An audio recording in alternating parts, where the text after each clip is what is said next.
We are live. Got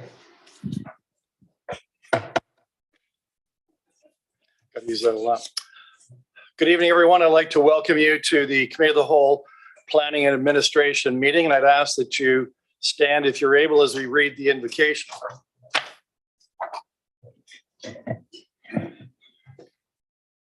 As we come together today, we recognize the great responsibilities laid upon us. Our council will always strive to understand the needs of the people we serve and to use power wisely and well. Our purpose is to establish and maintain a city of prosperity and righteousness where freedom prevails and where justice rules. Let us not forget those who served our community and who are no longer with us and whose work we must continue in their memory. Please be seated.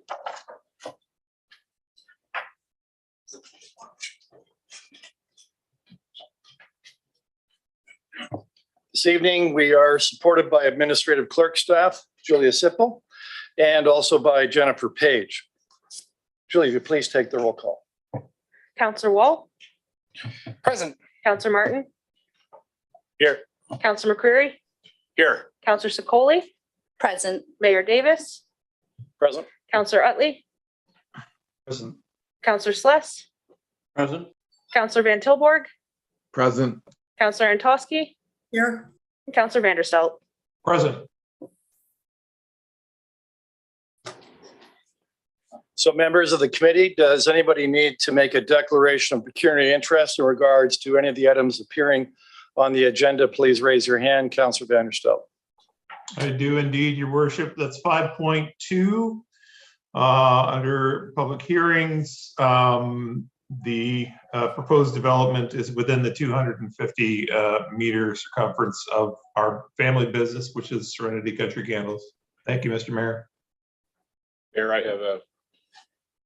Yes, Councillor McCreary. Similar to Councillor Vanderstelt, I own property within the distribution zone for that project. And that's 5.2. Correct. Okay.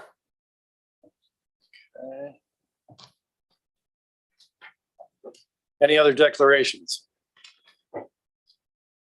Seeing none. So we'll now move into items to be separated for discussion purposes. Item 7.1.3 will automatically be separated as there is a delegation this evening to speak to that matter. So members of the committee, are there any other items that you'd like separated for discussion purposes tonight? Please raise your hand.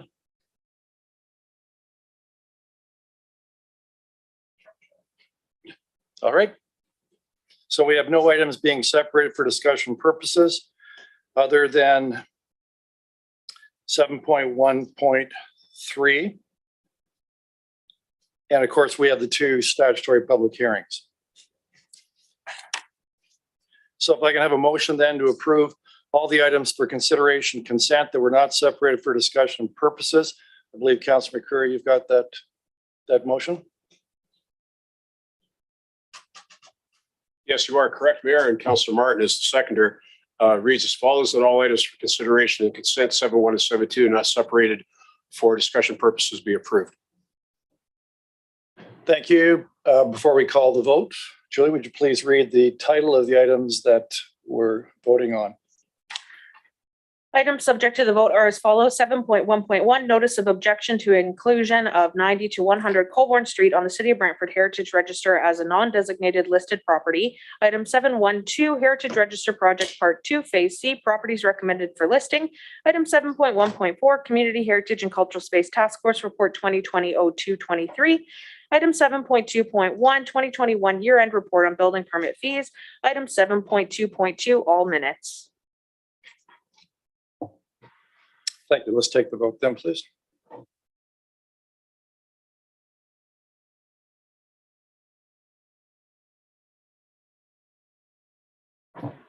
All items not separated for discussion purposes carry unanimously on a recorded vote. Those in favor, Mayor Davis, Councillor Sicoli, Vanderstelt, Utley, Sless, McCreary, Martin, Antosky, Van Tilborg, and Wall.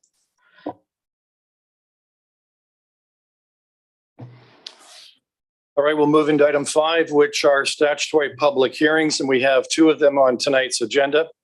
The public meetings are held in accordance with the provisions of the Planning Act. The purpose of the hearings is to discuss the planning applications and to hear from the public either in support of or in opposition to the applications.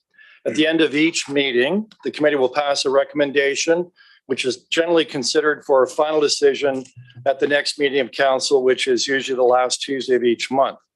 The name of anyone who speaks in regards to any item tonight will appear within the meeting minutes. Anyone wishing notice of any further proceedings regarding the application should also provide their name and address to the clerk's office. And in fact, when you come up to speak, I will ask that you provide us with your address for that purpose. So the procedure we follow is that the applicant speaks first, followed by municipal staff, and then members of the public. The applicant then has an opportunity after that to provide clarification to any questions or issues that are raised during the meeting. So we'll now move on to consider the first item, which is 5.1, which is an application for zoning bylaw amendment PZ 0521, 9 Garden Avenue. So I'd now ask the applicant to appear before the committee. And if you would again, please state your name and your address, and then you can present your application. Good evening, Mr. Mayor, members of the committee. My name is Matt Kernahan, and I'm the planning manager with Upper Canada Consultants. We're located at 30 Hanover Drive in St. Catharines. I'm joined tonight by Mr. Dino Mira, who owns the property located at 9 Garden Ave. For the next several minutes, I'm going to share with you some information on our project. My objective this evening is to be brief in my presentation and answer any questions that you have of me following. Next slide, please. Although I'm sure most of you are familiar with this site and its location, I wanted to share this slide to provide some context on the development proposal. The site itself is approximately 1.25 acres. It's roughly rectangular and currently contains a single detached dwelling, a garage, and a shed. The site is located in the Echo Place neighborhood, which contains a good mix of land uses. Immediately surrounding the property, there are the full range of residential uses, including single detached dwellings throughout the neighborhood, semi-detached dwellings immediately across the street, townhouses to the east and north. Next slide, please. Just to continue with some of the context on the application, this slide includes some pictures of the site that was taken later last year. The upper left shows the existing 1.5-story dwelling. The upper right shows the property looking north from Garden Avenue. Bottom left is our neighbors across the street, and bottom right is the Glen Gardens development located to the north of us. Next slide, please. This slide shows the development proposal that is before committee this evening. The proposal is for a private road development containing 3 blocks of stacked townhouses. The development would have 1 driveway from Garden Avenue that would lead to an interior parking area. 2 of the 3 blocks would face the interior of the site, and 1 of the blocks will face Garden Avenue. Each of the squares within the blocks represents 2 townhouse units that would be stacked on top of one another. 1 unit would occupy the ground floor and basement. The ground floor units would have an outdoor amenity area to the rear of the units at grade. Upper units would occupy the 2nd and 3rd floors and would have their amenity areas provided on decks and balconies. The ground floor units are approximately 750 square feet, not including the basement, and the upper units are approximately 1,700 square feet. In total, the development concept includes 53 parking spaces for the 30 proposed dwelling units. Private waste collection is proposed from the interior of the site. I should mention that the development concept has been modified from the original version that was submitted and was part of the public information meeting last summer. Changes have included reducing the number of units by 2, providing a wider driveway access to accommodate waste collection vehicles, and replacing some parking with amenity areas. Amenity areas on upper floors have been removed, and the height of the privacy fence has been increased to address the comments that were received at the public information meeting. Next slide, please. This slide shows the front and rear elevations of the proposed units. I should note that these have changed slightly from the original submission as well. As you can see, the units are modern in their design and would be constructed of high quality masonry brick with a high proportion of the front being windows. Next slide, please. The purpose of this application is to change the zoning of the property. The property is currently zoned R4A, which permits block townhouse dwellings, among other medium density types of housing and seniors residences. However, the zone does not specifically permit stacked townhouses as are proposed. A site-specific zoning is requested for the property to allow stacked townhouses and permit certain site-specific regulations to implement the development proposal. Next slide, please. So council will notice in the appendix of their report on this matter that a number of comments and questions have been received from neighborhood residents leading up to and at the information meeting last summer. I've briefly summarized the comments as I understand them and will attempt to address some of them now. One resident expressed concern that the site was being developed in a fashion that would cater to new residents of Brantford rather than that the city should focus instead on providing housing to existing residents. This project doesn't discriminate between existing or new residents to Brantford, and in fact is geared towards providing a more affordable housing option. One other resident expressed some concern regarding building aesthetics and fit. So while the building design is not yet finalized, the architect has done their best to include context-sensitive modern design that includes high-quality materials. In terms of fit, the surrounding neighborhood is an area in transition with a variety of land uses and a mix of old and new. It is the project team's belief that the addition of this housing form will complement the community. Some residents identified concerns with traffic and parking. The development proposal submitted includes significantly more parking than is required by the city as a means of ensuring there are no parking impacts. In terms of traffic, the owner commissioned a traffic impact study at the city's request to assess possible impacts. The traffic study concludes that development can proceed without any negative traffic impacts or requirements for intersection or road improvements. At the information meeting, some concern was expressed from neighbors regarding possible privacy and overlook issues. In response, the design of the units was changed to remove the upper floor amenity areas, and the height of the wood privacy fence was increased to the maximum allowable height under the city's standards. Some concern was expressed regarding speeding in the area. I'm familiar with this section of Garden Avenue and can appreciate that concern. I'm also aware the city has commenced a study regarding traffic calming in this area and that study is ongoing. Notwithstanding, we're of the belief that this matter is unrelated to the consideration of the zoning amendment that would permit a different form of townhouses to those currently permitted. Next slide, please. So as I've mentioned throughout the presentation, a number of changes have been made to address comments received on the application.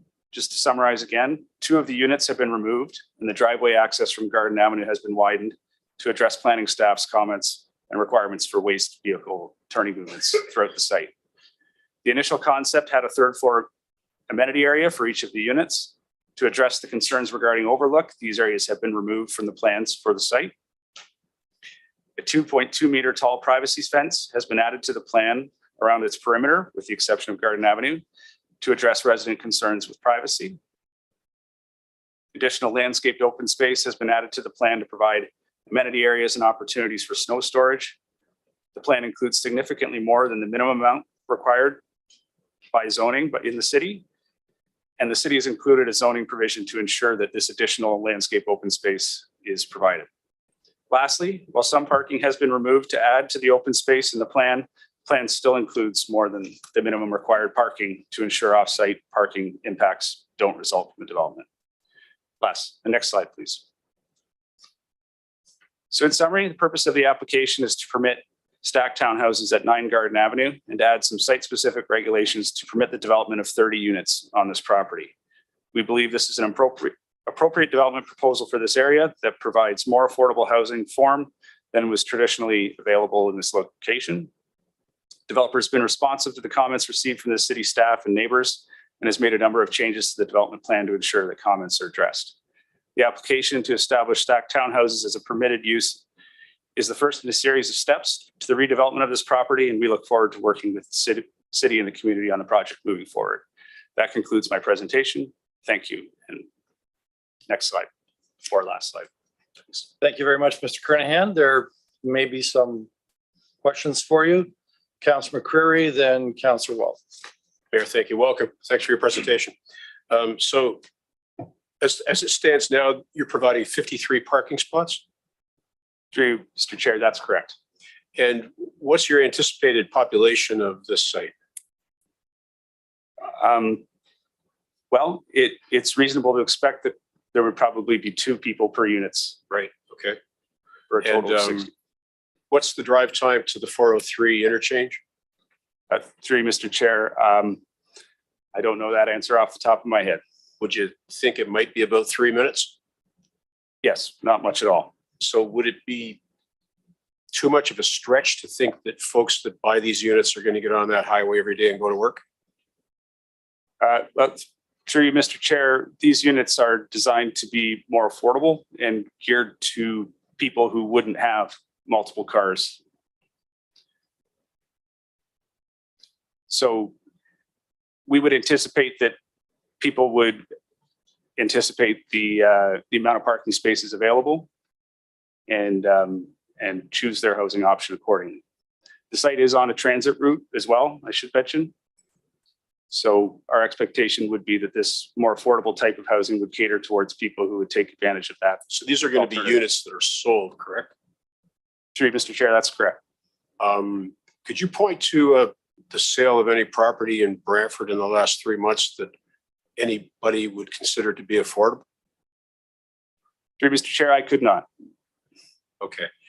My point being, I think your parking's insufficient, not only for the residents, but also for the, for any visitors. So your minimum lot area, you're requesting quite a reduction there from, I think it's 185 to about 160 or 165. You must have been aware of the requirement for the 185, right? Through you, Mr. Chair, yes, we were aware of that requirement. However, the proposal is to develop 30 units on this site, as well as the parking to serve those residents of the units. So if you'd planned for 28 units, you probably could have satisfied the bylaw for minimum lot size. Through you, that's correct. Is there any reason that you wouldn't go for that target? Well, through you, Mr. Chair, our client's desire is to maximize the efficiency with which this site is developed while still providing a livable situation. And we believe this is a good balance with respect to that.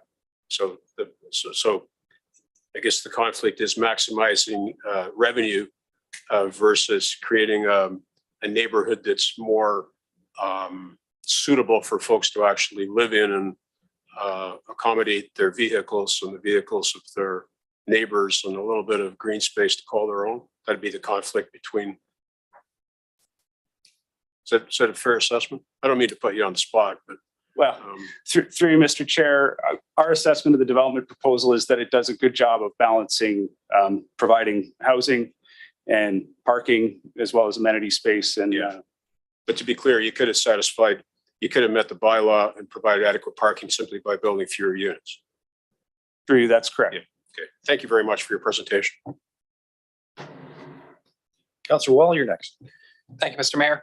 You had mentioned removing something for privacy concerns. Do you happen to have a comparison of what it was and what you took away? Just bear with me a moment. I can point you to the page in the report before you this evening that provides Awesome. that. While you're doing that, I'm going to ask you another question. In the parking spaces, I'm not going to go as deep as my council colleague did. Electric vehicles are becoming more and more popular. Is there going to be the ability for people who purchase these units to be able to install charging stations, or is that something you guys have considered providing? So to your second question through you, Mr. Chair, that is something that could be provided within the dwellings. The charging stations would be in the dwellings. That's a possibility. Okay, but it's not something that's being included or What- sold. So at this time, what we're seeking is zoning approval. There's going to be subsequent planning processes, including site plan approval and a plan of condominium. That type of detail is something that we'd be looking at the site plan stage. Sounds good. Okay, so just the privacy then. So if I could point you to page 24 of report number 2022-72, there are front and rear elevations of the original proposal that was submitted with this application. And on the rear elevation, you can see on the third floor, there is a somewhat large amenity area. So if you go back one page to page 23, you can see that that's no longer a proposal here. Was that decision made simply to make the neighbors happy? Through you, yes. Okay, have you had pushback from your team about removing that? It seems like a pretty desirable feature for the people who live there.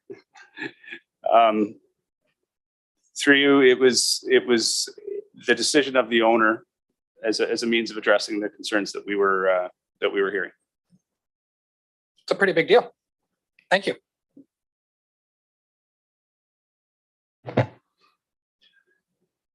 So from the Zoom participants, Councillor Antosky, did you?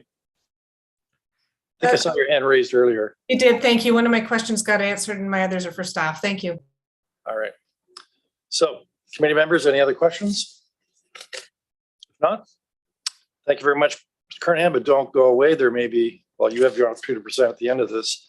So we'll now ask staff to come forward. I believe Joe Muto will be providing us with the staff report.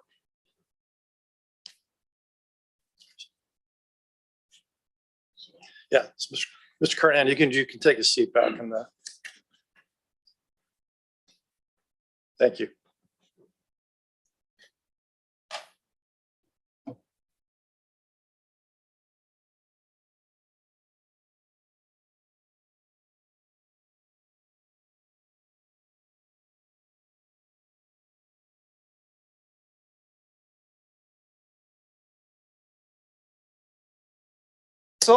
Staff and members of the public, my name is Joe Muto. I'm a manager here at the city for development planning. Presenting this application before committee this evening on behalf of the planning department. Next slide, please. For you this evening is a change in zoning to bylaw 160-90. Mr. Kernahan has already provided an in-depth analysis of the proposal itself. But in short, it's a 30-unit stacked townhouse proposal. The site is municipally known as 9 Garden Ave. Next slide, please. And the subject lands are located on the east side of Garden Avenue, north of Colburn Street and south of the CN Rail Corridor in the Echo Place neighborhood. The area of the subject lands are 0.54 hectares in size with approximately just over 43 meters of frontage along Garden Avenue. A single detached dwelling and accessory buildings, including a garage, shed, and sheds exist on the property. And if approved, these structures will be demolished. Next slide, please. As outlined by Mr. Kernahan, there are 3 blocks proposed of stacked townhouses. It's a newer form of building within the city. The proposed concept before you this evening identifies vehicular and bicycle parking, an internal roadway, landscaping, and a waste collection area for a Moloch system, which is being proposed. The proposal is a good example of what has been identified in the Housing Affordability Task Force respecting the missing middle. For those in the audience this evening, the missing middle refers to a building typology that contains a higher density than a single detached home and a lower density than a mid-rise building. These typologies include laneway housing, the townhouses before you this evening, duplexes, triplexes, and low-rise apartment buildings. Next slide, please. The application was reviewed against the various provincial and local planning instruments. I can say as a professional that the proposal in front of you this evening is consistent with the provincial policy statement, conforms to a place to grow, and as it also conforms to our new official plan. The lands in question are designated as residential in the new official plan, and townhouses are considered a low-rise building and permitted use in the plan. Next slide, please. Before you this evening, the application is to modify the existing H-R4 zone, which is the residential medium density type A zone, and include a site-specific -79 exception, which I'll be discussing in the next slide. Next slide, please. As the applicant has already indicated, they are seeking some modifications. There are 2 that are required to facilitate this proposal. One was discussed as well with respect to minimum lot area. the applicant is proposing 162.5 square meters for a minimum lot area, wherein the bylaw requires 185 square meters. A second modification that's required this evening is to the amenity space requirement. The amenity space is being modified to 5.5 square meters per unit from the 9 square meters per unit in the form of balconies and decks. The landscaping on site identifies a coverage of over 30%, which is the minimum landscape requirement under the existing bylaw provisions. As also identified, Mr. Kernahan, the revised amenity space definition is being modified to accommodate the private amenity space. In conjunction with what's being modified in terms of the ask from the applicant and his consultant, staff is also proposing some modifications. There's two. One is the inclusion of a regulation to protect the streetscape along Garden Avenue. This is very similar to other applications that have been before this committee and council previously. It basically identifies that there will be no fencing or structures along the Garden Avenue frontage to ensure that there's appropriate streetscaping along that frontage. Secondly, there's also a modification that's been proposed identifying planting strips and privacy fencing along the north, south, and easterly lot line, which will include a 1.5 meter planting strip and a 2.5 meter privacy fence. This will be looked at in further detail at the site plan control application process. Next slide, please. On August 5th, 2021, a neighborhood meeting was held and the following concerns were heard. With respect to height, other buildings do exist in the neighborhood, which do have a maximum of 3 stories. The new official plan does allow for 3 stories as of right, and in staff's opinion is considered compatible. The parent R4 zone also, as of right, permits a 3-story building.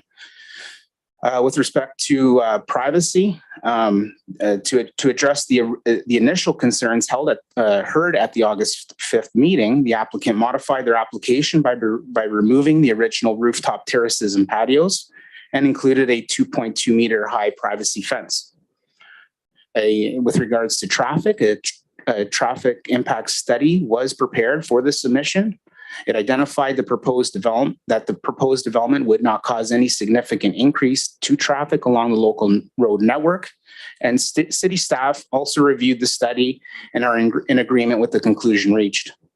With regards to building design, and the public concerns expressed with regards to that, staff is of the opinion that the proposal is compatible with the existing character of the neighborhood, and it enhances the community without causing any undue adverse impacts on adjacent properties. An urban design brief was also prepared for this submission, and planning staff are in agreement with that study. Staff will ensure that if this development is approved, the conclusions made in that study will be implemented through the site plan control process in consultation with the ward councillors. Next slide, please. At the previous CAL meeting, I believe there was a question raised by Mayor Davis regarding land, and what we've done here in consultation with Mayor Davis and senior planning staff, we've looked at the land calculation for this particular proposal, identifying and making some assumptions with respect to what the smallest lot could be within the existing parameters of the zoning bylaw.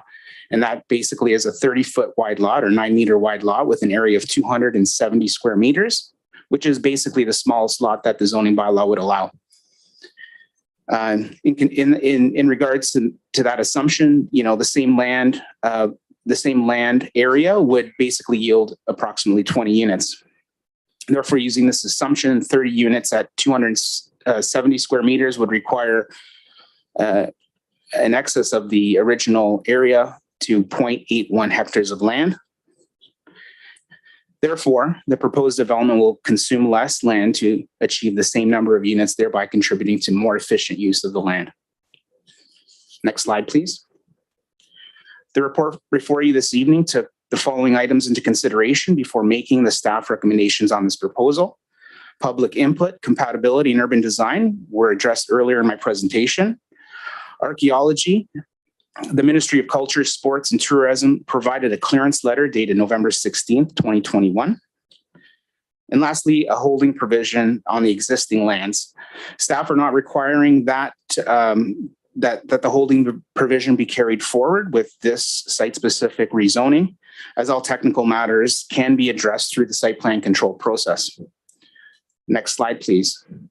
In conclusion, Mayor Davis and members of committee, the application before you this evening is consistent with the provincial policy statement, conforms with the growth plan and the official plan, and represents an appropriate level of intensification within an existing neighborhood that is compatible, and therefore planning staff recommend that the zoning bylaw amendment before you this evening be approved. Thank you for this opportunity to make this presentation. If there's any questions of me, I'd be happy to answer them. Councillor Wall. Thanks. Hi, Joe. Can we do anything about the parking? Through the mayor to the councillor, is it safe to say that the applicant and this proposal is providing an excess of 13 parking spaces?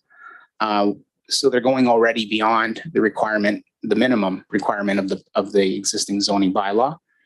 If this council so wishes to impose a higher number or calculation with respect to that, there are options for that. The applicant can revisit that, but given the size of the site and the unit yield being proposed this evening, I don't believe that would go according to their plans.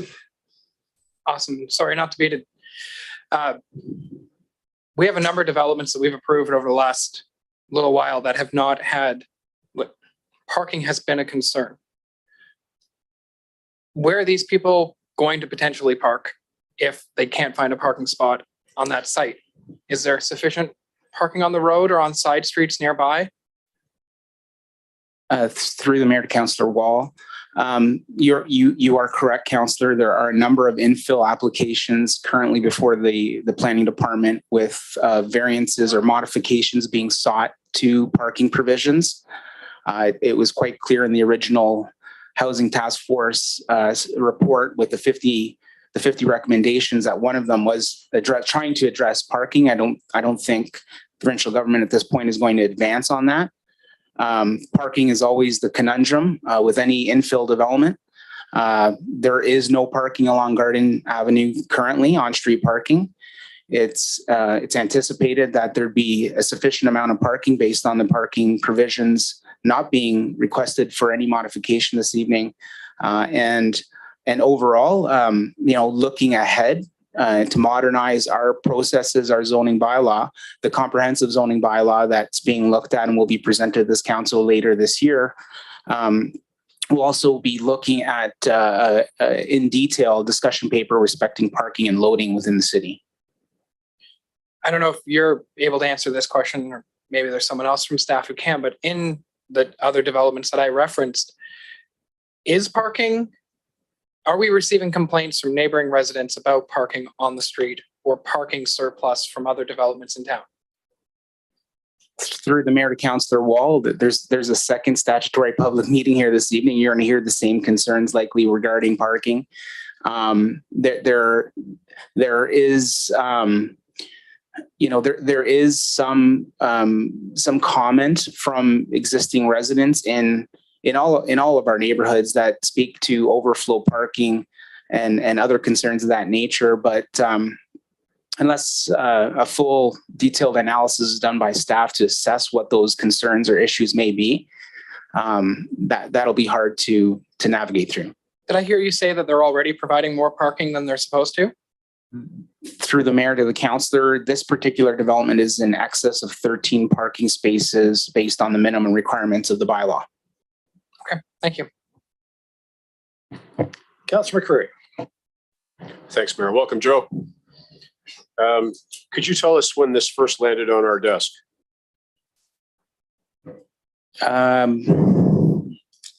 Filling Your in for desk, Mr. not mine. I just got it. Through the mayor to Councillor McCreary, I'm filling in for Mr. Medeiros this evening. I can get you that information, but I believe maybe it's best left to Mr. Kernahan. I want to say that we've had it for about 8 months. So 2021. Give or take. Okay. And during that process, there would have been some interaction with the proponent and our staff, right? Through the mayor, the councillor, can you repeat that? I didn't catch that, sir. Yes, I can.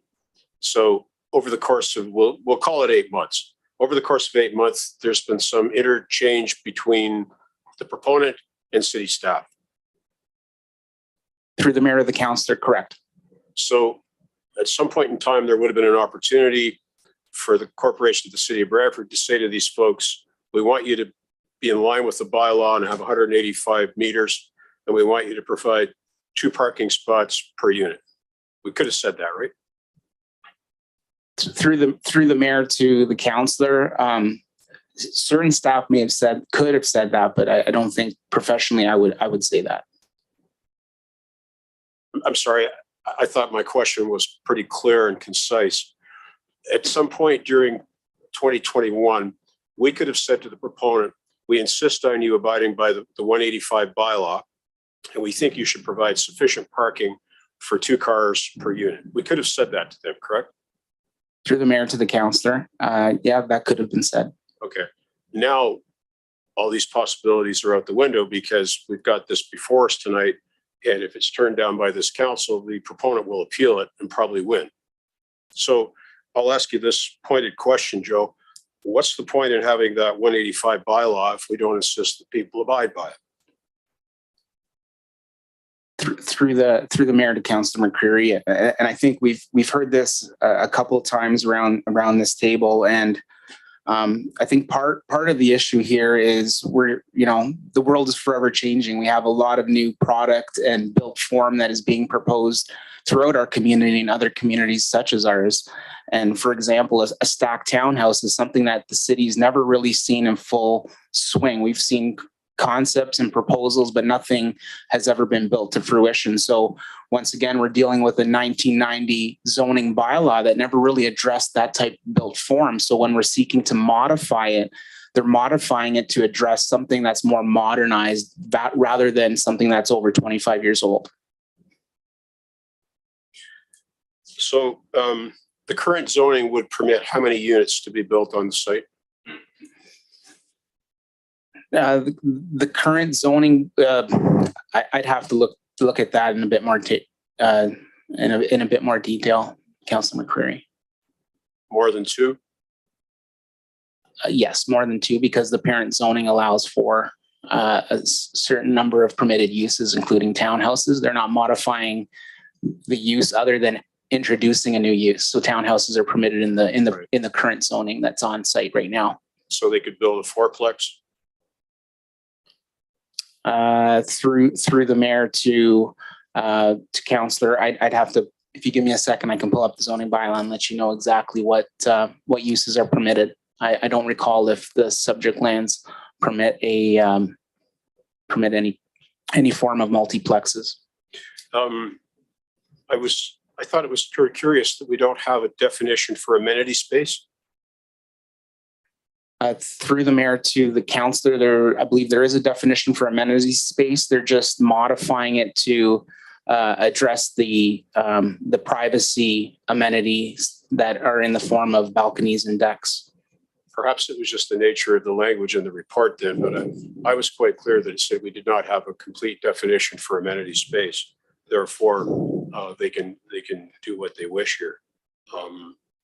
Perhaps I'll reread that. Maybe I was mistaken. Through the mayor to the councillor, there is a provision in the current zoning for the R4A that requires 9 square meters being provided per unit. And this seeks to reduce that to 5.5. Through the mayor to the councillor, correct. So 9 square meters would be 100 square feet in old speak. You were probably educated in this metric, weren't you? So they're providing 60% of that as well. Sorry. So a 1.5 meter planting strip. Now that's a boulevard, right? Through the mayor to the councillor, it's about the size of a grass boulevard. Yes. It would be exactly 5 feet. Through or the 60 mayor. inches. About that. So what can you plant in a 5-foot planting strip?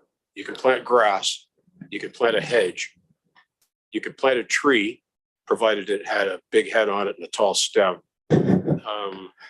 I just want to be clear that everybody understands what our definition of a planting strip is. And Joe, I've heard the phrase "as of right" quite a lot lately with respect to planning issues. Could you define what "as of right" means?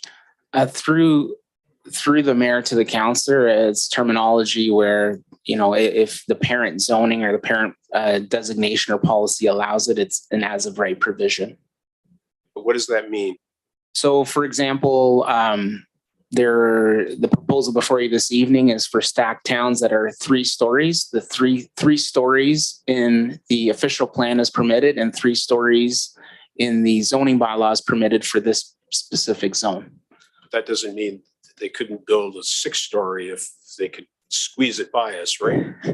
Through the mayor to the councillor, they'd have to come in for a zoning bylaw amendment or a minor variance, depending on how much height they were seeking to relieve. Okay. And so they got a clearance letter on the archaeology pretty quickly? Through the mayor to the councillor, it's my understanding that we do have a clearance letter in November, so they may have been doing a lot of the background work regarding archaeology earlier in the process prior to making their formal submission. Do you know if they did a stage 1 or stage 2 on that site? Through the mayor to the councillor, they made it to a stage 2. Thanks very much, Joe. You're welcome.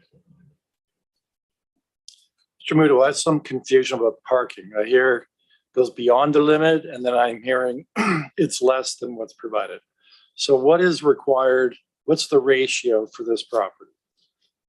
Without any zoning amendments?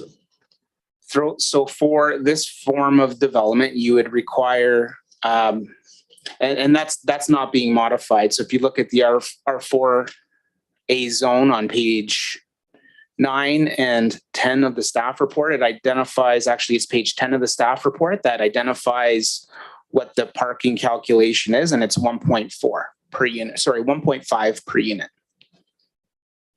So without the applicant asking for any kind of an amendment, because usually the request is for relief on those parking requirements. Is that correct? To you, sir, Like yes. to provide less than that standard. Correct, Mayor. So if an application comes forward for a rezoning, generally they're seeking to lessen the minimum further. So 1.5 is permitted. They might come in for 1 per se or 1.2. Here they're meeting the zoning by 1.5. They're not asking for any relief. Right. So the general criteria we've used is 1.5 per unit. Mayor, correct, when we're dealing with multi-type units such as stacked townhouses, block townhouses, or apartments. Right. And so they're proposing, is it 58 for 30 units? Sorry, 58 parking spots for 30 units, is that correct? there's 53 proposed parking spaces. Okay. So what's that ratio? More than 1.5, I take it. It is, and that's where I say they're providing in excess of 13 additional parking spaces beyond the minimum. Okay. Guess I could do the math myself. So you mentioned that there's no parking on Garden Ave immediately outside this particular development. To you, Mayor, I know On-street parking. Mr. Peaver, Manager of Development Engineering, is here this evening. He could maybe speak to some of those more detailed, say, public works type issues. But it's my understanding that there is no parking provision, or sorry, no on-street parking permitted on Garden Ave. So if someone were living in this development and they wanted to park off the site, where would they park? Where's the closest area they can park overnight?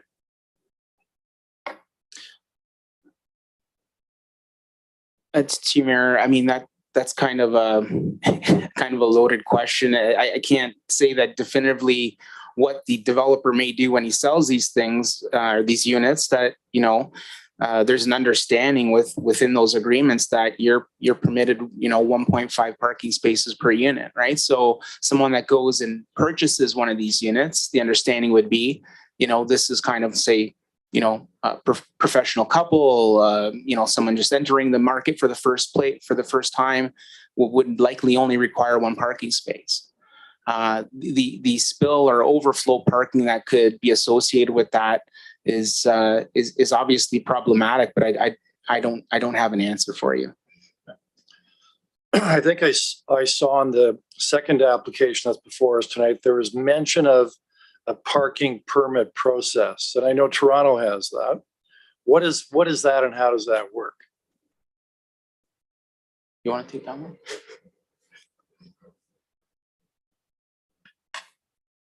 Sorry, Mayor, I think someone has to turn on Mr. Peter's mic. Through the chair, Gary Peaver, Manager of Development Engineering.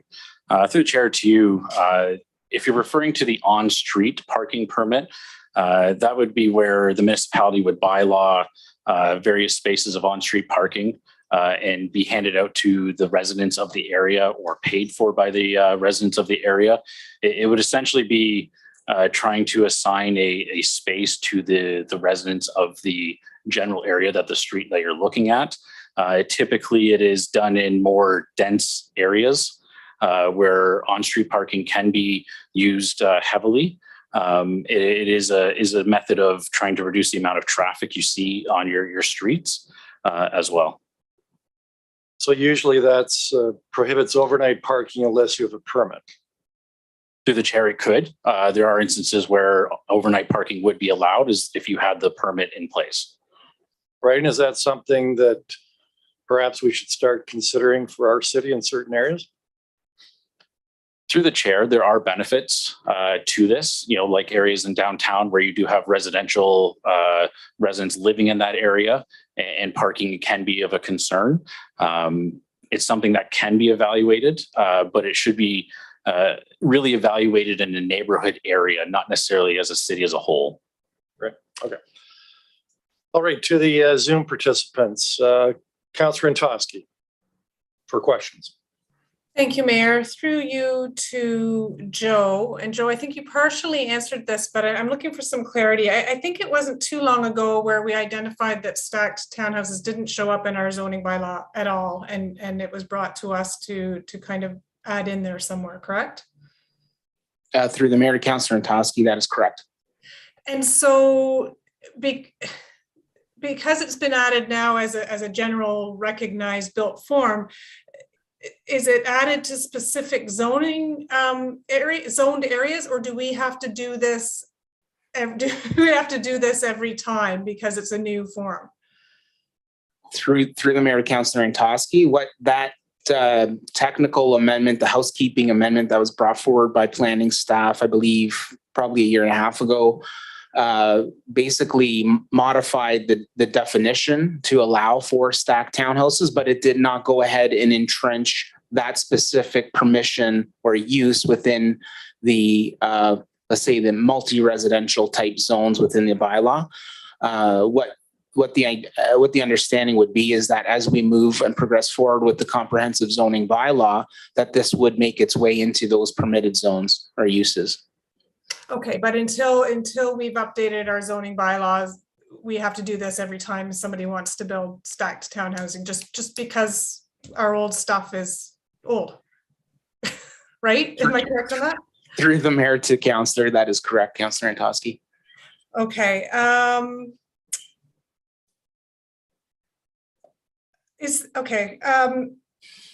Because there's been a lot of questions about the amendments that we're asking for. Is this the first time that we've had a development in front of us that's asked for us to amend or reduce or change some of allow some changes to what we ask for? Through the chair, through the Mayor to the Councillor, no, this is quite common with regards to not only infill, site-specific infill development, but also in greenfield development. Would you say over 80% has some sort of changes? Through the Mayor, that's probably an average. Yeah, I would say maybe 80, if not more. And so do we think that some of this will be, or a lot of this maybe will be corrected when we get our updated and we modernize our bylaws? Through through the mayor to the councillor, and I had a former mentor always that worked on a new zoning bylaw for a different municipality say the day and presented to council and said the day that we pass the new zoning bylaw is the day we start amending it. So there, we can't catch everything in any kind of site specific way, but we're going to try to do our endeavor to do our best. That's fair enough. Can you remember the last time a developer came forward with excess parking spaces? There's a handful, Gary, do you know? Yeah, it's quite common that they, through the mayor to councillor, it's quite common that they try to meet the provisions for parking, because outright, we make these first attempts or conversations with the development community, we are highlighting the fact that, elected officials have concerns with parking, and we bring that to their attention, and they try to do their best to try to accommodate, either by providing surface parking, additional parking within a structure, anything along those lines. But from time to time, they are seeking modification. And there's areas of the city, like the downtown core, where there are zoning bylaw exceptions that waive the parking standards. Okay, my last question, thanks, Joe, is I have similar concerns as another councillor in terms of definition of amenity space. For instance, I really struggle with a balcony being considered amenity space, which we've seen in other developments. If you can get whatever there is to us, because I also don't have clarity on that and what is allowed to be considered amenity space, I would really appreciate that.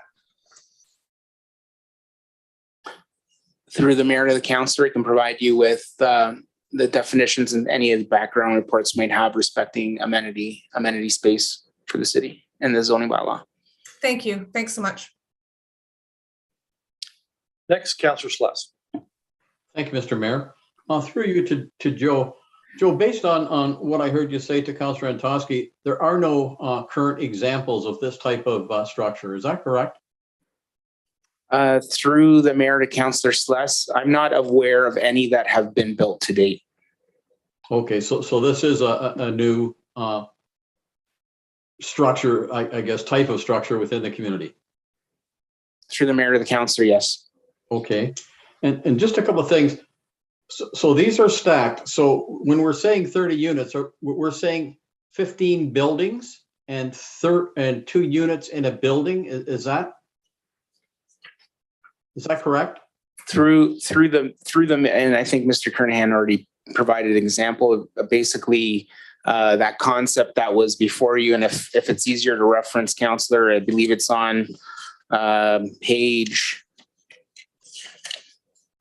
21 of the staff report. Each one of those kind of rectangular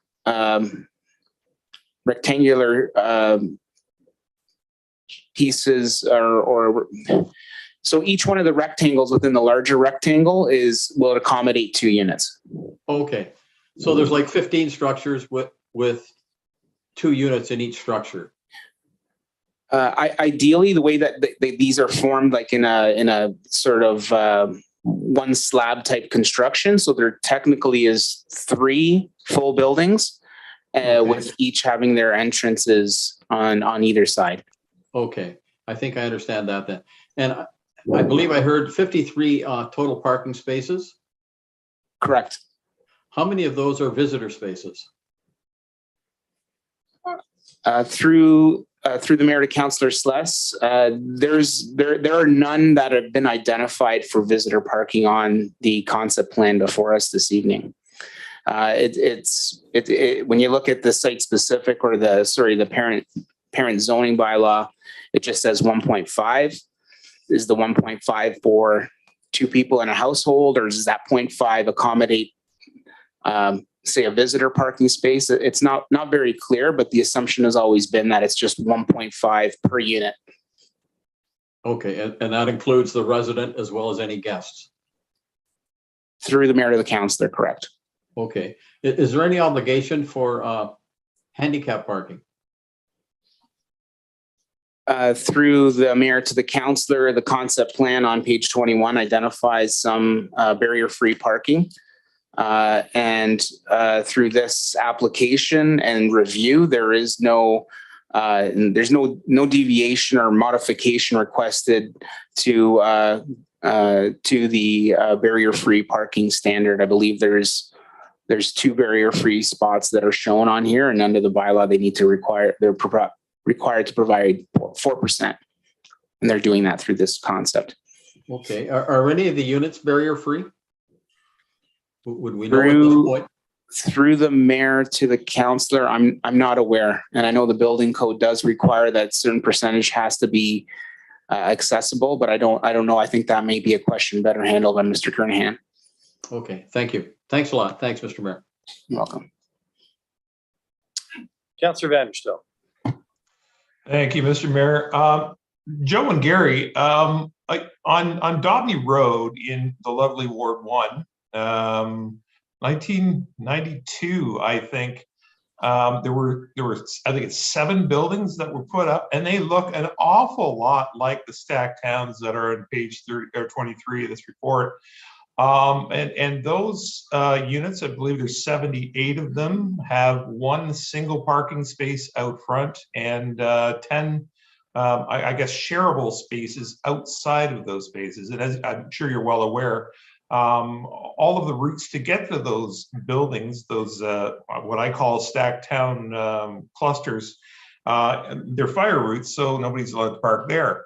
So I would argue, from my perspective anyway, Harmony Housing Corporation that put that up in 1992 has been living with a parking allowance of, I don't know, 1.1, 1.2 since that time. I think it's a fair comparator, but I'm just trying to figure out, it probably predates I know it predates my time on council and probably yours as well. But how do we rhyme the difference between what's being proposed at 1.5 or 1.2 and what already exists on Dobney Road? I'm not asking for an answer tonight, but I guess it's something that we're going to have to reflect upon rather wisely. Because if I can already demonstrate that we have facilities with no amenity space, to be quite frank, and no additional parking and no handicap parking. So, Councillor Vanderstel, you're going to get. Are you coming to a question? My question is, are we allowed to take specifically that build into consideration while we're moving forward on these new recommendations on these supposed new builds?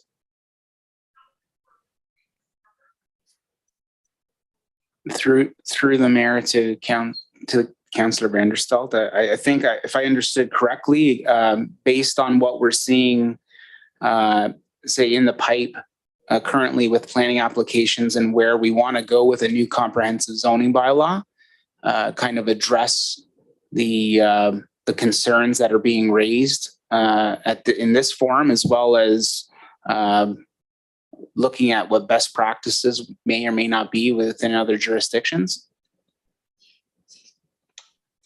Okay, thank you, Joe. Thank you, Mr. Mayor.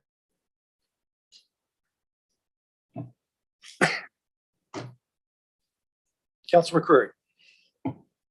Mayor, thank you.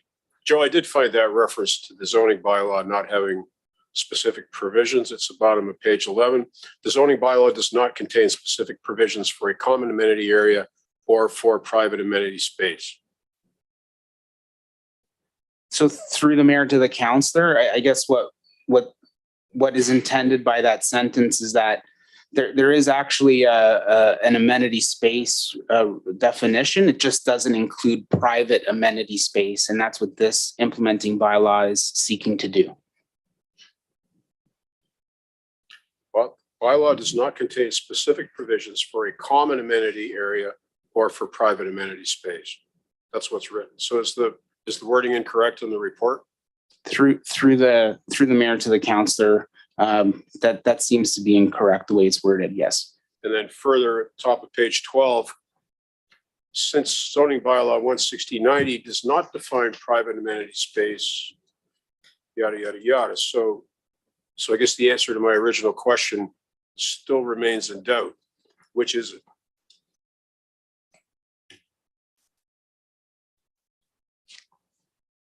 Is it what's written or what you've given us verbally? Through the mayor of the council, if you give me a second, I'll take a look here and be able to respond to that question. An email there will suffice. Thank you. Thank you, councilor.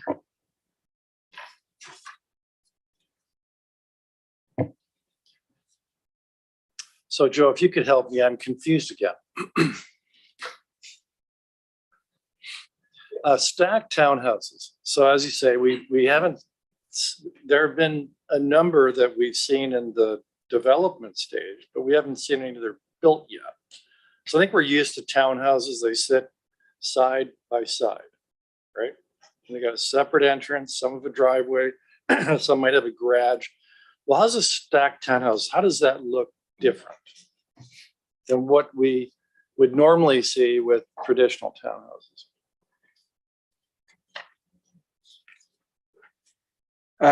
To you, Mayor. So the built form with regards to a stacked townhouse, you know, they are layered one on top of the other.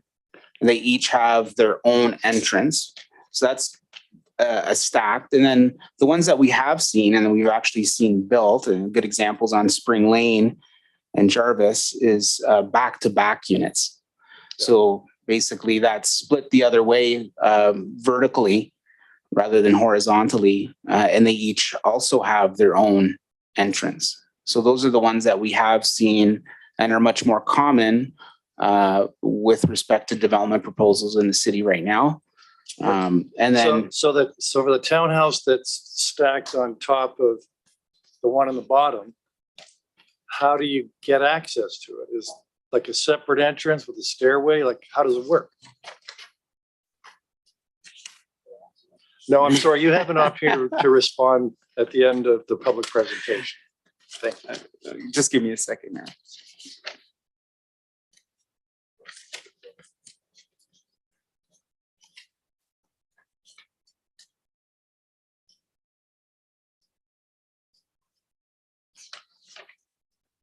Joe, if you can defer it to the No, applicant. that's okay. And I'll just see, Mayor, reference page 3. So it identifies in the final paragraph there that stacked townhouses are townhouse dwelling units that share a common sidewall and are stacked vertically with 2 units on top of each other.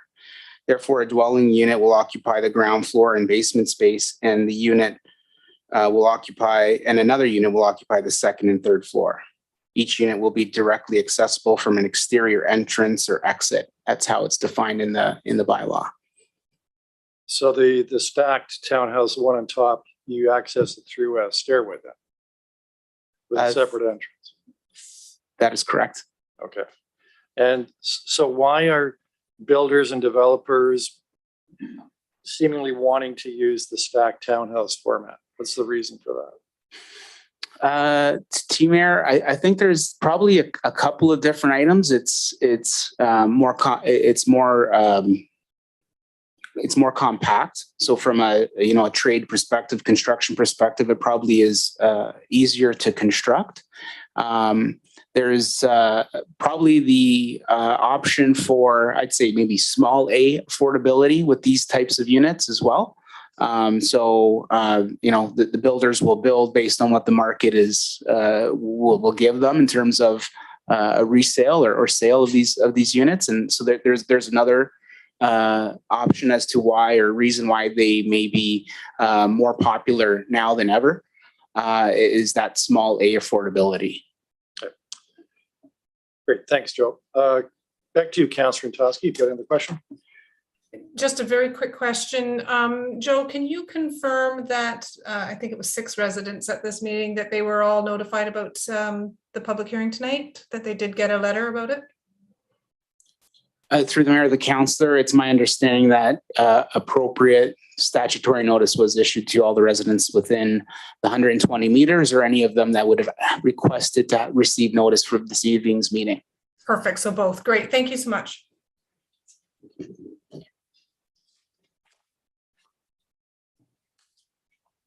Okay, thank you very much, Mr. Muto. So at this stage, the committee opens the floor to members of the public who'd like to speak to this item. And I understand we have one registered member of the public who would like to participate in the hearing virtually. And Mary Lou Rudder, I believe. Julie, do we have her in the waiting room? If you could bring her forward, please. Yes, All right, so Mary Lou, understand you're coming to us through audio, but not through video. Is that correct? yes, I am. That was the format I was given. Yeah, no, that's fine. But could you just do one thing for us before you begin? Can you also give us your address? If you don't mind. 1030 Colburn Street East. Okay, the floor is yours, Mary Lou. We're all listening and we can all hear you. Okay. One of my concerns is the distance from the foundation to the fence line, from what I get on the site plans, is 7.5 meters. My question is, the second floor and third floor, the second floor, I believe it's classed as a deck, the third floor balconies. What is the size of those? How far will they extend out into that distance from the fence line? Like, yes, you're giving us 7.5 meters to the foundation, but you have an overhang of balconies that are intruding on that 7.5 meter space by the way the site plan looks. And Sorry, Mary Lou, if you have any questions, we'll keep track of them and the applicant will come back to us, and I'm sure a member of council will put these questions to them. Okay.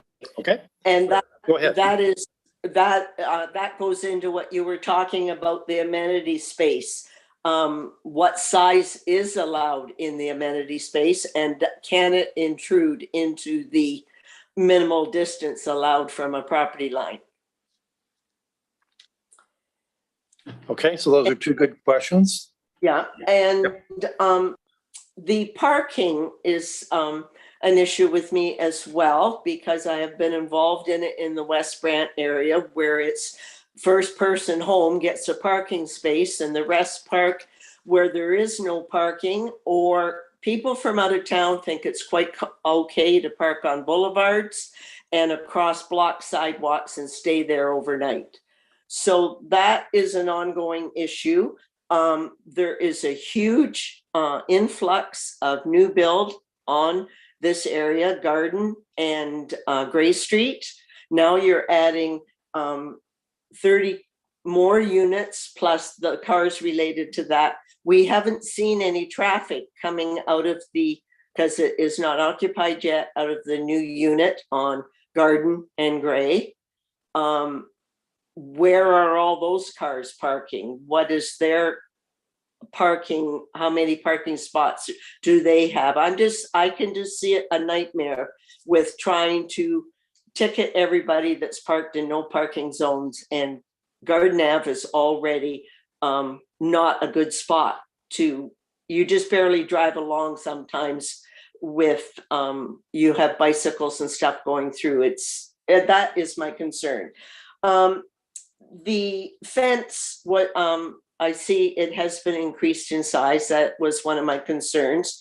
The new fence, is that how far inside is that a new fence, or is that classed as the existing fence? How far inside the property line will that new fence go from the existing of the bordering property?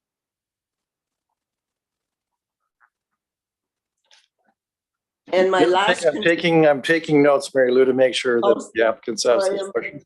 Yeah. So do you have any other comments or any other questions? And the other concern is the landscape area. They talk about, are they privacy plantings? One of the councillors brought up that it's a boulevard width. In that boulevard width, I see in the site plan that there is a swale that goes through there, which I do not think you can plant on a swale.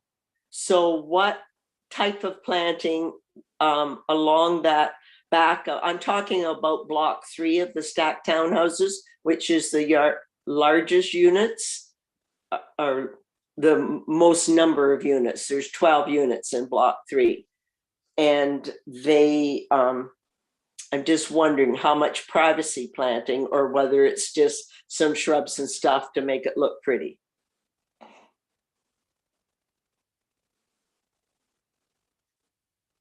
So by block 3, you mean that block at the back then? Yes, that runs all along. It's our condo complex. Right.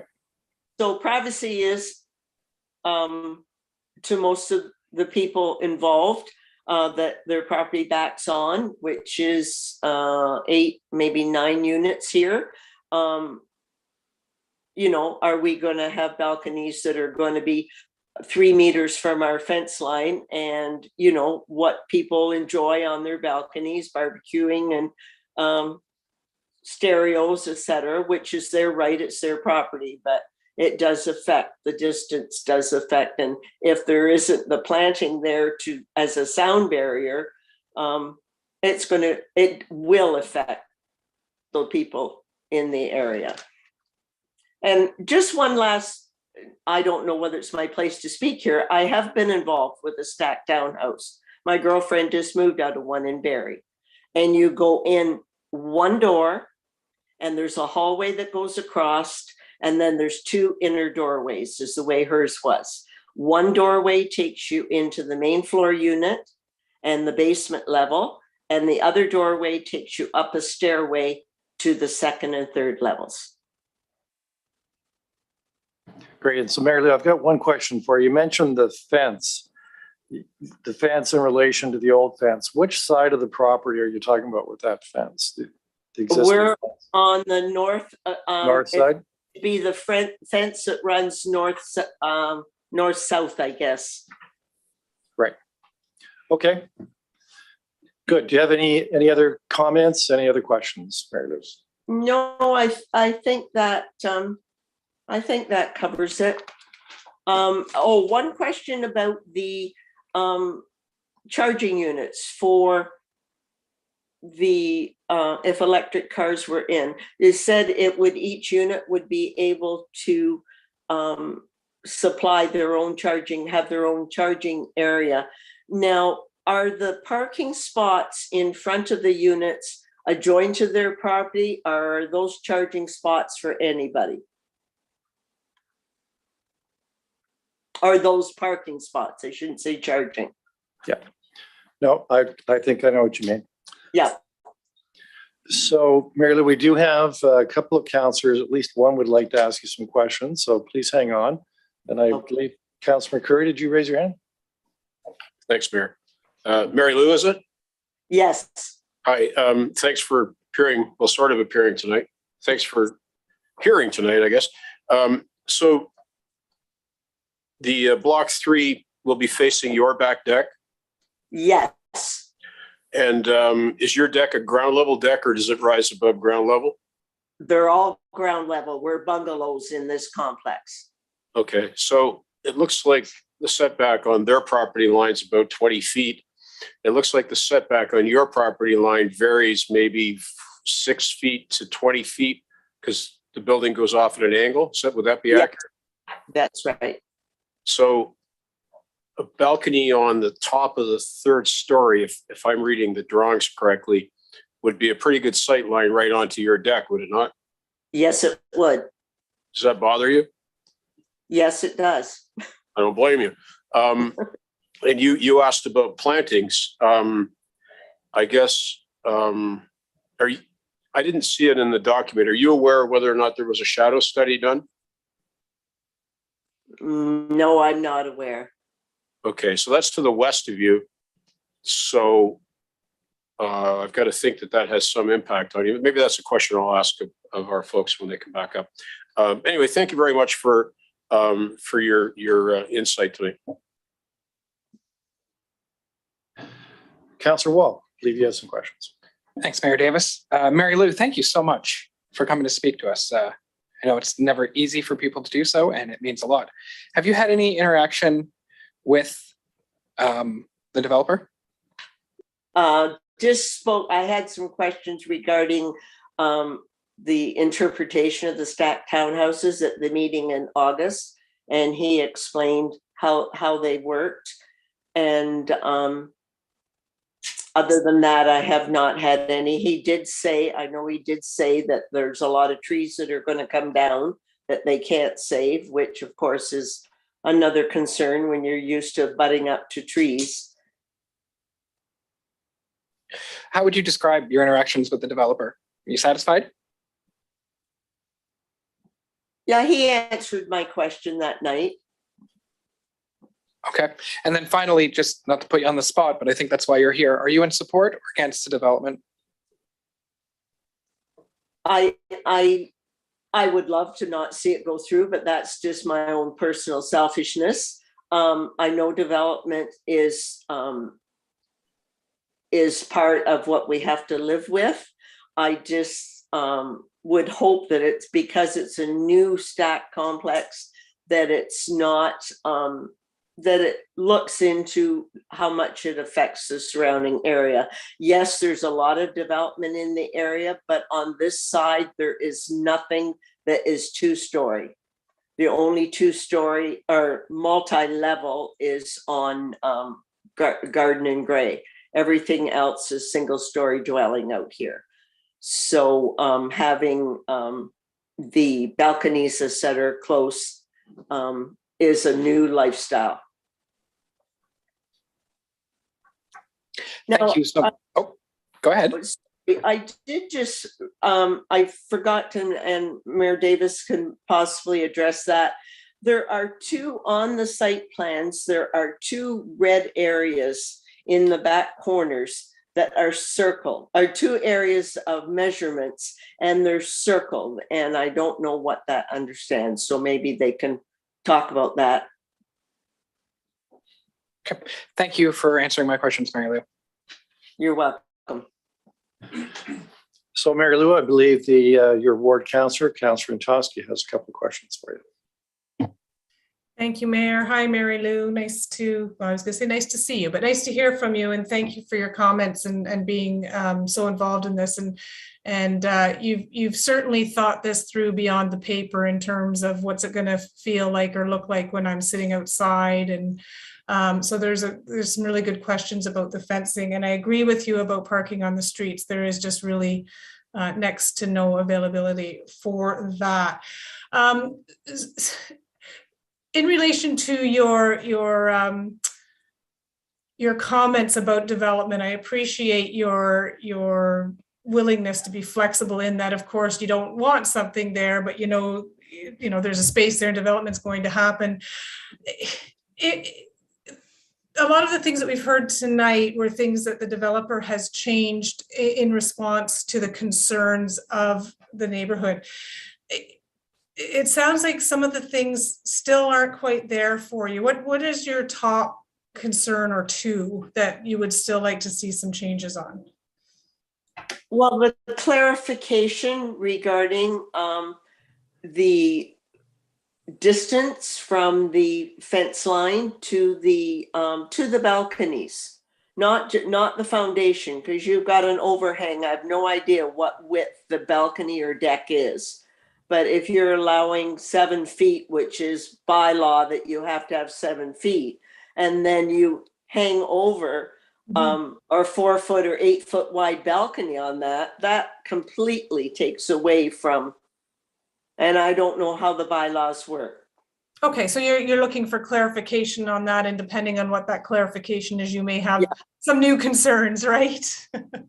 Okay, that's great. Thank you, and thank you for being here. Thank you. Mary Lou, I think that those are all the questions. And thank you very much for coming in through audio to provide us with your input. Thank you, Mayor. Okay. So we don't have anyone else who's registered virtually, but it could be that someone is in the audience here that does want to speak to this. So I'm going to ask then, are there any members of the public in the chambers here tonight who would like to speak to this application? Are there any members of the public present who would like to speak to this application, either in support of or opposed or by way of comment? But you'll get your chance in a minute, sir, as the owner. Is there any, I have to say this 3 times. The law says I've got to do it this way. So any member of the public who would like to speak to this application? So not seeing anyone else who'd like to speak to this, I'll now call upon Mr. Kernahan. You can now come back up and you have an opportunity to respond to comments made by staff, any of the questions, and of course, perhaps some of the questions that Mary Lou Rutter asked. Thank you, Mr. Mayor, for the opportunity. I do appreciate it. If I might, I just wanted to provide some clarification on the type of development that's being proposed here. Over the last 2 or 3 years, I and my firm have been involved with a number of stacked townhouse developments in southwestern Ontario, primarily in Niagara. And what really is driving the desire to develop this type of housing is the need to provide a more affordable housing form. The type of housing that's being proposed is a blend of 2 things. It's a bank of condominium block townhouses on the main floor and in the basement. The condominium townhouses on the main floor and the basement would have a rear yard amenity area. So they would have a front door that was accessed as their primary access, and they would have a rear, presumably patio door to access a rear yard. On top of each of those townhouse units would be what is tantamount to an apartment unit. So what the developers and the home builders that we work for like to say is that they provide an opportunity for apartment style living with the benefit of dedicated access to the out of doors. So on the front of each of these units, there would be 2 doors to the outside. One would access the main floor and the unit that occupies the main floor and basement, and the second would access the unit that occupies the 2nd and 3rd floors.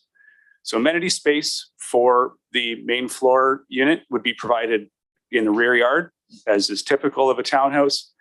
Amenity space for the upper unit would be provided on both a deck, which has support from the ground on the 2nd floor, and a small balcony on the 3rd floor. For clarity, the 2nd floor balcony would be approximately 5 meters from the property line, which it abuts, and the upper floor balcony would be approximately 6. The zoning, which is currently in place for this site, permits a 3-story townhouse unit. It also permits the setbacks of the decks and the units that we're proposing. We're not asking for any deviation from those things. With respect to parking, just for clarity, what's being proposed is approximately between 1.75 and 1.8 spaces per unit. That's in excess of the zoning minimum, which requires 1.5 spaces. I can tell you, based on my experience working in development in Ontario, 1.5 spaces per unit is a typical, somewhat antiquated standard for parking on multifamily developments. It's a standard that's routinely met by developers without concern or issue. It is typical for us to develop at a lower standard, 1.25 or even 1, depending on the neighborhood we're developing in. But in this case, the desire was to provide a little bit extra, while balancing that little bit extra with providing the green space, the extra green space over and above what the zoning requires on site that staff asked us to provide through our interactions on this process. So the provision for parking was balanced between excess in excess of the zoning requirement, but also leaving some additional green space to provide buffering and amenity spaces for residents. As points of clarification, the proposal for a 2.2 meter fence around the perimeter of the property, typically that's a site plan detail, but we have provided an example of what a wood board on board fence would look like on the site plan that we submitted. The exact placement and location of that would be dealt with staff through the site plan approval process. It would be typical that it be provided along the property line. However, we would be in staff's hands with respect to if they wanted to put it slightly inside the property line as a means of avoiding things on adjacent properties. So in terms of landscape area and privacy plantings, staff has requested a zoning minimum 1.5 meter landscape strip. However, if you review the site plan, you'll notice that in many places around the property, there's a landscape strip which is far in excess of this. As part of the site plan approval process, it's anticipated that we would be required to provide a landscape plan that was prepared by a landscape architect that would take into consideration things like swales, privacy, and what's going on the adjacent properties. That landscape plan would be reviewed by city staff as part of the review of that site plan approval process.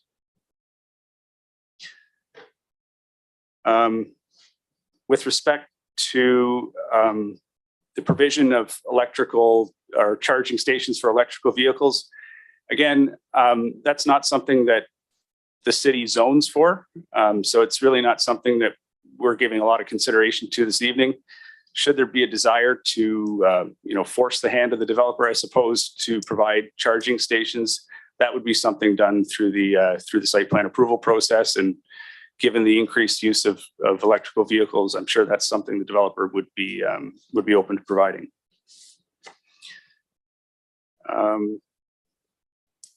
With respect to the red circles on the site plan that were referred to by the resident, those are a bit of a relic. Initially, it was thought that we required relief for the projection of the deck and the balcony into the required yard. However, subsequently, staff were able to confirm that we were in conformity with the zoning bylaw. So it's a bit of a relic which remains on the site plan from earlier times. I think that addresses what I heard required clarification. I'm in your hands in terms of if there's any questions. Thank you. Yeah, we do have some questions for you.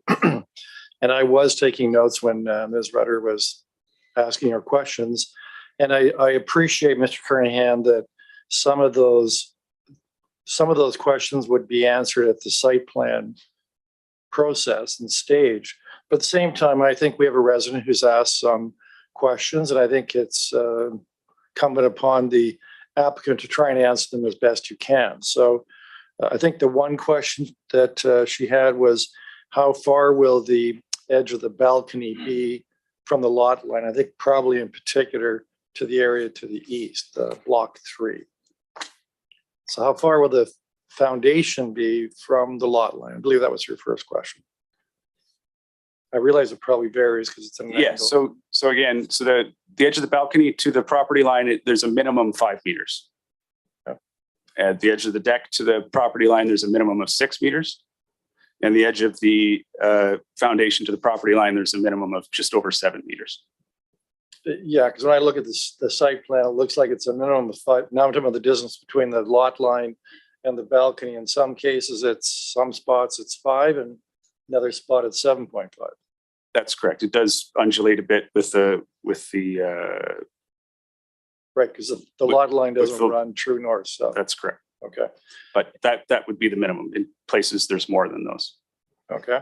And I believe the question about parking was not only reference to charging stations, which, by the way, is probably going to be a pretty good selling feature, I would think. Instead of having a bunch of extension cords, there's actually posts there. I think the question was, where will people be parking in relation to their unit? Given you've got these stacked townhouses, so you won't necessarily have a parking spot right in front of your unit, especially if you're on the second floor. So with respect to, I mean, again, when push comes to shove on this and lines get painted on the asphalt, it'll be determined if there's reserved parking spaces or not. I would suggest it's not typical of development to have reserved parking spaces. So the way it normally works is people try to park as close to their unit as is possible. So the The units that face Garden Avenue, people would likely park in spaces 1 through 12. The units in the middle, block 2, people would likely park to the south of there. And units in block 3, or people who live in units in block 3 would park in spaces 22 to 36 on the site plan, I would suspect. Yeah. Another question was, I think you may have partially answered it, but I believe Ms. Rutter said that in some of the areas where landscaping is indicated in the site plan, there are swales there right now. And how are you going to do landscaping or your client on a swale? So typically landscaping is not done within swales, it's done at the edge of swales. So landscaping would be located outside of the swales. So what if the swale takes up the entire boulevard area? Then landscaping would be limited to ground-based grass type landscapes. But in the instance of adjacent to block 3, there's certainly more than adequate room to provide a privacy screen in that location. Yeah, so at the back on the east end, are there any swales back there between that block 3 and what would be Ms. Rutter's townhouse unit? Yes, presumably there would be a 1.5 meter plus or minus swale. Again, the design is very much at a functional level at this time, so the details of the plantings aren't totally known. Only okay. The last question I think she had, I think you may have answered, is the fence there on that east side that runs north-south. Do you anticipate it'll be where the fence is now, or will it be in a different spot? So, as I mentioned, we're in staff's hands with respect to that. We are prepared to provide that fence, obviously, as part of the development proposal. If there is a desire to have that fence be within our property rather than on the property line, we're certainly amenable to doing that. But we're in staff's hands. Great. So I think Councillor Martin has some questions for you. Thank you. So your plan now is not to assign parking? It's first come, first served basis? Through you, Mr. Mayor, to the councillor, to be honest with you, I don't have a plan for parking at the moment with respect to assigning parking or not. We're early on in the development approvals stage. As I mentioned, there's still a condominium approval and a site plan approval that would need to follow. Condominium approval provides the opportunity to assign parking to units. So there is an opportunity there to do that through that process. Okay, and the upper units, they have a front door, obviously, that opens onto some stairs. Is that the only access for those units? That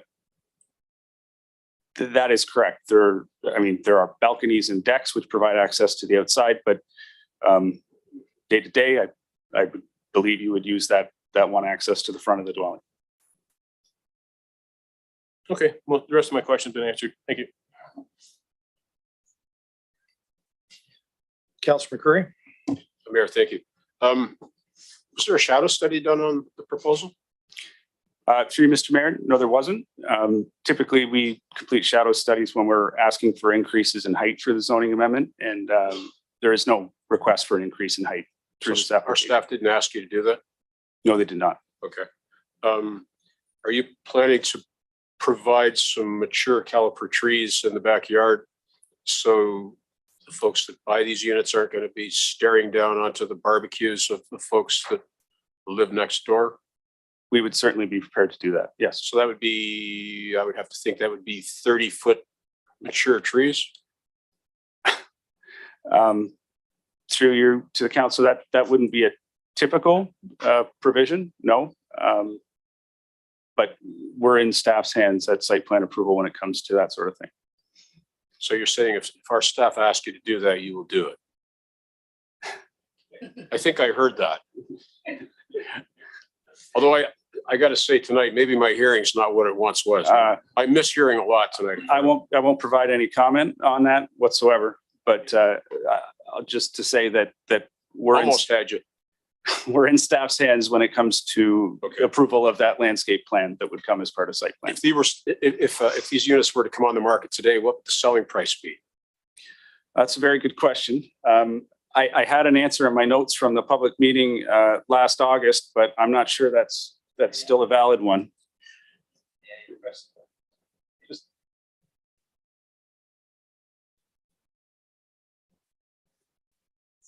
This is it. You're on. You're on. So, sir, you'll have to identify yourself. My name is Dino Mira. I'm the developer of this particular Okay. project. And what is your address for the record? 2034 Watson Drive, Burlington, Ontario. So can you answer that question for us? Which question was that? The cost of the units, upper and lower. If you were to put them on the I'd market like to today, answer that, but can I address the other thing that we were talking about, bill form? If I can explain it. I think we've got a pretty good explanation about it, but you have a specific question, which is what do you intend to market these units for? Well, the first floor would be 750 square feet and with a basement.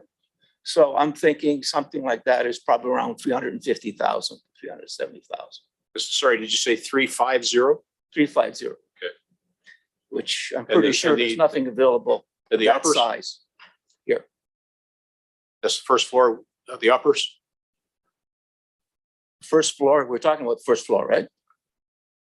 Yes, you've already given the answer to that. No, the uppers. The okay, top level. The uppers is about $100,000 more because we're talking about 2.5 baths, okay? We're talking 1,600 square feet. So relatively speaking, if you can get 1,600 square feet, 2.5 baths, 3 bedrooms for $550, I think you're doing great. Well, if you've got the money to buy In that, today's you're market, doing okay. So to be clear then, each unit has its own front door? Yeah. That you access from the front, whatever the front yard is, okay? yeah, well, So then that's what I was trying to answer your question earlier. Let's just put it in feet, on old school. Every unit is actually 15 units. Gentleman over there was correct. 3 buildings, 15 units. Every unit is 2 condos. The front of the unit is roughly 20 feet wide. And the entrance of one would be roughly about 8 feet, 8 to 10 feet. The other one would be about, split difference letter, 8 feet. In other words, they're just entrances. So the first entrance, you go in, there's a closet, etc. Then go a few feet and it opens up to 20 feet. Okay. The second floor, beside that, there's another entrance. All there is in that entrance is about maybe 6 to 8 feet wide. You would have a closet, and then you would have a staircase going up. Staircase should be at least 4 feet or else it's too narrow, going up to the second floor.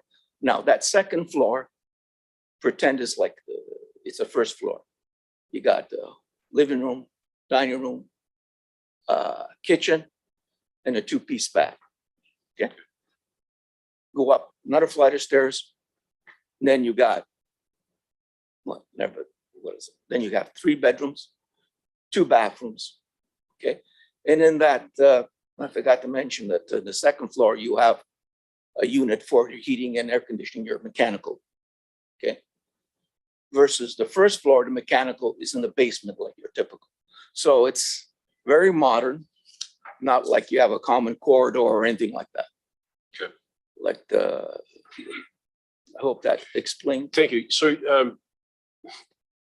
did you say that it was just going to be the first floor that were condominiums? No. So Okay. the thought is that this would be developed as a phased standard condominium. It would all be condominiumized, Sure. the entire site. All right. Okay. And single entrance meets all the fire codes? Oh, yeah. Sorry, the second floor? It would need to, yes. Absolutely. Okay. And let me ask you a very unfair question now. I'm sure somebody will say that's not a fair question. Would you want to live next door to a 3-story building where folks had a deck and they could look down on your deck? Could I answer that question? I did ask it. The other lady actually, boring behind that, I had a rooftop unit, which you can overlook half the city and down there. And so I decided to give her more privacy, eliminate that rooftop unit and go into a deck which would be approximately 8 feet, okay? Which is about 2.4 meters, 2.48 meters by 6. So looking at almost 15 meters square for, I think we're talking, what's it called that? Private amenity. So it's not, I don't know where to get that 5.5 meter from. Really don't know. And the first floor, they would have walkout to patio stones, and it would be approximately the same thing. Would be 20 feet wide and 8 feet deep, where patio stones would be involved. And the rest from there on is some grass, yes. So there's green space around it. And then we'll have the fence, of course, and then the landscaping. So you have landscaping, the fence, landscaping, grass, the unit, and the front, we have 1.5 meter sidewalk. If you want to. Yeah, I think that's a pretty complete answer. That's for. Any other questions, Councilor Kerr? No, thank you. Thank you for that. All right. That looks to be, oh, Councilor Wall.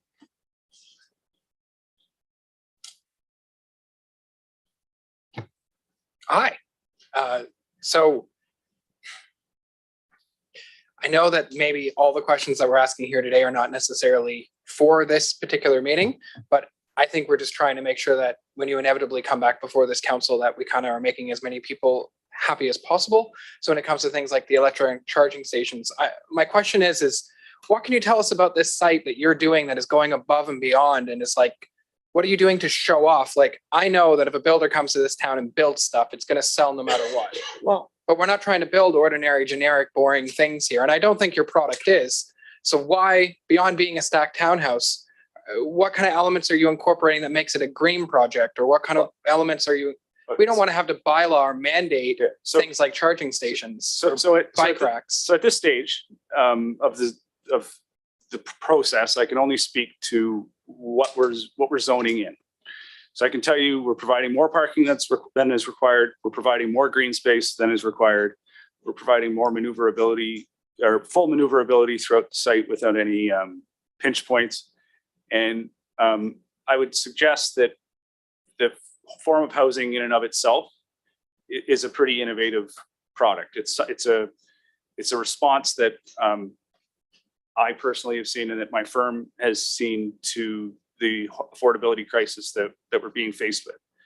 And while it doesn't fit neatly into bylaws that were created before it, it does solve a problem for a lot of people out there. So that's what I can say at this point.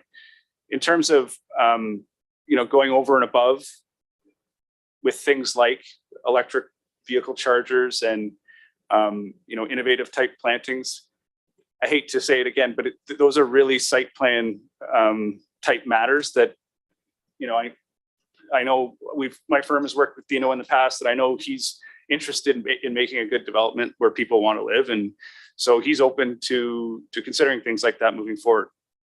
My reservations are just approving the rezoning without an idea of what is going to be put on it after we rezone it. I know that comes to site plan, but once we go back. Councilor Wall, do you have a question? You got to move along. My question stands is there anything you can tell me about what has been thought about or discussed that's going to wow the people of this community and put all the people who doubt this project to rest? Well, there's one good friend of mine who's doing that right now, Grays and Garden Avenue, Carroll Homes. And he's doing a project, modern, quite nice, by the way. And it'll be very close to his. Difference is his is higher in height wise, and he doesn't have balconies. But outside of that, you want that modern look, this does not. Once you drive by, you'll see. Now, what he has is stairs going up, which I don't have from exterior.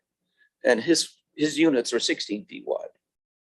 They're 3-story stacked, 3-story townhomes. Mine will be 20 feet wide. So I'm thinking, okay, it should be so, nice. Okay, thank you very much. I'd remind the members that we've got a long agenda tonight, and unless you want to come back and set a meeting next week, We got a long ways to go tonight. Thank So, you, Mayor. Councillor Antosky. Thank you, Mayor. I have a question. I need some clarification after something that was just stated. And I will try and stick to zoning. I know we all tend to get off to site plan, but in terms of the amenity space, I just heard a question about, I don't know where the 5.5 per unit came from, because we're offering more amenity space than's required. But I was just trying to find the chart again. Sorry. I've got written down here that we've moved from 9 square feet per unit to 5.5. So I just need some clarification on where we're at with amenity space. So through you, Mr. Mayor, to the councillor, the amount of amenity spaces that's being zoned into this development is based on the area of the deck and balcony per unit. Right. Is it, it's less than what's required, or you're meeting it through those two? So the zoning is set up to require a minimum of 5.5 square meters per unit. And that's what will be provided. The as of right zoning regulation at this point in time is 9 square meters per unit. But not to confuse things, that's the way that's usually applied is through a common amenity area. So if there's 3 units on a site, there would be 3 times 9 square meters on some area of the site external to the unit. What we're proposing is a little bit different. We're proposing dedicated amenity space per unit at a rate of 5.5 square meters per unit, and that's provided in some combination of balcony plus deck, or in the case of the main floor unit, in a rear yard. Thank you for the clarification. So I think we've got one more question, Councillor McCreary. Mayor, thank you very much. One last question, gentlemen. Can you not get a sufficient return on investment by producing 28 units on this site? No, not really, because Thank you. All right, I think that, thank you very much for responding to some of the concerns and questions raised. And so that now brings to an end the public hearing in respect to this matter. And you can take a seat up again in the audience, please. So now the public hearing is closed. I'll ask Councillor Martin if you would be prepared to move item 5.1 so we can get this matter on the floor for discussion. Thank you. I move seeking seconder that zoning bylaw amendment application PZ 0521 submitted by Upper Canada Consultants on behalf of 5025265 Ontario Inc., affecting lands at 9 Garden Ave, to change the zoning to residential medium density type A, exception 79 zone, to permit 30 stacked townhouse dwellings be approved in accordance with the applicable provisions outlined in section 9.3 of report 2022-72, and B, that pursuant to section 34 of the Planning Act, RSO 1990, CP 13, the following statement shall be included in the notice of decision.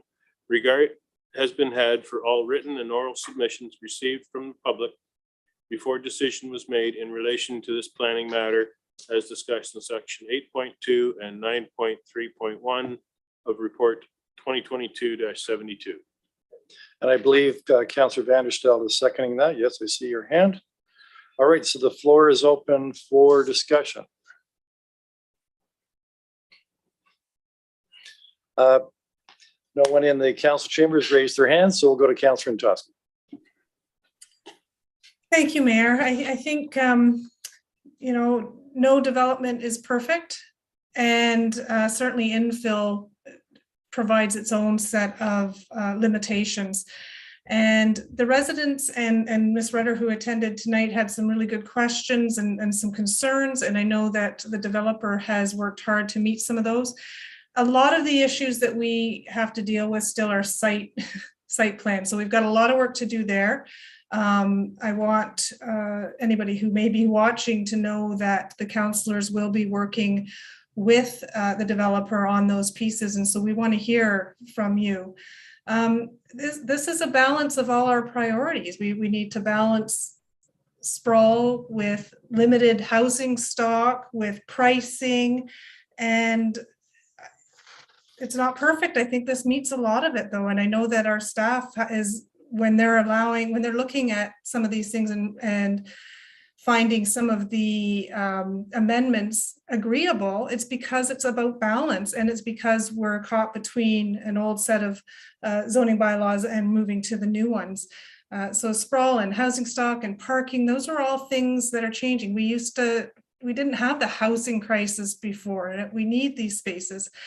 I agree with many people. I mean, I'm afraid to say the word affordable because I think it means something much different than we use it. So I liked Joe's reference to small a. In terms of our market, these are well-priced units. I think if we're looking for affordable units in what many of us refer to, those are going to have to be units bought, owned, and maintained by the city. I think this is a good proposal. I think we've got a long way to go. I think it's a good spot for infill. I think that people buying into these condos will know what the restrictions are. I would like the developer to give some thought to possibly designated spots. But again, that's all site plan stuff. So I'm in favor with this. There's a lot of work to do, and I know that the developers will work with us, and we will be bringing forward our residents' concerns as we move forward. Thank you.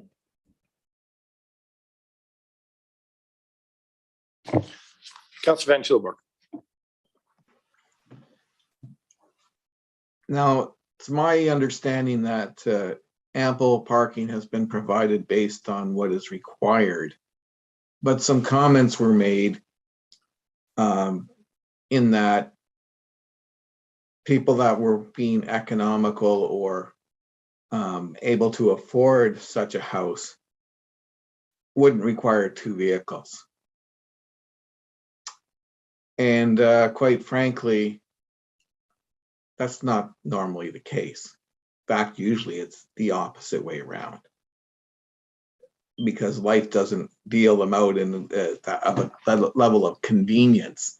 So when you're trying to say, hey, I've got limited funds, I found a house that's affordable, I wouldn't say that you wouldn't have 2 cars. You were probably going to buy a property here and sacrifice a car and make do, or you're going to put that second car somewhere. And that is more likely the outcome that we will have to deal with at some point in time.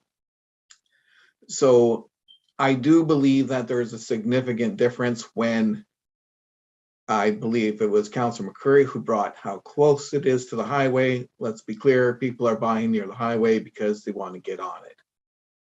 And if you were talking about a sort of stacked townhouse and apartment buildings like we have in the downtown, it's more understandable to assume that people would likely have less vehicles, because that's a lifestyle choice. So what you're having are decisions that people do have to make. I've never been a fan of the 1.5 regardless. I found that hinders people who are trying to climb up and require. You'll often find people that start, once they get to the ability that they can purchase a house, that's usually around the time when they need 2 cars. It's ironic how that works. So it's something that I hope we can look at in the future. I don't believe that's ever going to happen, because I think the provincial government's going exactly the opposite way. And maybe that works in Toronto, but we're still Brantford, and we're a growing Brantford. And all that other infrastructure, quite frankly, that one might expect that exists in Toronto, it doesn't exist here. It's thus poorer people, people on an economic budget, and people trying to get that house probably are going to require 2 cars, or park on the street, or sacrifice a car. So that's all I want to say about the parking.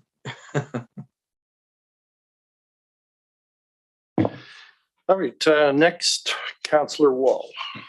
Just a quick question for staff. Thank you, Mr. Mayor. If this does get approved, what is the height limit for that site?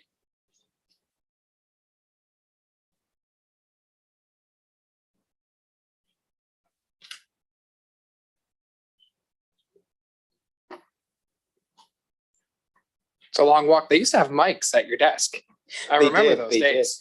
Through you, Mayor, to Councillor, that the provision under the current bylaw and the zone and specifically is 3 stories in height max. And this is three stories. That's what they're showing us on the elevations, correct? Okay, thank you. Councillor McCurry. Mayor, thank you. Well, you may have guessed that I'm not going to support this tonight for a number of reasons, with no disrespect to the presenters that came to see us tonight. But this ain't Toronto. We're not 5 minutes from the Islington station. We're 5 minutes from the 403.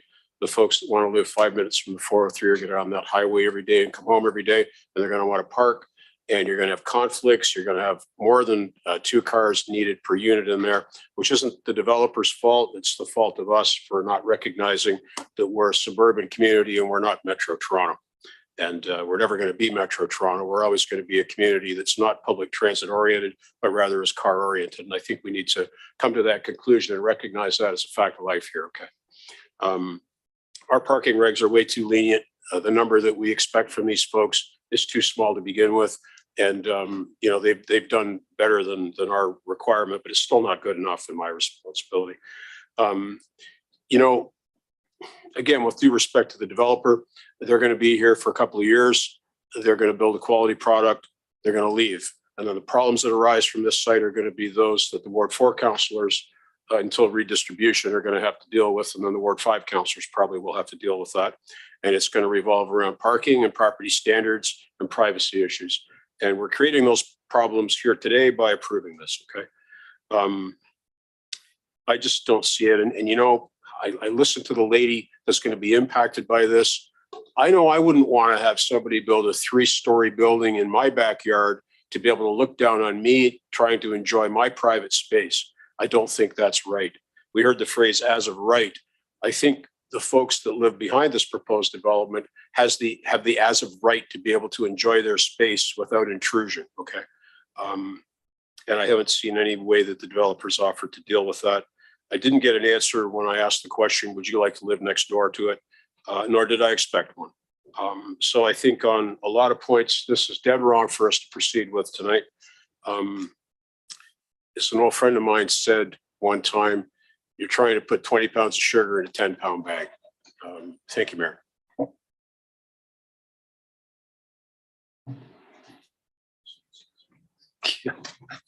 Yeah, I'll say a few words. I'm going to support this application. Do we have a housing crisis or do we not? We want to do something about the housing crisis or do we not? Or we just want to talk about the housing crisis. And the way you deal with the housing crisis is you build units and you strike a proper balance between the needs of the residents, the needs of the neighborhood, and the need to address the housing crisis. And so when I look at this application, I'm really not seeing it being grossly overbuilt. If it was built as a single family subdivision, there'd be 20 units. We heard that from our planner. This is 30 units and primarily because of the height, because you can go up to 3 stories as of what's called a right. And, you know, the issue of parking, I agree that's a legitimate issue. Probably not as great a concern here. In fact, I didn't see in any of the public commentary that I read in the material that we had in front of us, I didn't see any comment by neighbors about a concern about parking on their street. I think that's because Garden Ave doesn't allow any parking on the street. So it's not like in other areas such as where I live elsewhere in Echo Place, where you do have apartment buildings and people who live there do park on the street. And that is going to be a growing problem in our community. And I think we answer it the way other communities have done, through permit parking in select areas of the city where you get spillover parking from developments. So we know we do have a housing crisis. We do know we have an affordability crisis. The prices mentioned by this builder, they seem to make sense given the tax townhouse format is cheaper. And so they're clearly meeting a need that's there. And what are we doing? Are we developing land? Are we servicing land to park cars? Is that what we're doing? And we think that's the way life is going to be for the next 10, 20, 30 years? I think that if you look at the way society is moving, driving a vehicle and having a vehicle is going to become ever more expensive. And you're going to see families, especially those who live in units that are affordable, so they're just coming into the housing market. It's going to be hard for them to afford to maintain two vehicles. And plus, when you move into a development like this, you're moving in as an owner, a condominium owner. You're going to know what the parking requirements are. And so if you're a family that's got 3 vehicles, you're not going to move in there because you're not going to have anywhere else to park. So I think that if we're really serious about dealing with the ever-growing housing crisis in our community and across Southern Ontario, and we want to use less farmland because we have some of the best farmland in the world, we have to build slightly differently in the past, a little more density. That is just the reality of it. The province is forcing us there because land is an extremely finite resource. They're not making any more land. And we simply have to use land more efficiently and better. And so I can support this application. I don't think it's a real, I've seen some applications where there's been a real overbuild. I don't get that impression with this one. And frankly, most of the time they're asking us for an exemption or a reduction on that 1.5 parking. And there aren't too many that I've seen in the last 3 years where they're doing 1.5 plus another 13, 14 spots. So I think it's a reasonable balance. I'm quite prepared to support it. So with that, Councillor Antosky. Thank you, Mayor. That's a tough. Sorry, sir, that the public hearing is at an end, sir. And so if you had wanted to speak, you should have come forward and speak at that time. And there is an opportunity when the matter comes to council where if someone wants to speak to it, they can come at that time. So Councillor Antosky. Thank you, Mayor. I was going to say that's a tough act to follow. I'm going to reiterate some of my statements, which are similar. This is about balance, and this is balance of our priorities. We've talked a lot about the housing crisis. This addresses that. We talked about, environmental impacts and sprawl, and this addresses that. It's not perfect. No development that comes forward is perfect to all of us, and we will always be able to find things that aren't exactly right. But it's striking the balance. I think somebody used the term that this is an area in transition, and it absolutely is. And this looks to me to be a good build. The concern about people from, being close to the highway and people from being out of town buying is an absolute valid concern, but I don't know how we control that, regardless of what's built there, how it's built. That still could be the case. We can't control who buys from where until we massively change some other rules and bylaws. So as much as we would like to make sure that it's our residents buying, and I agree with that, I'm not really sure how we do that. I think I'll leave it at that. Again, lots of work to do on site plan. I think this is as much balance as you can get in an infill. Infills have lots of restrictions. So I hope that we will support this, and knowing that we're going to be listening to the residents moving forward and making as many changes as we can to satisfy the neighborhood as well. Thank you. All right, Julie, let's have the vote. Let's take the vote on this.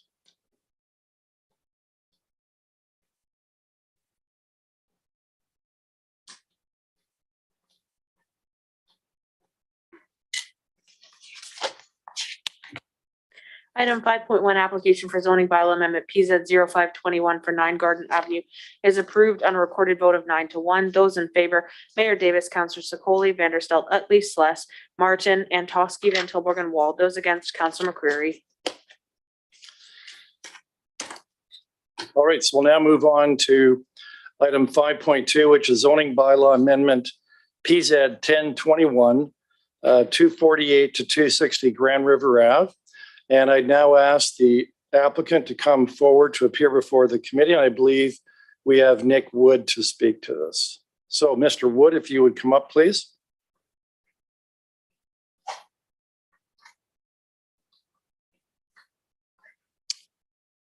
And if you please identify yourself and provide us with your address.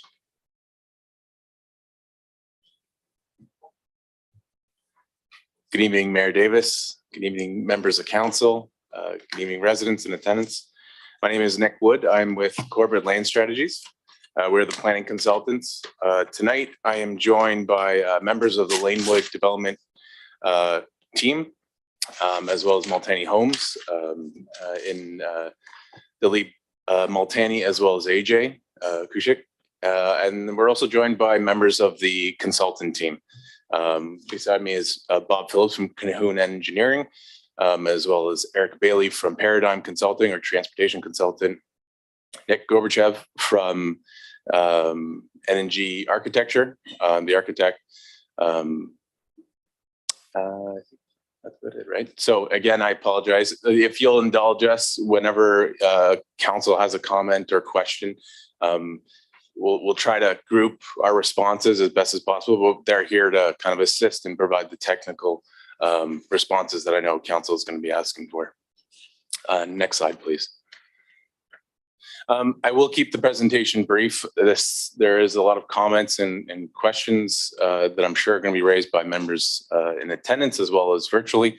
But tonight I'll just briefly touch on the background, talk about the subject lands, as well as speak to the proposal, some of the applicable policy, detail the events that have occurred for public consultation, as well as the comments that we've heard. And speak to some of the areas of concern that we've also seen and received through our various consultation events, and then summarize it shortly thereafter. Next slide, please.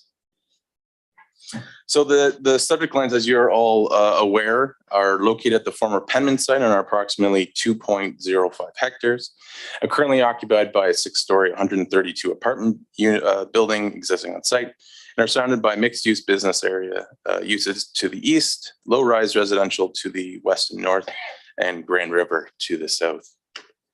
Next slide, please. The images in front of you detail a street view of the existing conditions. As mentioned, the site is currently occupied by a 6-story apartment building, and as well as on the immediate corner of the subject lands, as detailed in the bottom right image, is a existing duplex.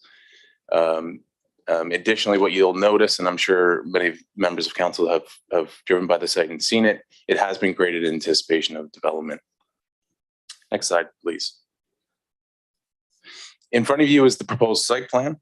It is proposed to include 2 accesses onto Grand River Avenue, as well as 2 new 6-story apartment buildings consisting of 96 units with a ground floor parkade. Access to the Grand River Trail is proposed, and that was secured through the previous OMB decision as well. Next slide, please. Additional details of the proposal include 43 1-bedroom units, 40 2-bedroom units, 10 3-bedroom units. 328 parking spaces are proposed at a ratio of 1.03 spaces per unit. A proposed landscape of approximately 6,352 square meters, which would be about 31.02%. Bicycle parking is proposed to be located in a permanent room on the first floor, as well as close to the entrances of the proposed buildings. Mature trees and a 1.8 meter wood privacy fence is proposed along Jameson Court.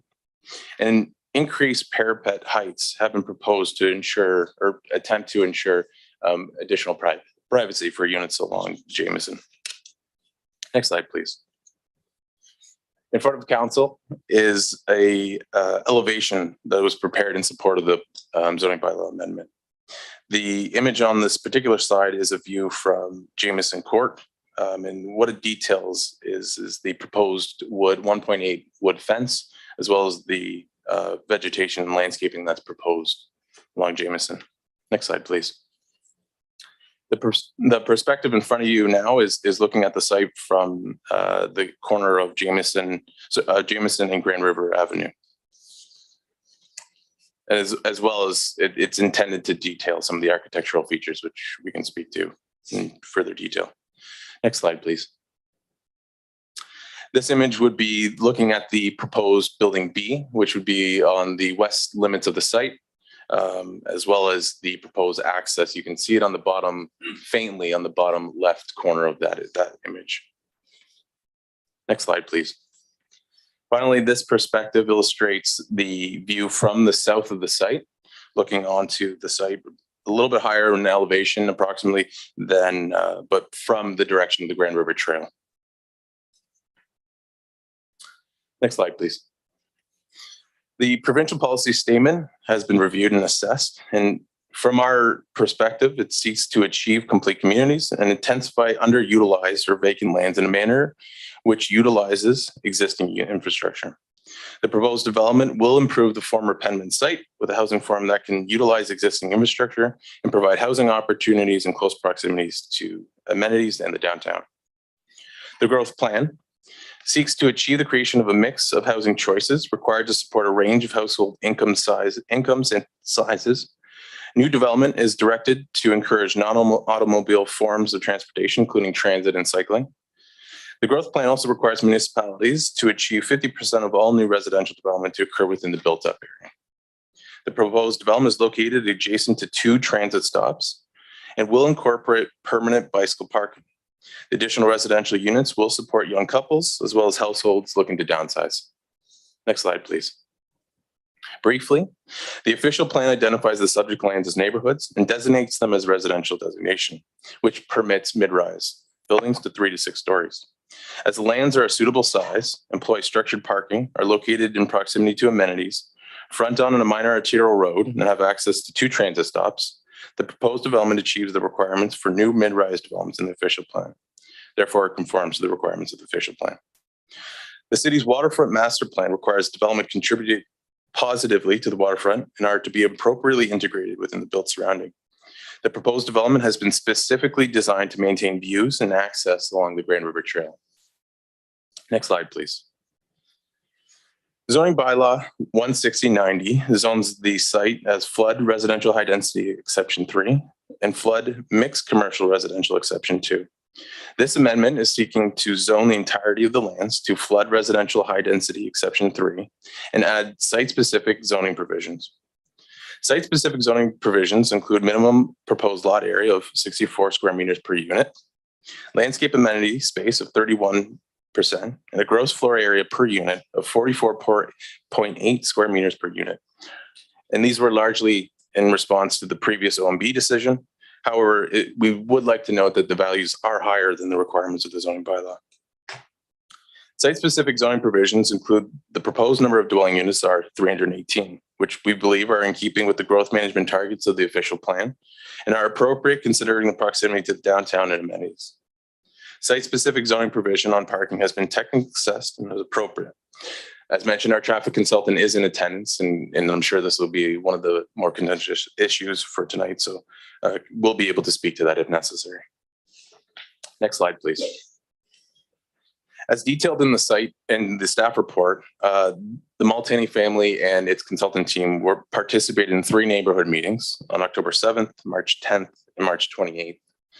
The October and March events were held virtually, and the March 28th, as I'm sure you're aware, were held in person.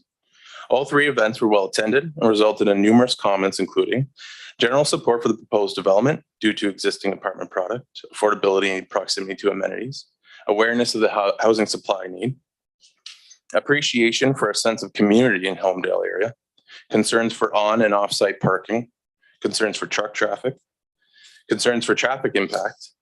Next slide, please. Concerns of density.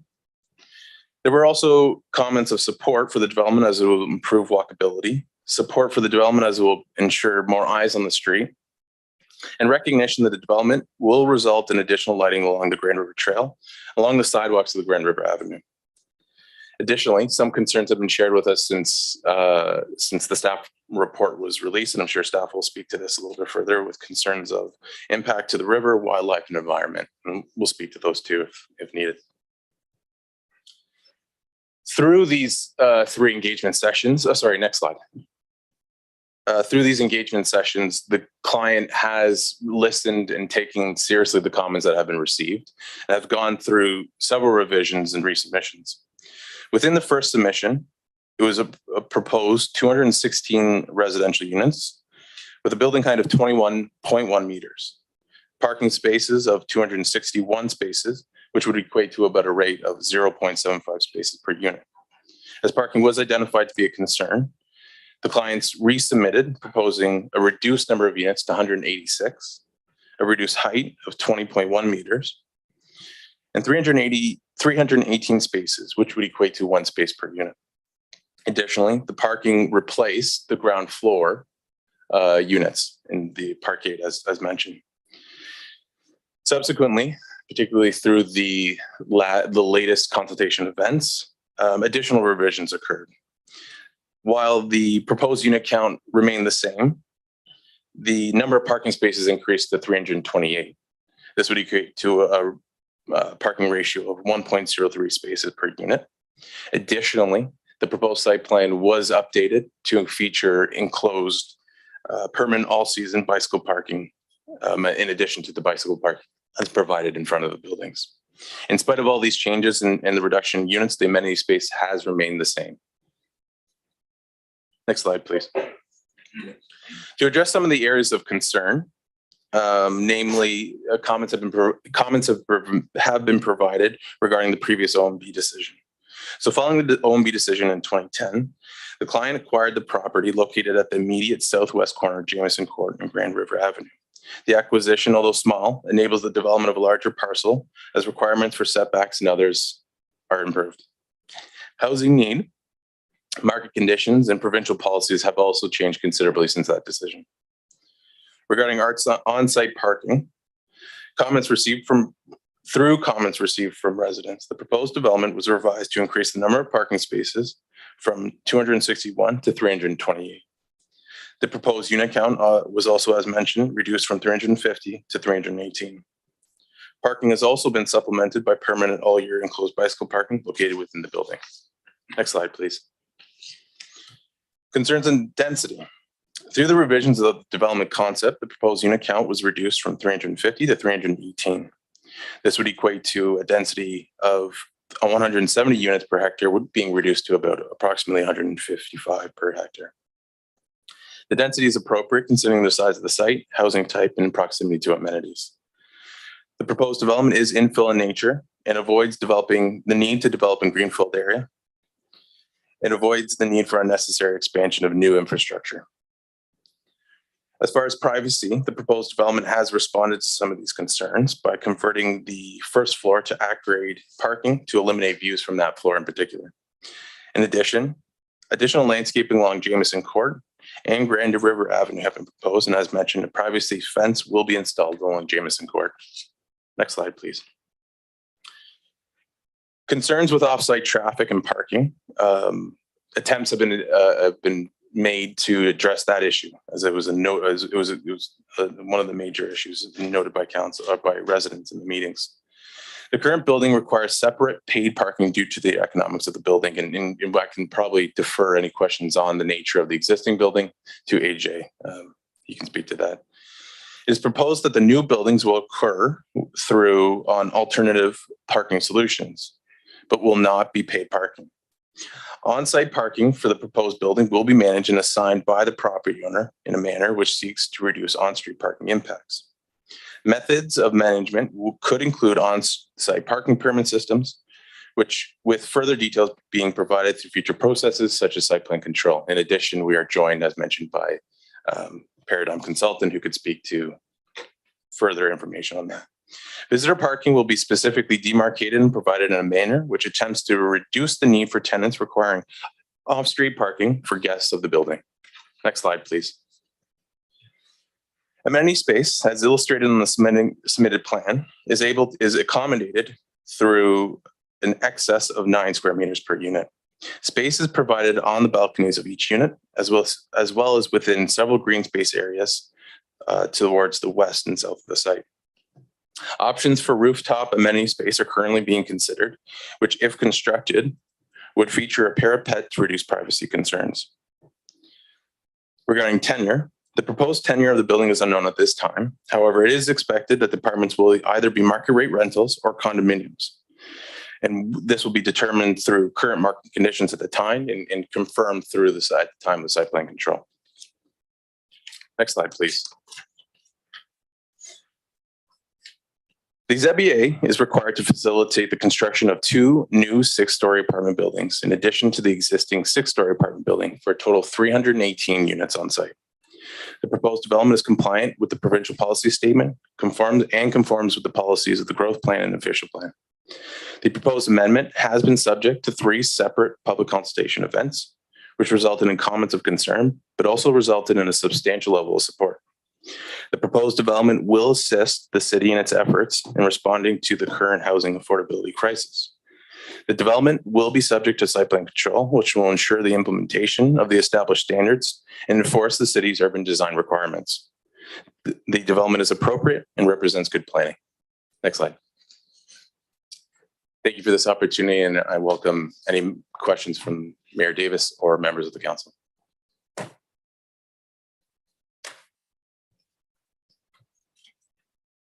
Councillor Wall.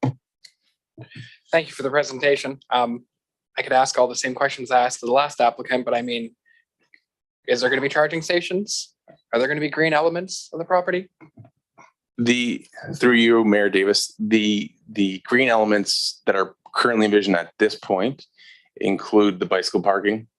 There will be incentive to utilize non-automobile forms of transportation, as well as proximity to the downtown to alleviate the need for the automobile. Additional opportunities for green charging stations could be explored through site plan approval. It's definitely not ruled out. Are these intended to be apartments or condos? It's not confirmed at this time. They will be market rate rentals or condominiums. Either or, though. We don't know. Yeah, exactly. We don't know for sure. Can you build higher? No. That's it? Yeah. Because of us According or to the because of official you? plan, we're limited to the 6 stories. Okay, thank you. Yeah, Mr. Wood, before we go to the Zoom participants, I got some questions for you. So how many units can you build there right now with the zoning that's in place right now? The official plan does no longer require the enforcement of density requirements. So that limits height and unit yield to the confines, I guess, of the zoning bylaw. I would think that the initial proposed density with 350 units for the entirety of the site could have been supported.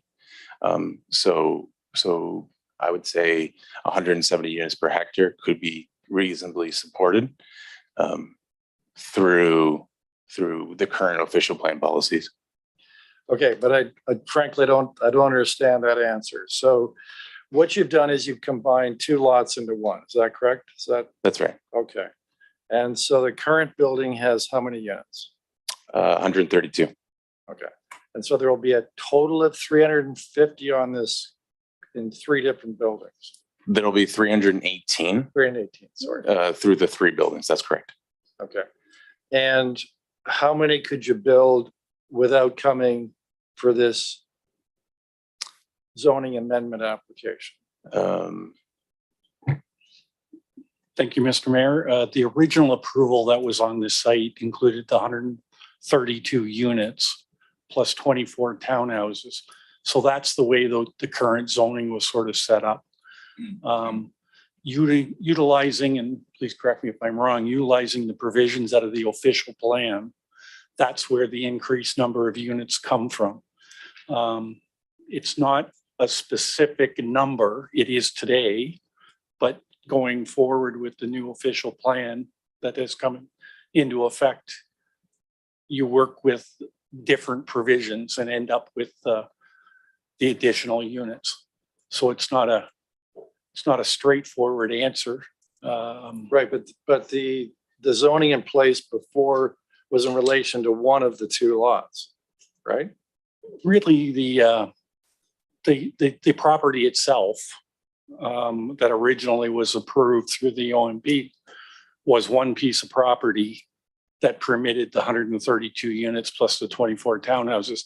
We've added a small parcel of land at the corner of Jameson and Grand River Ave to make it a more fulsome development.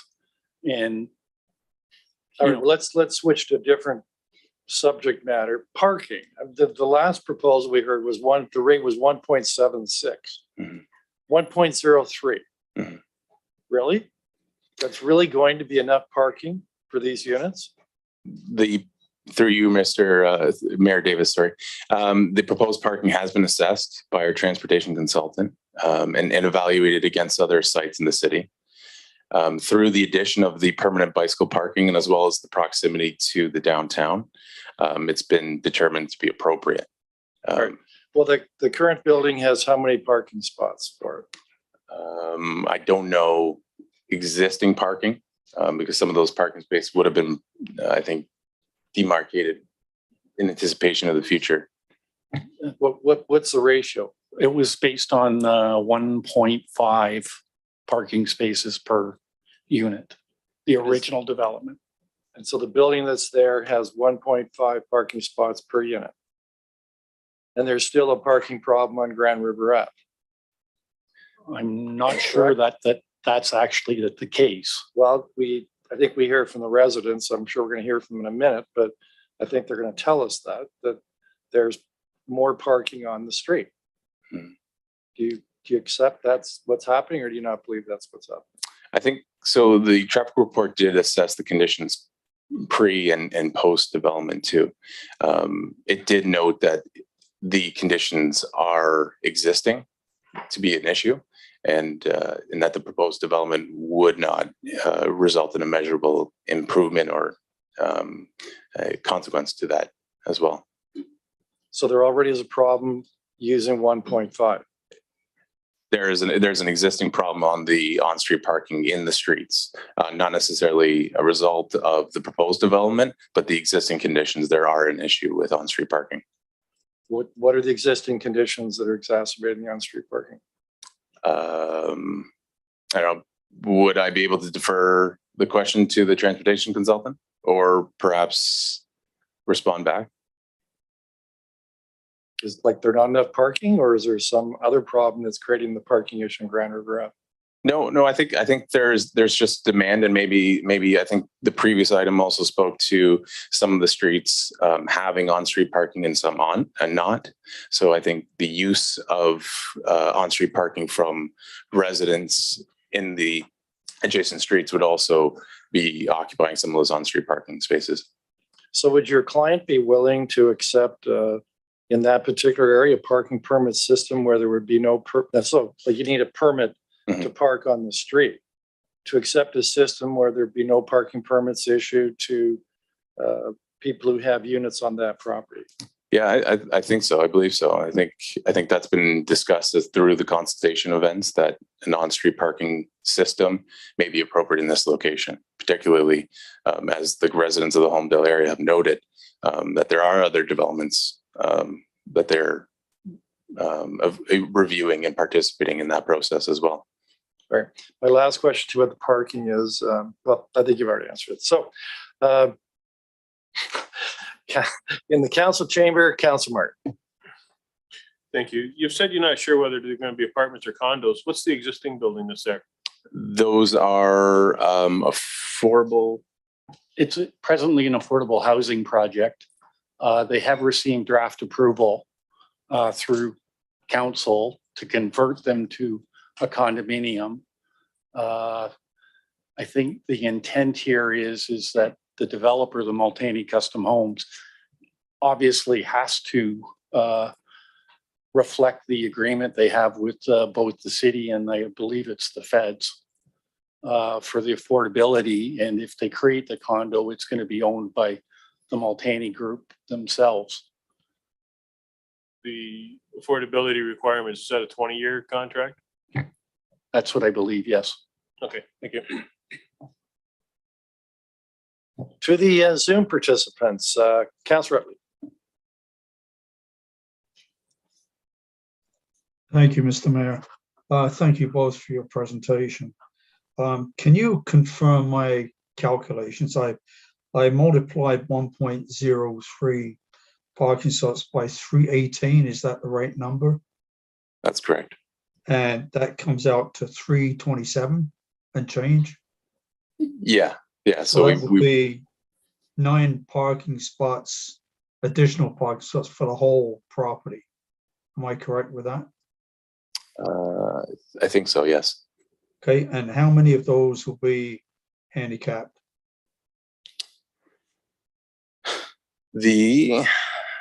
At this point, we are showing approximately 4, 8, 12 handicap parking spaces. And through site plan approval, we would be required to adhere to the accessibility requirements of the city of Brantford. And they would be, I guess some of those would be, or would some of those be for residents, and would there be any for visitors? I would think both. Okay. Would you know what that ratio is? Not offhand, no, sorry. Okay, alrighty. That's all I've got for now. Thank you. Councillor Sluss. Thank you, Mr. Mayor. One thing struck me in your presentation. You said that in the 2 proposed buildings, there would be assigned parking to reduce street parking. Did I read that correctly or understand you correctly? Yeah, let me go back to that slide.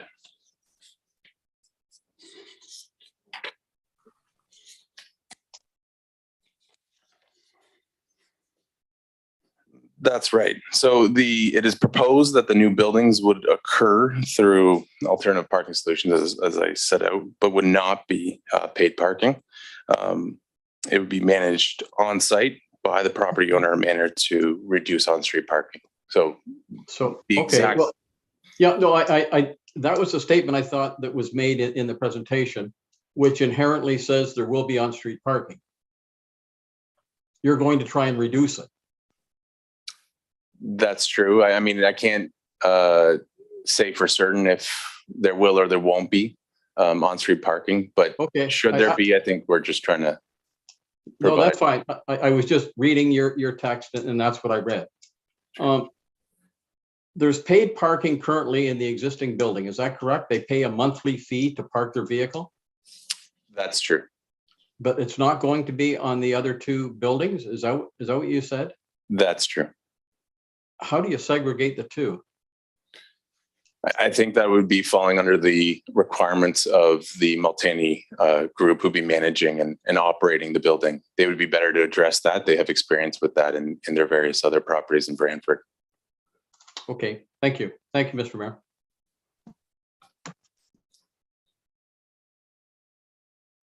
Mr. Wood, I don't see any other hands raised, so if you would take your seat in the public area, and we'll call you up again after we've heard from staff and after we've heard from members of the public. So thank you.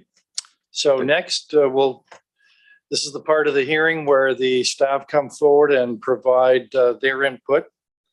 And I believe, Joe, are you doing this again, or are we having Casey? Casey, come on up.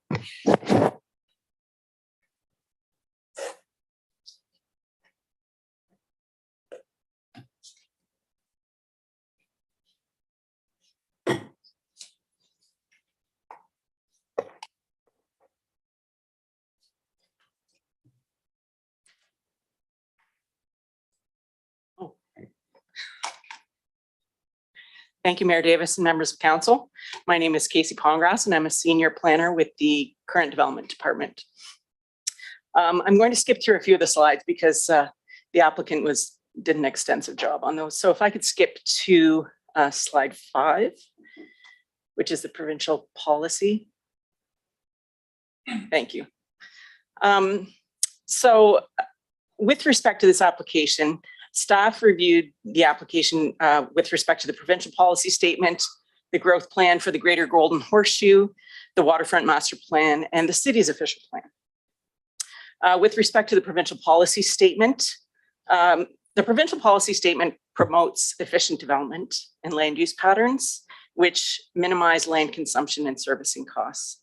It also includes policies that focus growth to existing settlement areas, encourages intensification and redevelopment, as well as making efficient use of existing infrastructure and public facilities. With respect to the growth plan, it provides that complete communities must accommodate forecasted growth by providing convenient access to appropriate mix of jobs, local services, public service facilities, and a full range of housing to accommodate a range of incomes and household sizes. Complete communities are encouraged by the use of active transportation, providing high quality public open space, adequate parkland, opportunities for recreation, and access to local and healthy food. With respect to the waterfront master plan, the proposed applications support the vision of the waterfront master plan by applying good urban design principles with an appropriate density. The proposed building is set back from the Grand River and creates a sensitive interface along the waterfront. And the buildings have been oriented in such a way as to contribute to continued views of the river. With respect to the official plan, these lands are designated residential in the official plan.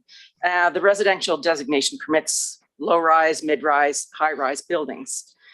The proposal is for 6-story buildings, so those are considered mid-rise buildings in the official plan. And there's a number of criteria that must be met in the official plan in order to consider new mid-rise development. They must be on a size suitable for the proposed development to provide adequate landscaping, amenity features, buffering, on-site parking, and garbage pickup and recycling services. The city shall encourage the use of underground or structured parking facilities for mid-rise apartment buildings. And in this instance, for the 2 new buildings, the applicants are proposing that the first floor be used for parking. The application shall be located in proximity to parks, open space, and other community facilities and amenities. These lands are adjacent to the rail trail system, and there are 3 community parks in close proximity. And with respect to services and amenities, it's close to the downtown. The 5th consideration, or the 4th, is that they shall have frontage on a major or minor collector or major or minor arterial. Grand River Ave is a minor arterial, minor collector. And the 5th consideration is that they shall have convenient access to existing or planned public transit. There is a transit stop directly in front of this building.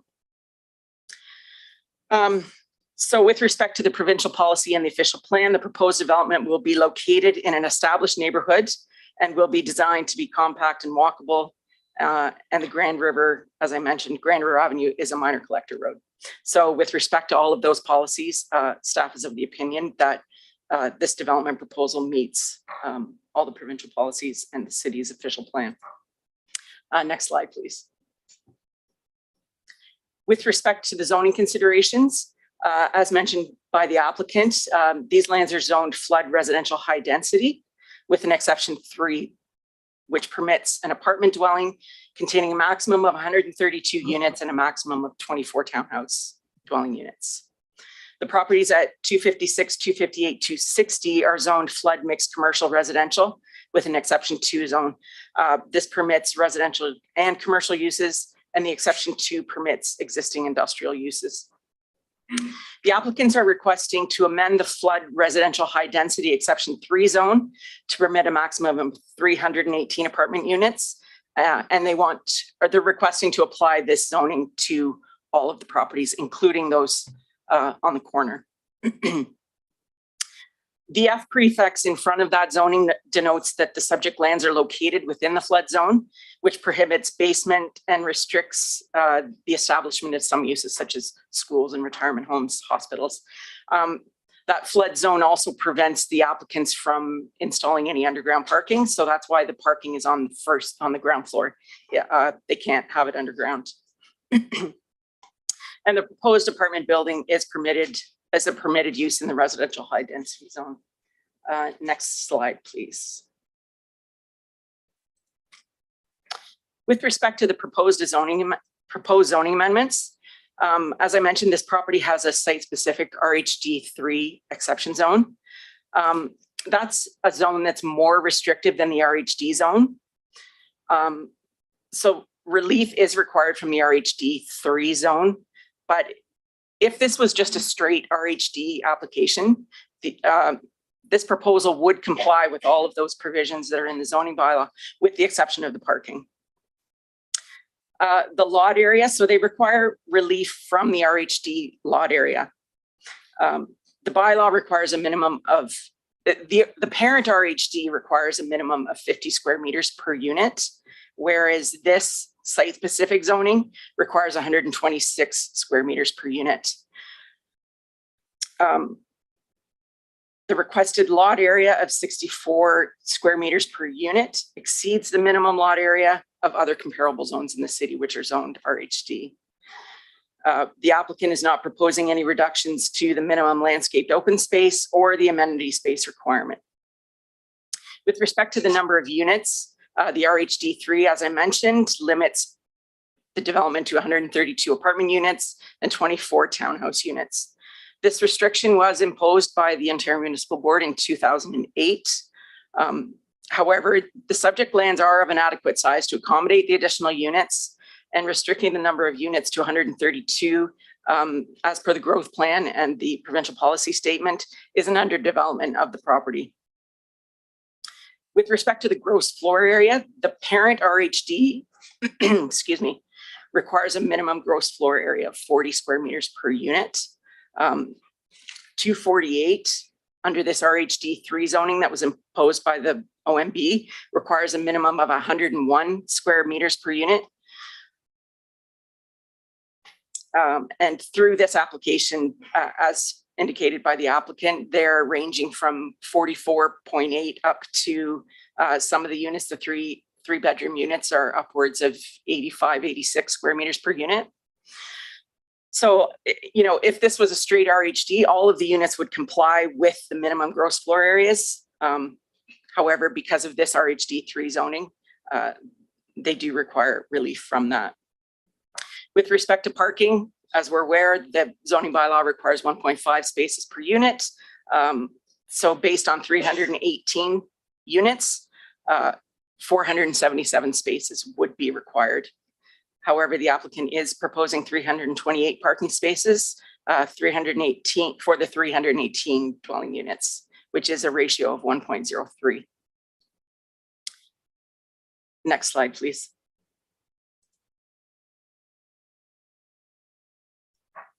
With respect to the public input, so as mentioned, we did have 3 public meetings on this, 2 virtual, 1 in person. Each meeting was well attended, and there seemed to be a split between members of the public. There were those that were, you know, for it, and those who are definitely against it. The circulation distance is typically 120 meters, as required by the Planning Act. We circulated in excess of that at the request of the ward councillors. The comments that were heard in opposition to this application, one of them was privacy. During the first virtual meeting, some of the residents along Jameson Ave expressed concern regarding the loss of privacy from the westernmost apartment building. Since that meeting, the applicant has revised the plan to address parking concerns, and therefore the ground floor now has parking and are no longer, ground floor residential units are no longer being contemplated. With respect to trail access, and regarding that, there were some comments about overlook from the balconies. However, from the balcony, there is a street in between the residents to the west. With respect to trail access, access to the Grand River system was raised as a concern for the residents. Historically, residents were using this property to access the rail trail system. However, it is privately owned land. Through the OMB hearing and through the site plan approval process for the 132 units, an easement was created to grant access to the public for access to the trail system. With respect to parking and traffic during the neighborhood meetings, residents expressed concerns primarily with proposed parking requirements. There were also comments about traffic and speeding and truck traffic. The applicants did submit a traffic impact study prepared by Paradigm Transportation Solutions. The study concluded that the proposed apartment buildings will not add significant delays or congestion to the local roads, and will not result in any off-site road improvements that are specific to this development. The city has already proposed the reconstruction of St. Paul Ave and Brant Avenue, and that was one of the intersections that people expressed concern with, was that specific intersection.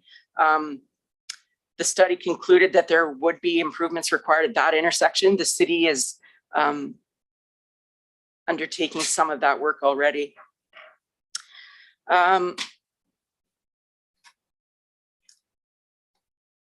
With respect to reducing the need for the parking, the applicant has agreed that they will provide interior space at the ground level devoted to permanent bicycle storage.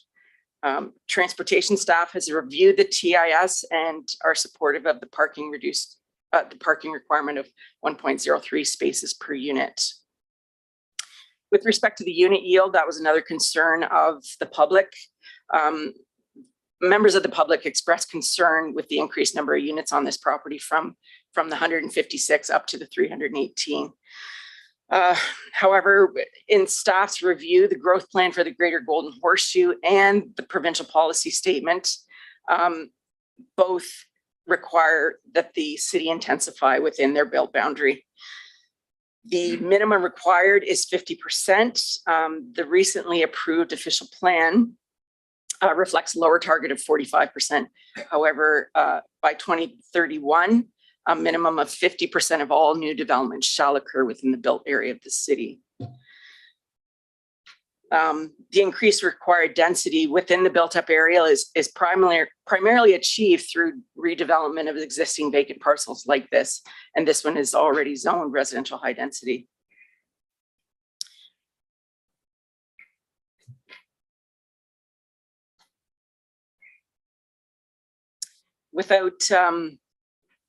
It's anticipated at the time that the redevelopment of these lands could support higher density. The site-specific zoning regulations that apply to this property, the RHD3, are more restrictive than the standard RHD, as I mentioned. Another public concern was speeding and truck traffic. And this concern was not specific to this development. There were concerns raised regarding the speeding along Grand River Ave and the truck traffic in the neighborhood, which are existing ongoing concerns. I'm just raising those as concerns that were raised by the public. However, they are not specific to this development. There were also a number of emails received since this staff report was prepared. One of them being the wildlife along the Grand River. Through the OMB decision and that hearing, there was extensive environmental impact study discussion. There was a specific concern with the bald eagles on this property. Through that OMB decision, it was determined that this property was not impacting the wildlife along the Grand River corridor, or specifically the bald eagles. Next slide, please. Similar to the previous application, staff have done a high-level calculation of the single detached versus apartment units. And we also made assumptions based on the smallest lot, which is available, which is the R1D, the 9 meter, 270 meter square meter lot. So for this property, if this was developed as single detached units, it would only support 64 units. And that doesn't take into account the odd shape of the property or the fact that there would be municipal streets required. The unit yield would probably be lower than that, somewhere around 50 units. In order to accommodate 318 single detached units, the amount of land required at 270 square meters per lot would be 8.59 hectares or 21.22 acres. So to achieve the same number of units, it would require 21 acres. Next slide, please.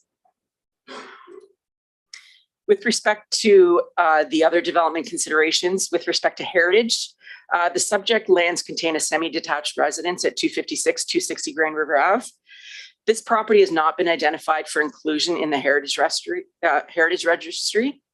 The building is located within the demolition control area of the city and will require a demolition permit if the proposed development is approved. This will require review by the Heritage Committee and approval by City Council. To the south of this property at 202 Grand River Avenue, there is a building that's been recommended for inclusion in the Heritage Registry, and it's listed, it's not designated. It's part of the former factory complex, which has been converted to commercial uses. And there's documentation that speaks to this building on the heritage page. Through site plan control, the applicants would have to provide a heritage impact assessment to ensure that there are no impacts on that structure. With respect to sun shadow, they submitted a sun shadow study. It was determined that there were no impacts on any of the surrounding properties.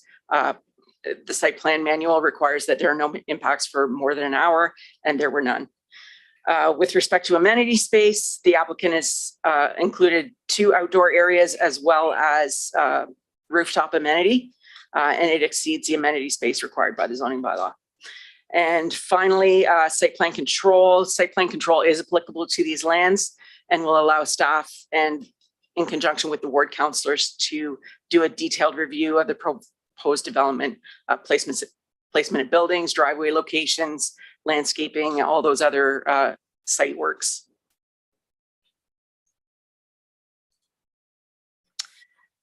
Next slide. So in conclusion, the application to amend zoning bylaw 160-90 for ultimately three 6-story buildings represents intensification within the built boundary of the city on a site which is currently underutilized. Ontario is experiencing a housing crisis, and the province's newly formed Housing Affordability Task Force in their report of 2022, January of this year, identified an intensification within existing built-up areas as one of the most important residential housing priorities. This development is in line with the task force recommendation. It meets the provincial policy statement and the growth plan and the city's official plan. And the proposed development is located on a minor arterial road or collector road in walking distance to transit routes, and will provide additional housing opportunities that will benefit the citizens of Brantford. Next slide, please. And therefore, planning staff is recommending that the committee of the whole recommend that this application be approved. That's all. Thank you. Thank you, Casey. I think there'll be some questions for you, starting with Councillor Wall. Great, thank you. Try not to keep you here for another hour, I promise. My voice won't last. High density residential. So when I think high density residential, I think like a big tower. And I know 6 stories is still pretty big, but I mean, like, kind of further to what the mayor was saying earlier, I mean, our only option is to build up, to build more housing. And once this 6-story building goes on, it's not likely they're going to add 6 more floors later. So when I asked the applicant, they said 6 was as high as they could build. Is that an us thing or a province thing, or? Through you, Mayor. It's a zoning provision right now. The residential high density permits 12 stories. Okay. But this property is specifically zoned for 6 stories, and the applicants have requested 6 stories. So that's what's before us. There's a disconnect between the new official plan and the existing zoning bylaw. The new official plan considers this to be mid-rise development, whereas the zoning calls it residential high density. Hypothetically, if we wanted this to be 12 stories, when and where would be the place for that? That would be this time. The applicants would have to request that their application be amended to increase it to 12 stories.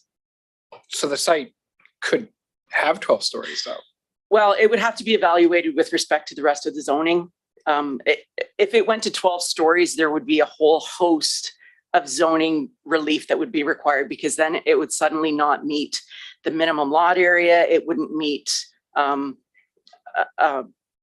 probably just the minimum lot area. It wouldn't meet that per unit. But it would provide desperately needed housing. Correct. Fair. Okay. Thanks. Councillor Sikora. Thank you. Casey, I just want to make sure I heard these numbers correctly. So if they met the minimum parking requirements, there would need to be 477 spaces. And currently, as proposed, there's 328. Through you, Mayor Davis, that's correct. Okay, so that leaves 150 vehicles displaced and into the streets of that neighborhood. Correct? Through you, Mayor Davis, that would leave a zoning shortfall of 156. Whether that would result in 156 cars on the street, I don't know. It depends on if everyone had 2 cars. Okay. Do you think, in your professional opinion, 1.03 parking spots per unit is responsible planning for that neighborhood? Through you, Mayor Davis, 1.03 results in slightly over 1 per unit. There are instances where in apartment dwellings, often people don't require a parking spot. So there may be excess spots required, excess spots in this development. 1.03, if it's affordable housing, is probably enough. My experience tells me otherwise. That's why I ask. And tends to be quite challenging for the streets around. But I'll leave the rest of my comments for later. Thank you so much. Casey, I have some questions. Sure. So I'm left confused by I hear, the RHD zoning, that the number of units are in accordance with that, and the OMB decision and the official plan. So, and the fact that this was 1 lot before, now it was 2 lots, and they're combined into one. I really don't have a clear picture of, given that the applicant has combined 2 lots now, which previously were 2 separate lots. What could they build under the current zoning bylaw? Under the current zoning bylaw, they are permitted to construct 132 apartment units, which they have, and 24 street townhouse units. If they combine those lands that they've acquired, the small corner, if they combine it in title with those other lands, that's all they get, 132 plus the 24. If they leave them separately, they could basically replace the existing dwelling that is there with another semi-detached dwelling. So what they get right now is 132 plus 24. And that's because of the OMB decision. Correct. 2008, when the provincial policies were different. Correct. Okay. So with the type of zoning that would be in place for that location, that size of lot, so kind of ignore the OMB decision for a minute. What would you expect the zoning would provide? If the site-specific exemption was removed and we had a straight RHD zoning on this property, right, they could accommodate, and it's just a math number, based on a lot of this size at 50 square meters per unit, they could accommodate 409 units on that property as an RHD straight math number, just area divided by what your minimum lot area is. Or that would also be subject to a 1.5 correct parking space requirement. That is correct. Yeah. Okay. So I know from the OMB decision, there was talk of trail access for residents across this lot. Correct. Will that still be in place? Yes, it's a registered easement. There's also an easement along the base of the dike, a 6-meter easement in favor of the Grand River Conservation Authority for maintenance. So where is that easement? Because I'm looking at the diagram, Appendix B, conceptual site plan. And it's page 28 of the report, or page 84 of 505. Okay. Sorry, 28. I don't know if we can get it shared.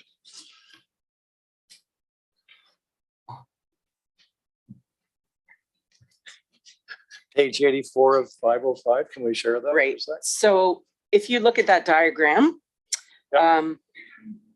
along the face of the existing building to the east of it, Right. there's an easement, straight easement that basically follows that driveway that comes in.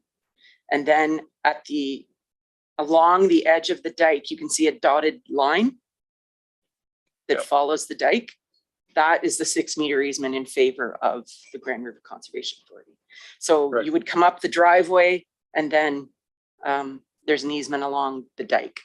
So residents in that area can, actually what they're doing is they're walking pretty close to the east side of that building. Correct. Right, okay.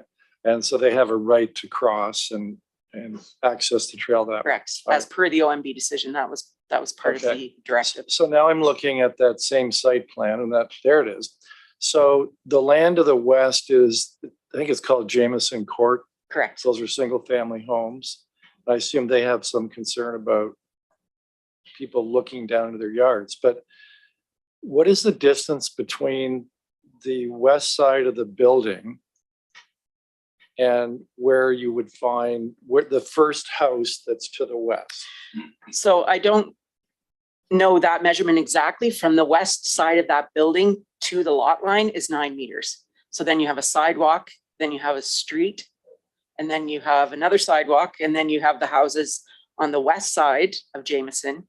There's one house in the southwest corner that's adjacent to this property. But the rest of the residents are across the street, across Jameson, and then Jameson turns. So there's 9 meters from the west side of the building, of the west building. Correct. Then a 20-meter road allowance. Yeah. And then another. Whatever front yard or side yard. Okay. So approximately 29 meters to the houses across Jameson. All right. I suspect we're going to hear from the residents that there's spillover parking from the current building, which has 1.5 spaces, onto Grand River Ave.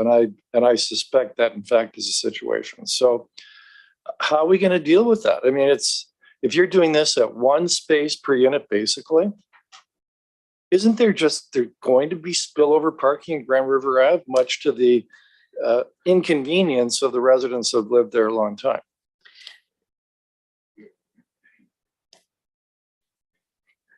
I'll defer to Yeah. Mr. Pete. I haven't even looked, but I assume it's Gary. But I'm having trouble with it. Through the chair, Gary Peaver, Manager of Development Engineering. So the spillover of the parking is definitely an interesting topic. Grand River does have some restrictions on-street parking. Some of the area streets like Jameson have open on-street parking available today. So when you're looking at the area, there are available spots that the city has opened for any resident in the area or visitor to park on. So there are significant parking open for potential spillover of any resident in the area or commercial plaza or whatever it may be. Yeah, but you know how it works. I mean, the residents, I assume, in Jameson Ave would like that street available for themselves and people that come and visit, and understandably, they might feel put upon by those that are parking on what they might consider to be their street. I get it, it's public, but is this an area where we should consider permit parking? I mean, I did ask the owner of that, and that permit parking would, in essence, for those that live on this particular site in the apartment building, they would not be entitled to a permit to park on those adjacent streets. Through the chair, they'd have to pay to buy the permit more than what they pay for the on-site parking. So that's something we should consider. Through the chair to yourself, I think that's something you would need to look at more of again at the neighborhood level. It is something that you have to look at all types of the developments in the area, because if you start looking at one development versus another, so you really want to have that area analyzed and looked at from the land use, the zoning, and the official plan of what might be there in the future. I think it's important you realize that this space that is currently paved is wasted space for most of the time. And in order to use it effectively and efficiently, we're going to have that spillover However, you really have to look at that neighborhood, not just the one development, and force the residents to either pay for it or not. But if they had to get a permit, maybe they might think twice about living there. They might live somewhere else where there's more parking available. If they had 2 or 3 cars. Through the chair, that is correct. They may think about that. We also have a part of our on-street parking bylaws about vehicles sitting for too long and lengths of time. That's another option that could be addressed or looked at as well. If complaints coming in of vehicles just sitting there for too long a period of time, they could be ticketed and towed. Those restrictions could be analyzed again at a neighborhood level. Okay. And do I understand that in the two new buildings, we're not sure whether they're going to be rental or condominiums. There's going to be parking like on the first floor. People will be parking under the building. Through the chair, that is correct. The parking would be on the first floor. In the city of Brantford, underground parking is very constrained. Groundwater levels are extremely high, and that puts a lot of pressure on buildings and the cost of that building to build down. Now, being in a floodplain, it is not allowed in this area. And so to ultimately get to that 1.5 parking ratio or 2 or whatever that parking ratio may be justified, we would be building essentially parking garages on these sites to get these types of densities that we're trying to achieve. Okay, so how do we deal with the last application was 1.76 units parking spaces per unit, and this is 1.03 now, and I thought 1.76 was being very generous. How can you assure me that 1.03 is going to be sufficient? Through the chair, I think as we are going through our zoning bylaw update, this is something we're definitely analyzing. There is no easy solution to this. I think looking at the type of units, the bedroom accounts, items like that to pinpoint down what we believe is going to be the parking ratio for that type of development is key. Looking at this specific site, this specific site has 2 transit routes, has great connectivity to the walking links, bike lanes, all of that. Grand River Ave is quite a bit different than Garden Ave. Garden Ave is at our city boundary, and we're very close to where this is right in the center of our city, where we're expanding and providing more commercial uses in the area, as well as the closeness to the downtown core. Okay, a different subject matter, and this is now the use of land. And there was that data case you had in there. So did I understand it correctly that to build 318 units as single-family residential using the smallest of lots, you'd have to use about another 16 to 17 acres of land to achieve 318 units? Through the chair to yourself, yes. 21.22 acres would be required to construct 318 single detached And then you units. subtract the acreage of this particular, come on, to the net would be about 16, Correct. 17 acres.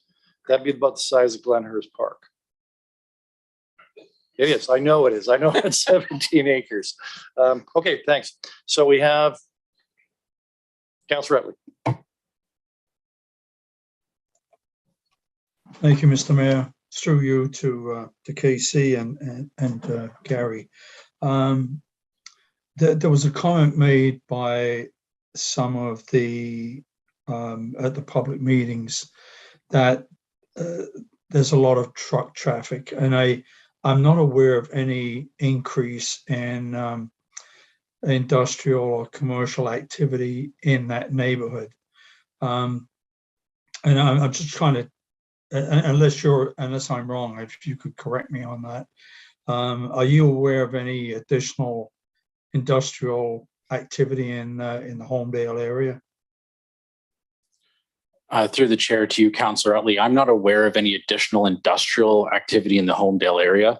I think if we went back 20, 30, 40 years, we'd actually have seen more industrial activity back then. Yeah, I agree with that. And I wonder if, the last couple of years, the first year or so of COVID, there was a lot less traffic, period.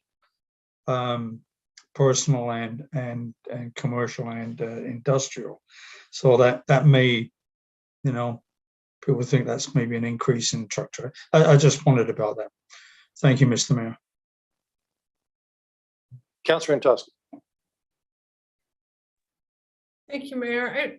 I'm just giving some thought about this conundrum we always have about parking, but that, you know, things are changing. And one of the things that we've certainly changed, we've seen change is the ability for people to work from home. And I'm wondering if yet there's any kind of an analysis, and I think this would have to be something provincial, but is there anything out there that's done, any kind of a study that might indicate, or that we can find information in regard to how many people are working from home, and has it made any difference in terms of vehicle requirements for people? Through you, Mayor Davis, I'm not aware of any studies that have been conducted with regard to that. Yeah, through the chair to you, Councillor. There are ongoing studies. It is something in the industry wide that they are analyzing, trying to understand when we come back to pre-COVID normal. Visually, in what I've seen to date, you know, within the city of Brantford, we are noticing a difference of vehicles staying home, working from home. It is obvious, but traffic is still a component. And most recently, you're starting to see it as well in the provincial highways getting back to being congested. However, the notice that we've been seeing is they're at different times, because there is more flexibility with the working from home working hours. But to answer your question from the start, they're ongoing studies, nothing that I have fully read yet. And that is something that, again, the industry is looking at. Thank you. Not seeing any more questions. So thank you, Gary. Thank you, Casey. So now the public hearing now is open to members of the public to comment, and I'm pretty sure there's some members of the public that are here today that are kind of chomping at the bit to want to speak. So we don't have anybody that's coming in virtually. So once we have the area cleaned, to our excellent cleaning staff filling in here for us.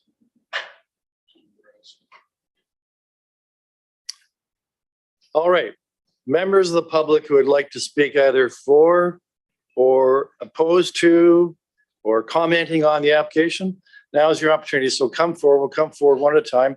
Sir, I see you're in the front row. I know you've been anxious to speak. You've raised your hand a couple of times. Now's your chance. So if you just state your full name, please, and your address. Mayor and councillors, my name is Miguel Barraza, and I live at 9 Jameson Court, which is that southwest property adjacent to the current development. So that kind of puts in perspective. It's the property right here. So one of the things that I think a lot of people don't realize is that that property beside us used to be a brownfield property.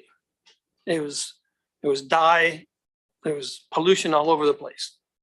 And I believe there was an agreement made between the city and the province or the federal government to clean it up.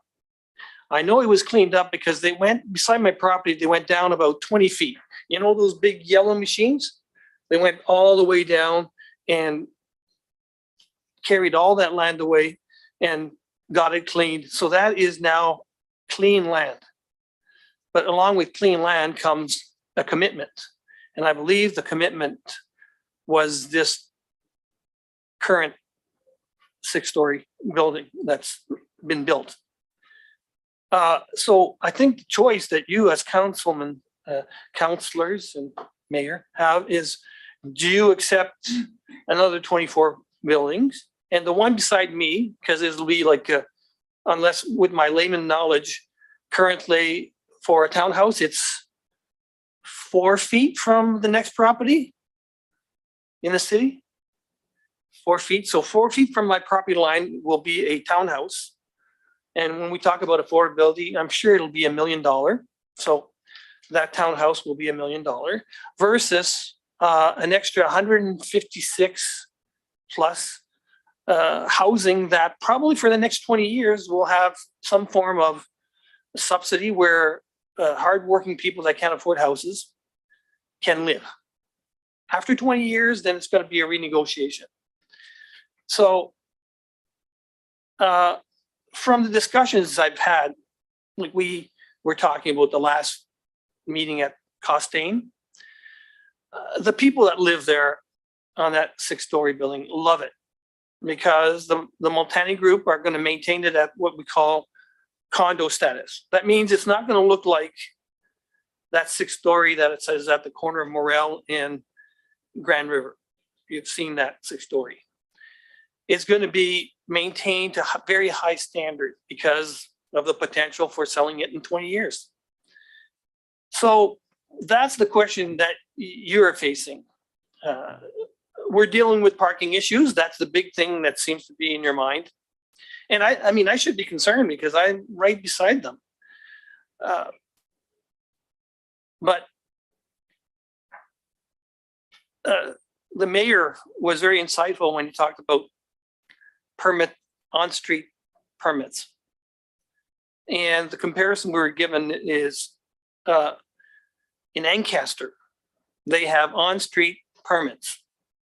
Now, currently I have about 5 trucks around my property that is parked on Jameson. So that street is being well used in front of my house, beside me.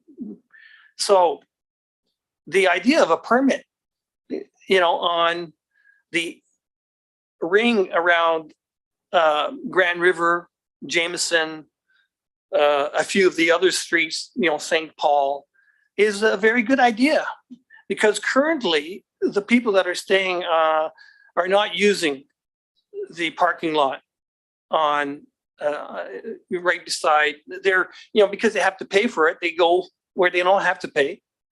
And if there was a permit issue where if they're staying overnight and they're just parking on Jameson, or it's an enforcement issue, then the city would have to have, I don't know if you have to have a bylaw for on-street permits, but I think it would go a long way with satisfying a lot of the residents here that are living on Grand River or on the side streets or even Jameson, where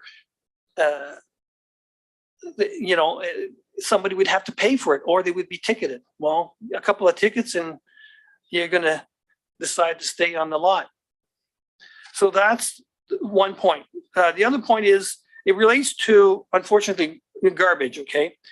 When there's a big 60-kilometer, northwest wind, currently right now behind the current 6-story building, that's where the garbage is being kept. And when there's a big wind, there's overflow and the garbage flies over the dike trail down. And I know because I have to, we walk down the dike trail and we have to go pick it up, but it's hard for me. I'm a senior and you have to go down 30 feet to pick up the garbage, and it's a young man's game now. So one of my recommendations would be maybe, you've seen these baseball things where there's a screen there. Maybe you can kind of put that behind the garbage area. So when there's a big wind, then there's something that stops it. I'm not sure if there's going to be is there going to be a fence along the trail, or is that going to be open? I don't know. That's a question for the planner. And that's it, my friends. That's all I have to say. Well, don't run away, Mr. Brazel. There may be a couple of questions for you. We'll check. Councillor Wall has a question for you. Hi. Sorry. It's Miguel. Hi, Miguel. Thank you. Are you in support of the development or against the development? I'd love to have a park there, like green space and no development, but I know that, our taxpayers are paying for that property. They've already paid for it to get it cleaned, and something should be built there. And from what I've heard with the current resident, I'm totally surprised. I was afraid that there might be, vandalism and all that. Nothing, not at all. And as far as I'm concerned, yeah, I'm for that. The development. There's going to be a parking lot beside my house. I can do that. Okay, thank you very much for coming to speak. We need more people coming and speaking before this council, and it always means a lot to see people like yourself. Thank you. Councilor Mark. Thank you. Thank you for coming, Miguel. The parking lot for the building that's there now, is it underutilized because they're parking on the street instead of paying for parking? Yes, I would say it's about a quarter underutilized. 'Cause there's like, currently they have extra parking that hasn't been allotted. Like usually there's a number on, you know, like in each slot. And there's, I would say about 20 unallotted parking spaces. And I see them empty like all the time, but the Grand River is pretty filled up. So people basically are, instead of paying the monthly fee, are just going to park on Grand River. Okay, thank you very much. All right, I think those are the questions. Thank you very much, Mr. Press. Thank you. So, anyone else? See, sir, you've raised your hand. Come on up.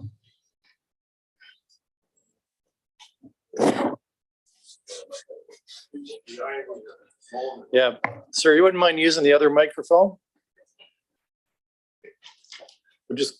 We don't want them to wear out, so we go back and forth. I'd rather stand up because my back's bothering me. Well, we can raise the table for you if you like. No, that's fine. Just this property, from the information I got, was rezoned. Sorry, sir. If you would just state. Oh yeah, my name. Yes, I'm trying to get the table lifted for you so that I think it does rise. Yeah, it does. I think it does. Just hold it up. Yeah, no, there's a button. Yeah, I know one of them does rise.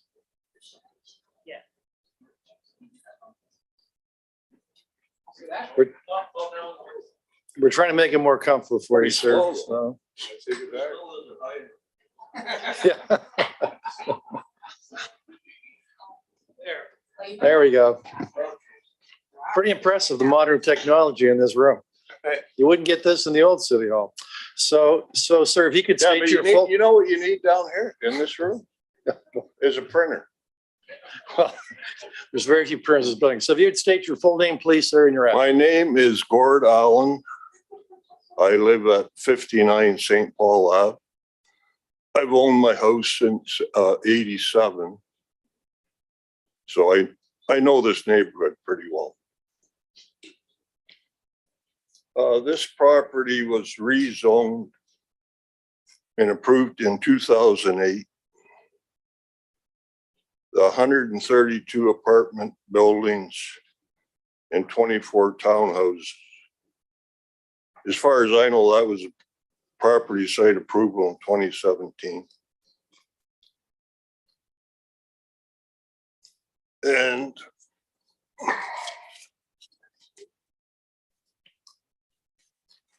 I have this article from November 1st, 2017 about this property. I want to read a few things on it. Plan calls for 132 affordable housing units and 24 townhouses to be built on property, this particular property, owned by Lanewood Development Corp., of which the majority owner is Brantford's Multani Group.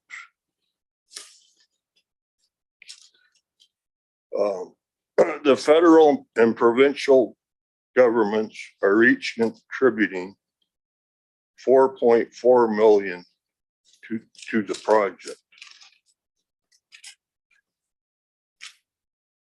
So that was, I don't know if they got that total amount, which would have been 8.8 million. City Council, meanwhile, is supporting the project by recently approving $3,698,000 in municipal tax rebates under the tax incentive program aimed at encouraging private sector encouraging private section investment into the remediation and development of brownfield sites. Under the program, Lanewood will get tax rebates over the next 17 years. Lanewood will also receive a $281,000 development charge reduction. So they want basically what it was approved at and what the developers were good with was 156 units. Now, 4 years later,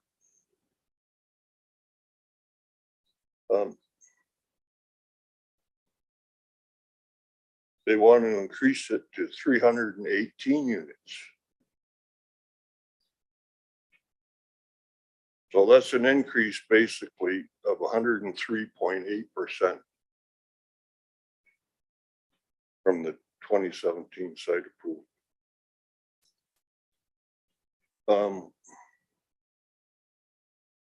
These two proposed apartment buildings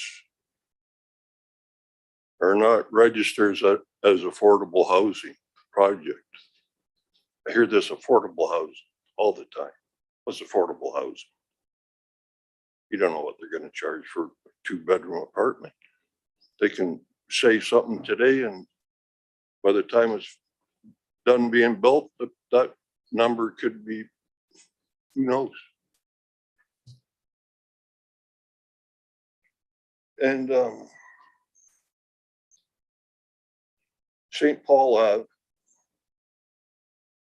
it's a minor arterial, a lot of truck traffic, bus route, vehicle traffic, and the street characteristics from Dufferin to Grand River Ave.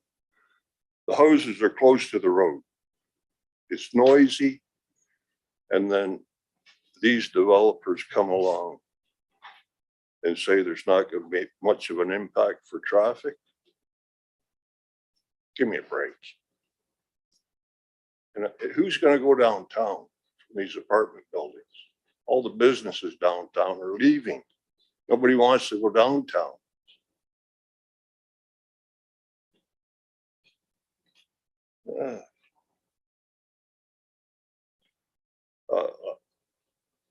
I agree you need to develop, but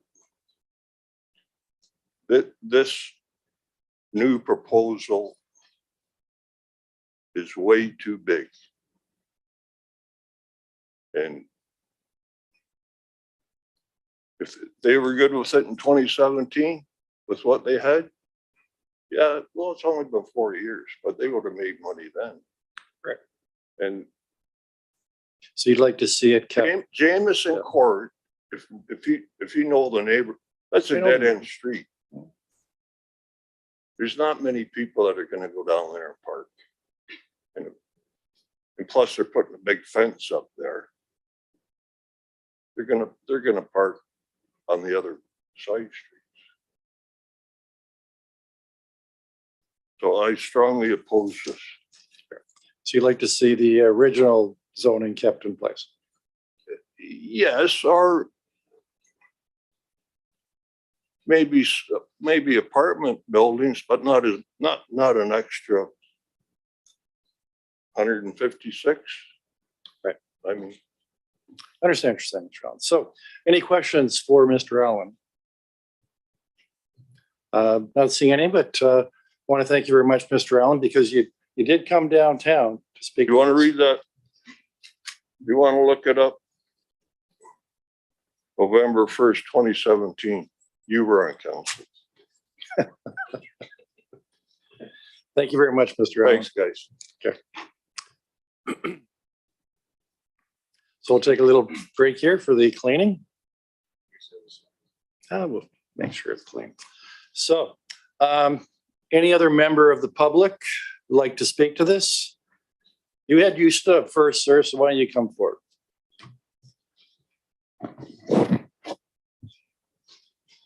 If you like to sit, probably you'd sit there. That might be a good spot. So if you could state your full name and your address, please. My name is Brody Williams, and I live at 248 Grand River Ave. Go ahead, Mr. Williams. I professionally work down in the Homedale area. I deliver down there. Personally, I'm in favor for the development. I live at the building. It's a good build. It's good to see this land being used to see a modern approach for Brantford, as opposed to there's a comments about the trucking, a lot of trucking. As someone who sees this area every day, there's city bus terminals down there, city trucks are down there. There's a couple of businesses down there that have trucking that has nothing to do with the development. So in that regard, but I'm in favor for the build. It's a good build. It's a good, clean building, and I would like to see more modern approach for Brantford in the Homedale area. All right. So, any questions for Mr. Williams? Yes, Councillor Wall. Hey, how are you? Great to see you. Now, You too. Hi. Hi. I'm excited to see everybody who comes to council. Come on. Sorry. My question, you just want to see this kind of development come to Brantford? What brought you to council today to tell us that? Well, I heard there was some opposition about and some concerns about the some traffic and things like that. And I like their build. I like their development. I'm a fan of the building, and if they can continue that and build more for what they've been doing, I'm in favor for it. Is there anything you would recommend they do different? Nothing comes to mind right now. No. Okay. Thank you so much for coming. Thank you. Any other questions? Seeing none. Sorry. Yeah.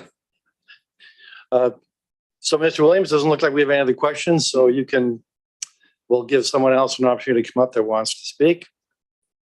So first, we'll allow for some cleaning. Yes, I can see you've been very anxious to come. So now's your turn. Thank you. You did it. Oh, thank you very much. So again, you just need to state your full name and your address. My name is Tracy Rebuttal, and I reside at 248 Grand River. So as you see, I'm also a UPS driver. I'm actually the one who at the other previous meeting brought out the permits, because I also deliver in Brantford and in Ancaster. And in Ancaster, they love to double park on roads, a lot like West Brant. And a lot of our vehicles can't fit down them, even like snow and stuff. So in Ancaster, they started getting permits. So that reduced a huge number of vehicles that are staying on the streets, and which is giving us people room to maneuver in and out. Also, I heard about the wildlife. So before all this, I used to live on 6 Jameson Court. That used to be our house.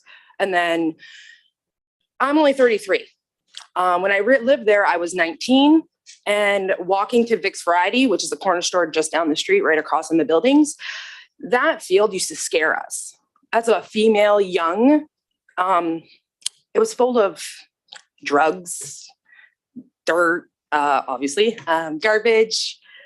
No one ever maintained the property, barely ever. So I was like always scared to walk down there. It was ugly. I mean, if you drove past it, it was ugly. Now you guys have a beautiful building by a developer who lives in the exact same area on Jameson Court. So the developer is not going to do anything disrespectful to that area because he lives in the area. He respects Brantford and the community. And that's why he chose to bring his company here to build here. He's built how many places in Brantford and Cambridge, and I'm assuming other places as well. When it comes down to it, I don't see anything with the traffic as a driver. Like I said, like Brody said, we're always down there, in and out. Where your problem is Brant Ave. A lot of people, to miss the Brant Ave traffic, will swoop down into those little areas and straight down Grand River. That's where you're getting your problems. I also suggested speed bumps because in Ancaster, there's speed bumps. One lady said coming around the bend on Grand River at the other meeting, people are constantly speeding. Maybe putting another stop sign there, just like around the bend there, because you guys already put another one just past, I think it's Chestnut or something, another stop sign, help them out. For parking passes, like I said, it's the greatest thing. Ancaster, it's working. It gives money back to the city and the taxpayers, Yeah, that's all I say. The wildlife's on the other side of the river, as far as I'm concerned. There was no wildlife in there when there was just long grass. Yeah, that's all I gotta say. Thank you. Okay, well, don't run off. There may be some questions for you. Any questions for Tracy? I think we can count Councillor Wall. All right, thank you very much, Tracy. Thank you. Okay. So are there any other member of the public that would like to speak to this matter? Yes, sir, you in the blue shirt back there in the back.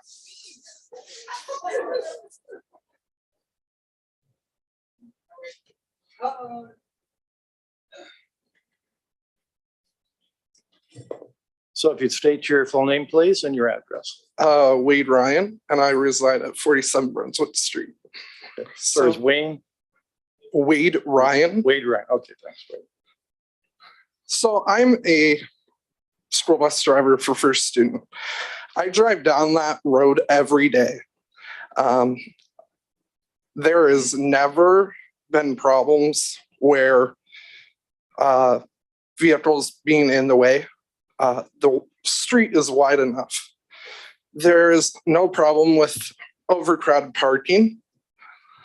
There's times during the weekend, but like everything happens during the weekend where it's going to be busy. There's going to be loads of traffic. There's going to be overcrowding. But at the end of the day, we have to realize as a community, Brantford is growing. Brantford's growing at a very rapid pace. Shellards Lane, for example, used to be a field, and now there's housing coming in. But we also need to realize, again, that Brantford is expanding, Brantford is growing, and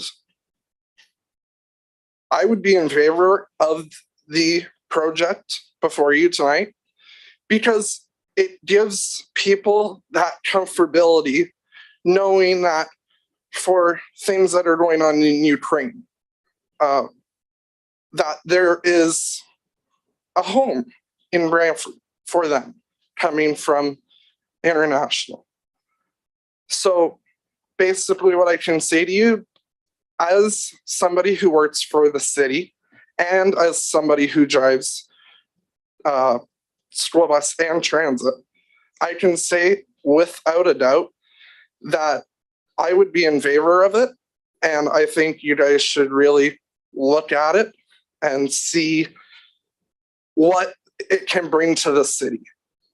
Because at the end of the day, we all need to realize that the city is growing. Thanks very much, Wade. Don't see any questions, but I think you made your point very clearly. So thanks very much for coming out tonight. Thanks. Okay. So is there any other member of the public that would like to speak to this? Yes, ma'am. You're next. You're up. Hello, this one? So again, if you just tell us your full name and your address before you start. My full name? Full name. And your Elizabeth address. Doy. I live at 248 Grand River Ave. So you know what I'm voting for. I was with the first virtual meeting and I said what I had to say. So I just had to come here tonight. I just sat here for 3 hours so I could repeat myself.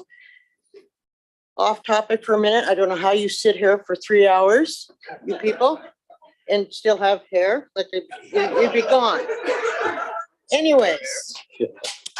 Okay, so he knows what I'm talking about. I am a retired nurse of 30 years. I've lived in Brantford all my life. I'm also a widow.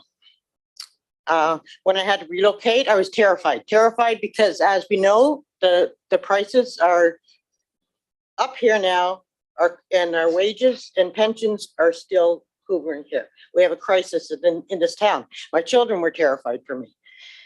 I never thought even to look in Homedale because, well, back in my day, you had the factories down there and just, you know, and a friend of mine told me about this apartment building. I went down there. I couldn't believe how beautiful it was. But anyways, I'm in that apartment building for 10 months now. The Maltenies have made a beautiful apartment.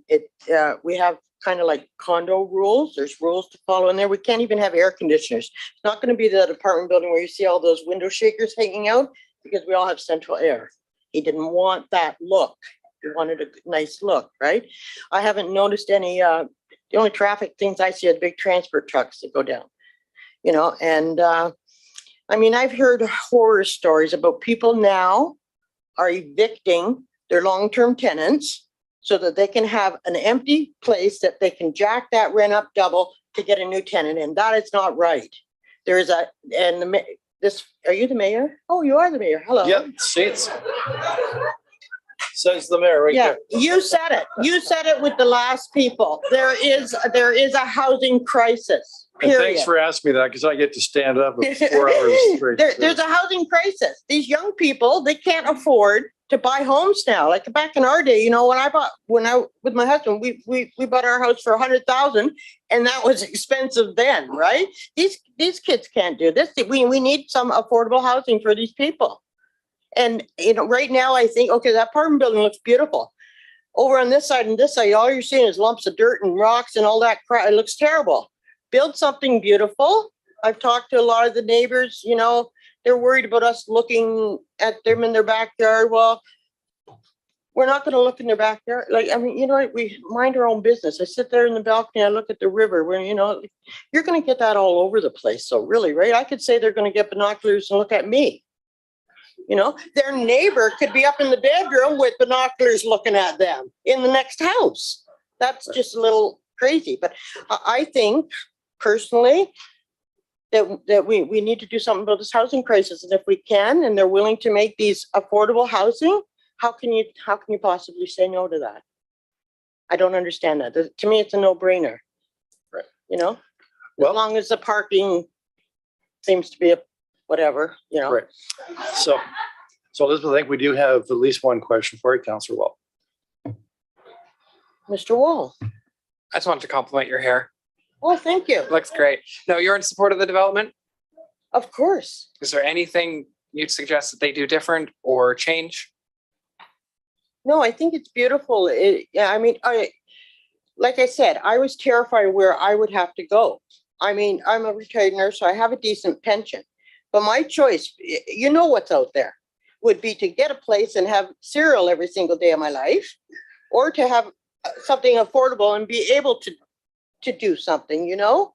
And I think that's what it comes down to.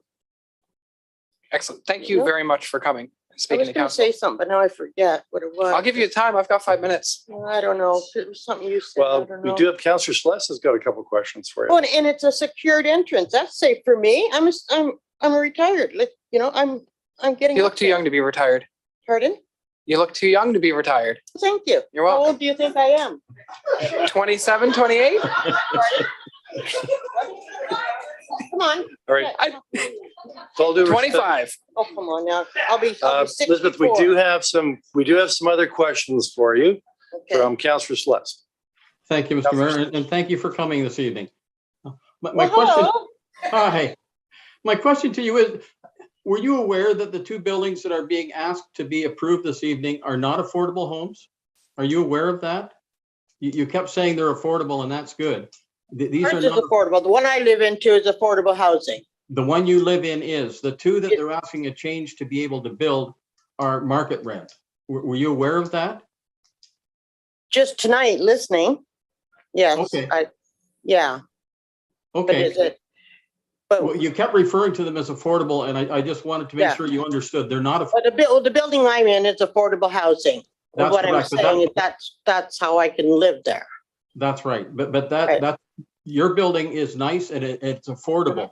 The Mhm. two that we're discussing this evening are you aware that they're not affordable housing? They are market value housing. Okay, what do you mean by market value? What is the market value nowadays? Because it seems like everybody's picking their own price. And that's exactly what can People are happen renting here. out their Right. basement for $2,000, which So- is a So I'm gonna crime. have to intervene. as So the what chair. is market value? Elizabeth, The market- it's- the way this works is a public hearing, so you provide your input and your comments. Yeah, And I think you've done that, and it opens up to questions. So we do have a procedure we have to follow, right? and otherwise we'd be here till like 2 o'clock in the morning. Yeah. Okay? So Okay. I want to thank you very much, Elizabeth. Okay. You got your point across. But Now so I- you can't tell me what market value rent is? Well, the way this works is, believe it or not, we don't answer the questions. We're here to hear from the members of the public and to ask questions of the public and ask questions of the staff. Okay. Okay? Just the way. Mr. Mayor, I think I still have the floor and I would be happy to answer that question. good. Market rent is whatever the owner decides to charge and somebody is willing to pay. That is market rent. Okay, that makes sense. Well, hopefully he'll be more reasonable than $2,400 and things like that people are charging for their basement. You know what I mean? Hopefully. But Okay. regardless, the property looks like poop on this side and this side. Like, I mean, do something nice with it and do something. Yeah, I think you got your point Is that okay across. to So say? thank you very much, Elizabeth. Okay. And so, No problem. I'm getting Thank old now, so I have to go. okay. All right, is there any other member of the public that would like to speak to this matter? All right. I'm seeing one hand, ma'am. You at the back. Come on up. I wrote mine today. This one here. Thank you.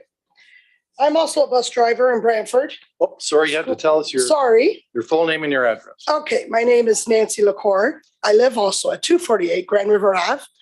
I did own a home on Jameson Court, which I sold years ago, and now I'm here. So I know where everybody's coming from, and I don't see no issue with it. So I really don't have questions. I have more of a statement. Yep. I see the parking there every day. There's 30 to 40 parking spaces available. Because the city, my friend parked on the street, and I asked her, why do you park on the street when we have so much parking available?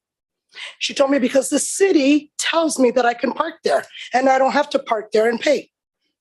So again, if we did the permits, those passes, bingo, none of those people in the front would have anything to say. A lot of the stuff is being rerouted against the building, and it's not the building's fault. Just because the building's now there, everybody is, putting everything against it. Some people say they've lost their privacy. Then why everybody's backyards look down into those backyards? Where's the privacy there? When they bought those houses there on Jameson Court or anywhere, they looked into the future. They knew there was going to be a development there. If they wanted privacy, they would have bought out in the country, not in the city there where everybody's backyards looks down on each other. The other thing I see, I have a mother who's 76 years old. Even if it's fair market price, she can still afford it. I still say, yes, it'd be great for her to be there. I can take care of her there. As opposed to me living to another city, and I have my job and I'm still younger than my mom. She could come live beside me and I could take care of her. I don't know how many people I have talked inside the building, outside of the building. I do have the permission of some of the businesses there. I've talked to the owners. The reason they're open today after COVID is because of that apartment building, because of the income that's brought to them. It's gave them a chance to not shut their doors. They are hoping, like Vic's Variety told me to say today, he is hoping and praying that you guys do approve this because it will keep his business open. Same with the spa, same with the New Flow, all of them around there. They need this support. As far as traffic, if there was that much traffic, when they did do a traffic thing on there, they should have done it on a day that there was not construction on the streets. Not a day like today, tomorrow, this week. Do it now at traffic. There's no traffic down there. We drive our buses back and forth, up and down. We have no problem maneuvering up and down the streets. And we have no problem parking, 40-foot buses. There's no traffic. It's one car every minute if we get that. We stop our buses, put our ways on, the kids come on. We wouldn't get the kids in school in time if there was a parking issue. It will bring more jobs. It will bring safety to the area. That's a big concern. And it will be, I've heard the developers are willing to make the place really nice. Putting more trees, more rooftop terraces, the flowers, making the place a lot better. My last thing that I will close with, it is a 6-story building, not a 20-foot up in the air. The wildlife, like one of the people have touched base on it tonight, I watch it from my front door. We see the deers cross over. It's on the other side, not on this side, because if it was on this side, the police would have got rid of them already because they drive up and down in their motorcycles. The city put the trail there to be used, right? The trails to be shared, right? So why only, if Maltani is a money-hungry people to build this development, then, and he's sharing his money to make this, he's going to make money, I'm sure, but he's going to go through a lot of headaches to get that built and make his money. How about the people who have the houses there? They're not hungry, that they don't want this to be up. I think they're the hungry ones. They're the ones that don't want to share. They're the ones that don't want to sell, like let them build. They're the ones that are being the greedy. The Grand River was made to be shared with everybody. People come from all over, park at the end. They use the trail. We love seeing that. Families, kids walking, bicycles. It's lovely to see. It is not, it's ugly right now, but with the buildings there, they are making the place beautiful. It's a shame to let that go. And here's my closing. Between 5 to maybe 10, 15 homeowners that may be, even if it's even that high, that might oppose this for whatever their reason may be, and pay taxes, which we've all have paid taxes too. I've talked to so many people who are looking forward to this project. A large number want this to go up. If it doesn't go up, there's going to be a lot of people who are going to be very upset, very depressed, especially the older people that a lot of us in this room, probably half that row back there, that are all here for us to support this. They're scared to come up and talk because of the fact that they need their parents' families closer. We are asking that you guys grant Mr. Maltani this project for him, grant the permit for him to build. Please do that. We are asking the mayor and the council to approve this because we want the developer to be granted to have the permit to build, to make this place safer, more beautiful down there, what it should be. Brantford really, really needs this. It's all about developing, just like you said, Mira, earlier. Very smart speech, very well said. If we're going forward, then we should look forward, not look back.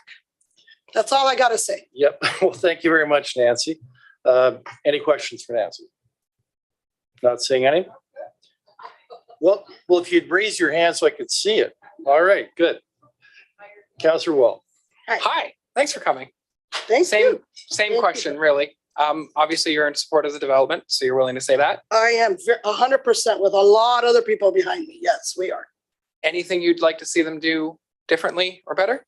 I would. It's the city not telling the people in the building that they can park on the streets. Because if they say, no, you can't park on the streets, they have room in the parking spot to park. There's 30 to 40 every day. It's not taken. Any one of you can drive by there and see that it's not taken. But if you say, yeah, park, then it gives them the, oh, I don't have to pay. I'll park on the road. That's not right because the houses have a chance that they could park on the road. Okay, thank you for sharing. That's all I got to say. Well, thank you very much. Thank you. Thank you very much, Nancy. And I thought some of your comments were actually wonderful. Thank you. Thank you so much. All right, thank you. So, members, I'm looking for a motion to extend. We're coming up to 10 o'clock. So the motion can only be for 1 hour, 1 hour allotments. We also have to decide if we're going to do anything, try and do anything other than finish this item that's on the agenda. And I suspect, is there anything, Julia, we have to deal with tonight that's completely urgent? I think that's, so I need a motion. And if, so Councillor Wall, you're moving, we extend for an hour. Do I have a seconder on that?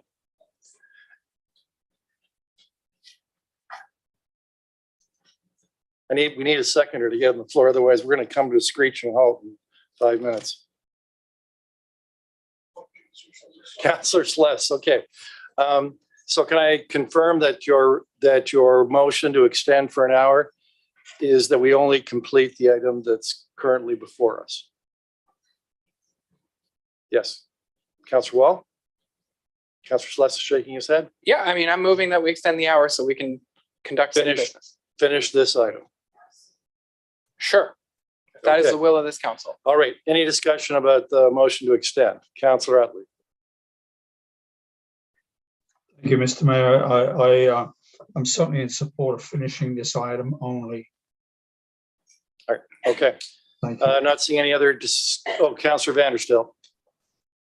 Thank you, Mr. Mayor. You did mention that there were a number of people in the gallery, some of which you have not yet spoken. The last speaker spoke of those who hadn't come forward yet. I just want to make sure that we extend that invitation clearly, so that anyone who is here tonight still wants the chance to speak, gets a chance to do so. Thank you, Mr. Mayor. Yeah. However, if we don't extend for an hour, they won't get that chance. So I'll call the vote then on the motion to extend 1 hour.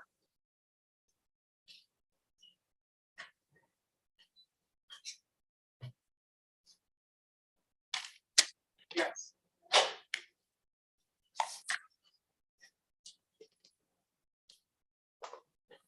Sorry, I vote in the affirmative. My vote's not coming up here. Sorry, just let me record that for you. It's not letting me take you off of absent due to the fact that you had declared a conflict on the item. Sorry. Right. Yeah, that's correct. Okay. Councillor Van Tilburg? Where's he gone? Don't think he's on anymore. He's gone now. Thank you. No, they haven't. Sorry. We can talk about it later. So the motion to extend the hour to complete the current item is carried on a recorded vote of 6-2, noting that Councillor Vanderstel's vote's not recorded, but he did state in the affirmative. Mayor Davis, Councillor Vanderstelt, Councillor Utley, Sless, Councillor Zantosky, and Wall. Those opposed, Councillor Martin and Sokoli. All right. Sorry, members of the audience. That was something we had to do. Otherwise, we would have automatically have come to the end of the meeting in about 5 minutes. So getting back to the hearing then on the 248 to 260 Grand River Ave, is there any other member of the public that would like to speak to this matter? Is there any other member of the public that would like to come forward to speak to this matter? Is there any other, for the third and final time, is there any other member of the public that would like to come forward to speak to this matter?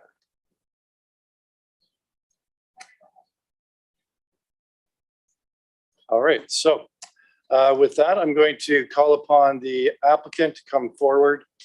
This is to conclude the public hearing. The applicant, Mr. Ward, I think you can come forward again, please. You'll have an opportunity to respond to any of the issues that have been raised in the hearing, if you wish.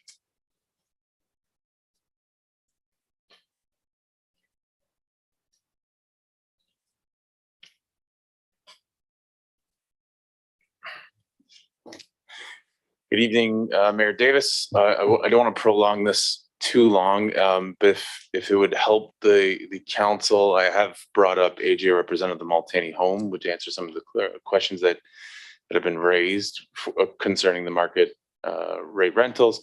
In addition, if the council would like, we can bring forward Erica Bailey from Paradigm regarding the permit system. You know, this is where you have an opportunity to present whatever other additional information you want to provide to respond to questions that were raised either by members of the public or staff. Anything anything further you want to say? Sure. And in particular, responding to whatever has been raised since you last made your submission about an hour and a half ago. Sure. So I will call Erica if that's okay. Just to speak briefly. All right. So this is, if you please identify, Nick, the two people that are with you. Sure. Sorry. That I've called up is Erica Bailey from Paradigm Transportation Solutions. She's the traffic consultant working on the file. All right. And to your right? And I've got AJ Gusick, who is representing Multaney Homes. All right. Okay. You want me to start? Sure. You want my name and address? I think we got your name and your address. Sure. Address is 643 Seawind Trail in Waterloo. So I'm here on behalf of Paradigm Transportation. We were retained by the client to prepare the transportation impact study and the parking justification report to meet the requirements of the city. We prepared both of these studies based on terms of reference that were approved by the city. The parking justification report in particular is a type of report that's prepared to support a reduced rate, a rate that does not meet the bylaw. In this case, as we've discussed, the bylaw requirement is 1.5, and we are proposing 1.03. And parking justification comes in two forms. The first being data sources. We evaluate the three main industry standard data sources are proxy sites, which is parking utilization at other sites, similar sites within the city of Brantford. That's the first one. Second one would be the Transportation Tomorrow survey, which is a survey, a travel survey conducted across Southern Ontario, collecting travel habits. And this is, it's done every 5 years, which is beneficial because you can compare such things as auto ownership in 5-year increments. And the third one is the Institute of Transportation Engineers parking generation. So from those data sources, we found through our proxy sites in Brantford, we found that utilization in similar apartment style developments was actually less than 1 per unit. We also found that auto ownership from the Transportation Tomorrow survey for this particular area for apartment users is also less than 1 per unit. And auto ownership is of course related to parking because however many vehicles you have, that's how many spaces you need. And ITE rates also supported a less than 1 rate per unit. Now the proxy sites and the ITE rates would also be inclusive of visitor parking, which is important as we're seeing that as less than 1. So those are the data sources for that. The other side of that is the transportation demand management tools. And these are the things provided on site and around the site to support alternative mode travel. And in this location in particular, we are a 20-minute walk to downtown, an 8-minute bus ride, and an 8-minute bike ride. And the walking and the biking would both be on the beautiful trail along the river. So the location is very attractive for a reduced auto ownership, which is reflected in the proposed supply.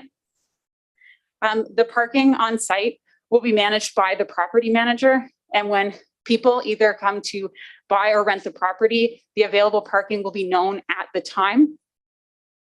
And there has been discussion about the on-street parking issues, and it's been identified as a neighborhood-wide issue.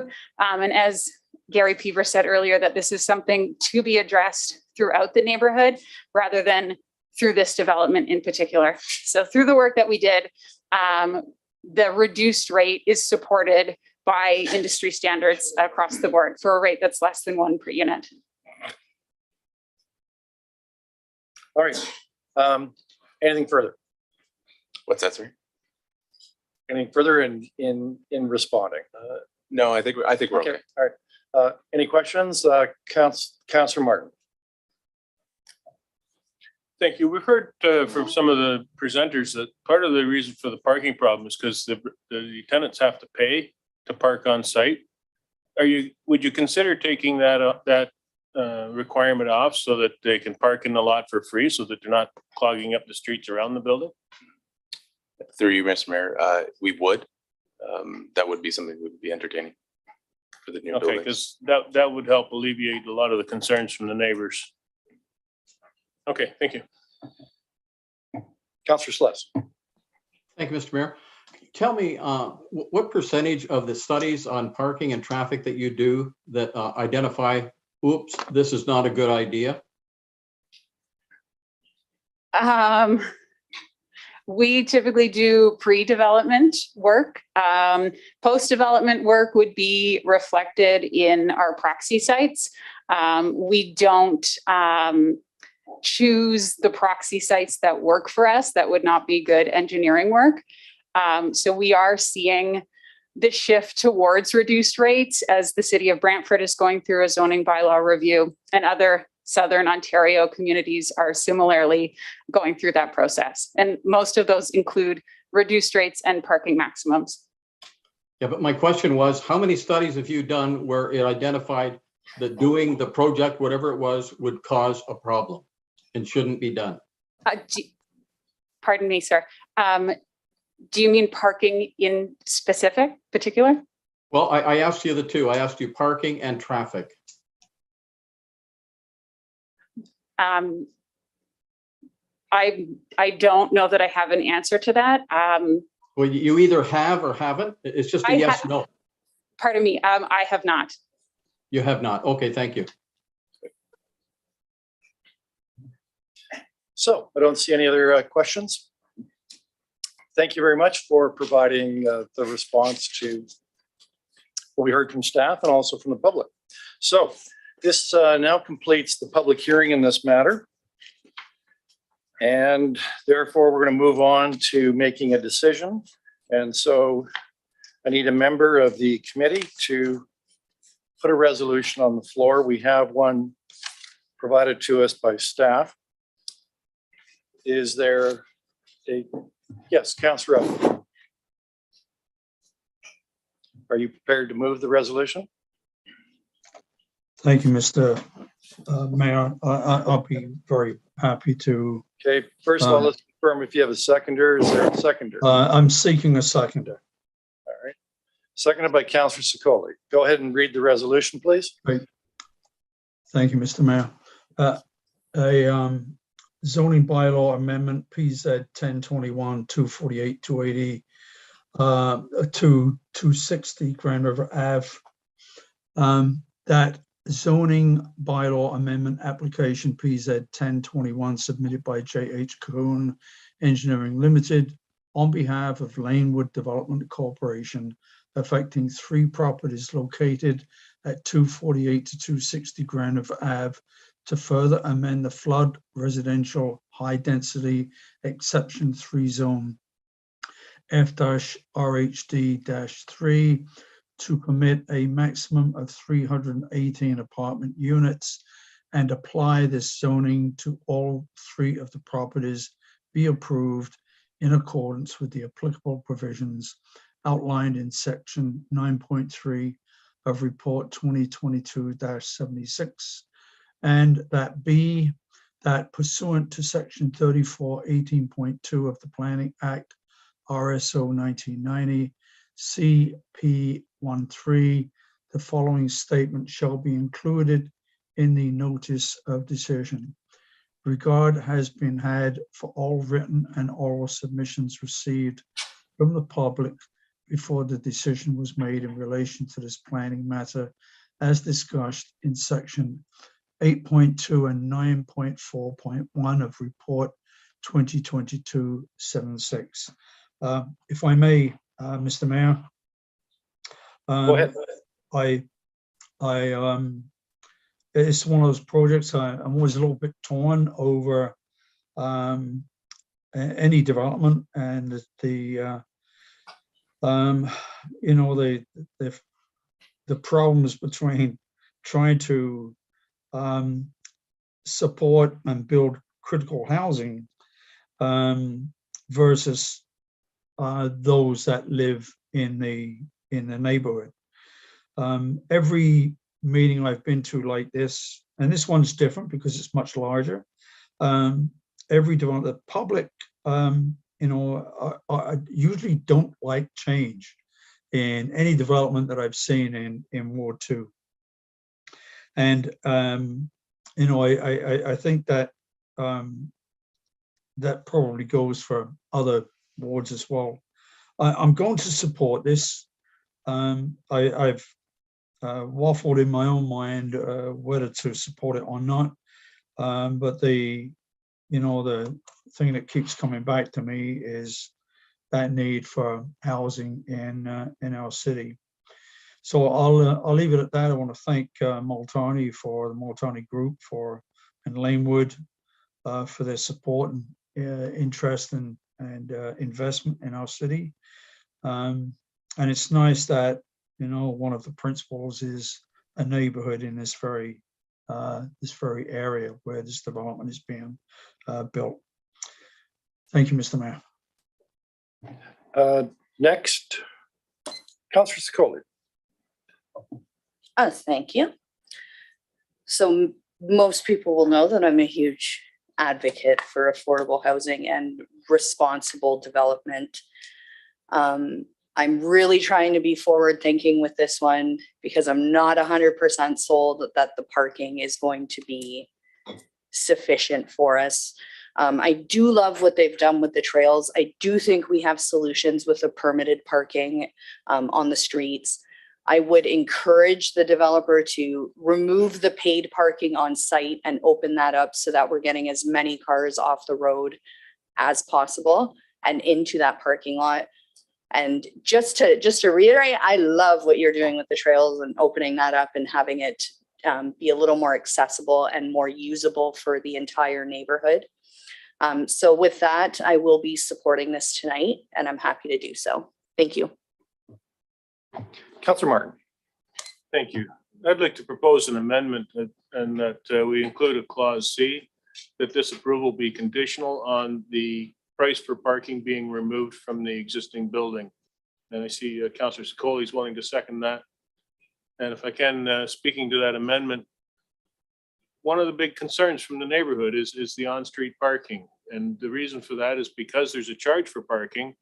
Residents of the existing building, or some of them, not all of them, obviously some of them are responsible and paying the extra charge. But some of them are parking on the street and tying up the on-street parking in the neighborhood. I asked the developer if they'd be willing to remove it. They indicated they would. All this does is formalize it in the agreement. And it's the only way that I can support this because I think that the parking might be a problem, even with the removal of the parking fee, but it'll certainly help. And if we find it's a problem in the future, then we might have to look at permit parking in this area. But for now, it's a step in the right direction. It'll alleviate some of the concerns from the immediate neighbors and allow me to support this item. Well, we'll see if that's going to be friendly as Councillor Sikoli and Councillor Utley, the mover, and Councillor Sikoli. So that's friendly. Isn't that wonderful? Yeah, nice friendly amendment. So, Councillor Wall. We need housing in Brantford, period. I wish there was more developments happening like this. I want to see higher developments, honestly, and I'm hoping that the applicant will consider that maybe the next time they do something. The bigger the better, please. But obviously respectful to the neighborhood and respectful to the neighbors. But if we don't provide housing, then we're going to have many more issues. And I'm sorry that this is not going to make everybody happy, but if you come to this, you come here telling me you're going to build housing for people, I have to support it because we need it. All right, I've got, do we have any of the housing department staff here? Are they still on? Yeah, because I got a question. I'd like to know what, from a housing perspective, and we have some housing experts in our housing department, what they see the impact of this proposal, if it proceeds, what they see the impact to be on the housing situation in our community.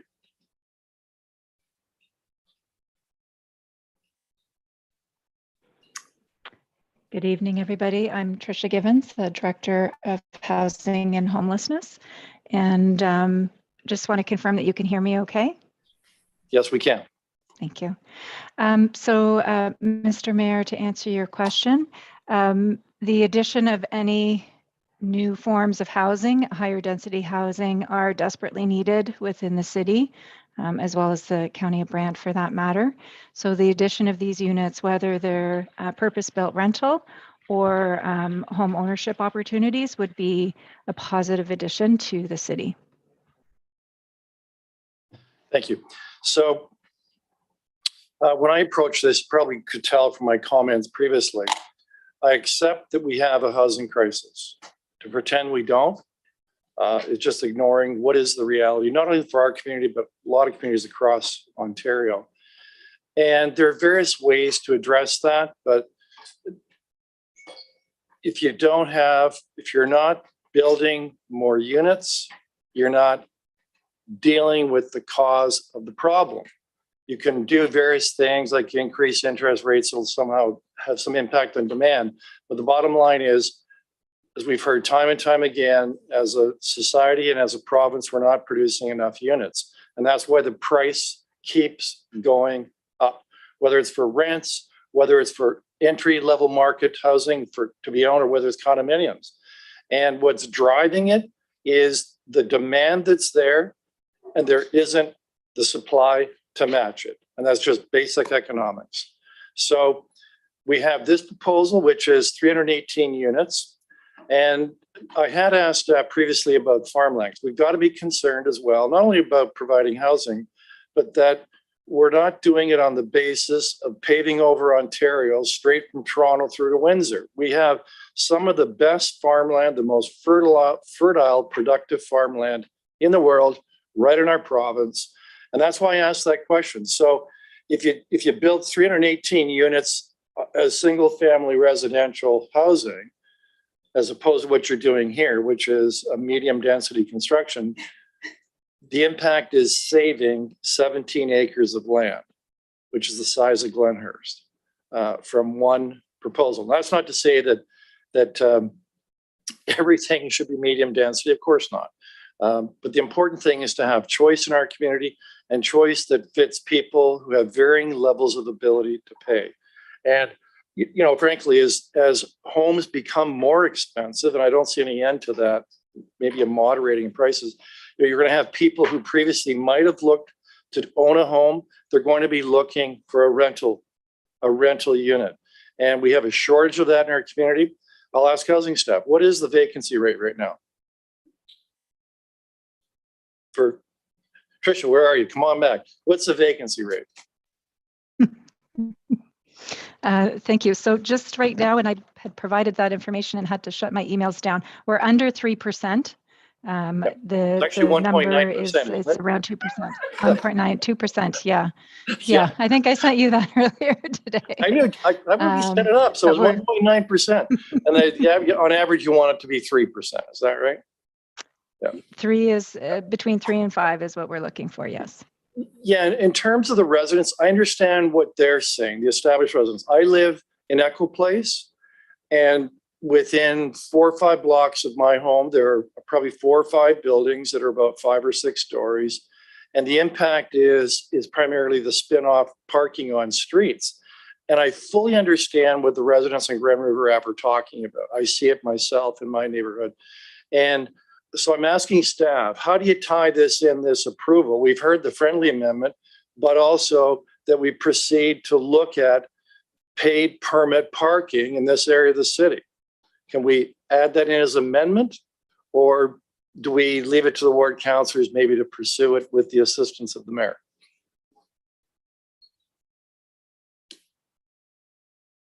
See, Gary, I see you're winding up. You're warming up to give me an answer. Through the chair to you, Mayor, I believe it would be best to leave it to the ward councillors to look again at that neighborhood approach, specifically if these parking spaces are not bundled, whether or not that's a project that can come down and be assessed. Again, it really does need to look at all the other adjacent developments along that Grand River corridor. Yeah, that's fine. Thank you, Gary. But I would pledge to work with the residents in that area, the ward councillors, to see if we can move forward with some kind of paid permit or permit parking in that area of the city, to thoroughly investigate it. And I'll work with the ward councillors to do that. So The last thing I wanted to say, and actually Nancy mentioned this in her public presentation, and that is we know from our downtown that we want more people living in the downtown because it creates a vitality.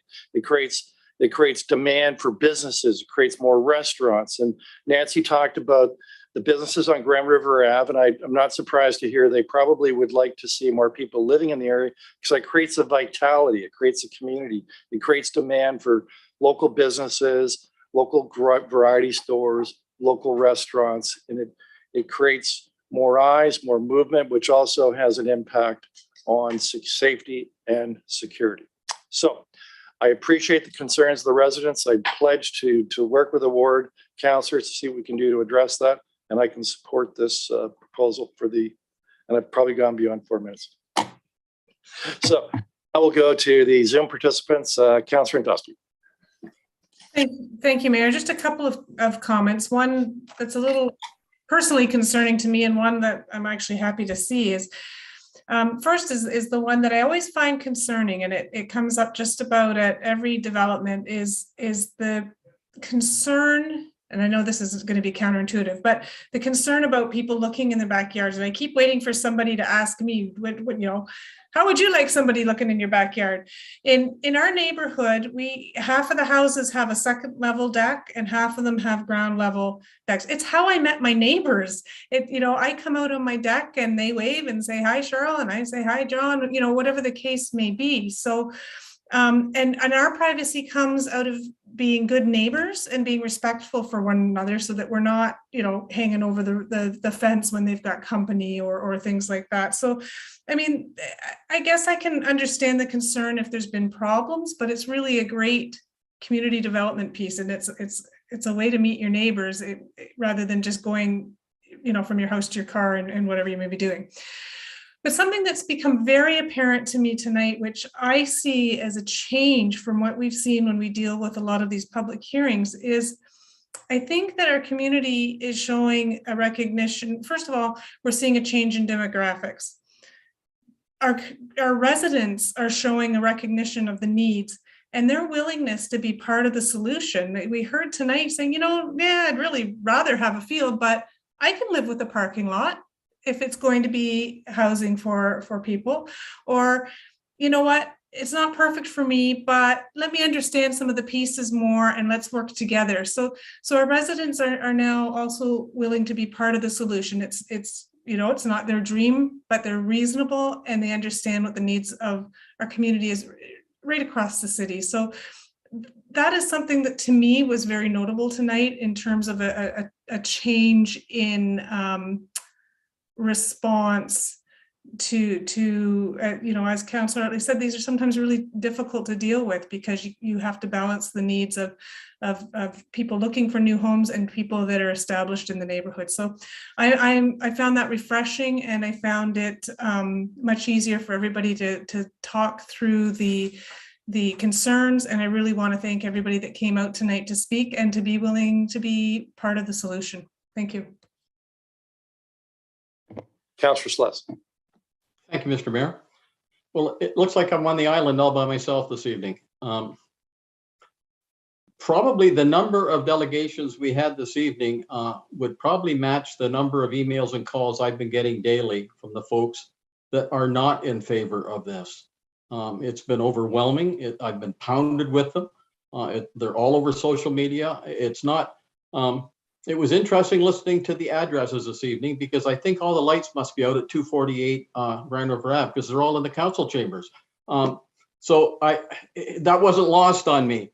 I must say my lack of support for this is no reflection on the builder because the builder is a good builder, and this has no reflection on him, and it has no reflection on the folks that inhabit that building.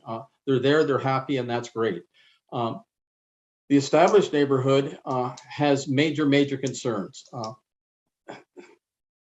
When I asked the traffic engineer that did the study, had she ever done one that said, no, you shouldn't do this? The answer was no, because in my experience, if you torture the data long enough, it'll surrender. And that's exactly what happens in these studies.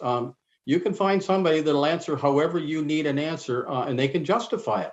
So it's unfortunately, that's what we deal with day in, day out. There was concerns raised tonight about how it will make the neighborhood look more beautiful. Putting the 24 townhomes that were approved already would make the neighborhood look beautiful and safe. It's not like if it's either all or nothing. It can be what it is now, and it could still look very, very, very nice. I think asking to more than double the approved number of homes on that property, to me, is extensive. It's beyond the pale, in my opinion. Homedale has been hammered with new development. It's not like there's nothing being built down in Homedale. There's 2 apartment buildings, smaller ones being built down the street. There's there's the one that just went up. There's the lofts on Morale Street. There's a huge townhome development being explored right now on Morale Street. There is a lot of activity on Homedale, and the folks are overwhelmed that live there. And to say there's not a traffic problem there, I totally disagree with that. I was at a residence home on St. Paul's on another matter this week, and I can tell you the number of trucks that are flying down that street. That's the truck route, so that's where they're going. They're doing nothing illegal, but that's a very narrow street, and they're flying down that, and that's not caused by this development. But what this development will do, will put those 100 and 300 and some cars into that mix, and then mix in the street, down the street, the new development that's going on there, and around the corner, the new development going on there. And before you know it, what was bad is even worse. So I don't buy the fact that there's not a traffic problem. There certainly, in my opinion, is the traffic problem. To me, this is just, it's too dense of development. And I understand we have a housing crisis. We certainly do, but we're not going to solve it all on Grand River Avenue. And it appears to me like we're trying. If I listen to the comments this evening, I think the answer is build a 150-story apartment building in the middle of the built area of this city and let everybody in the city live in that building. And that'll save a whole lot of, that'll be great intensification, but I don't think it's much of a quality of life. And so I think there has to be a balance in that regard as well. There was confusion that this is affordable housing. This is not affordable housing. And that should be made very, very clear. This is not affordable housing. In all likelihood, it's resale housing, because I'm sure this will be turned into a condominium. That's the fastest way to liquidate what you've got invested and get a return. So I'm sure it's good business to do that. And I'm sure they will be sold.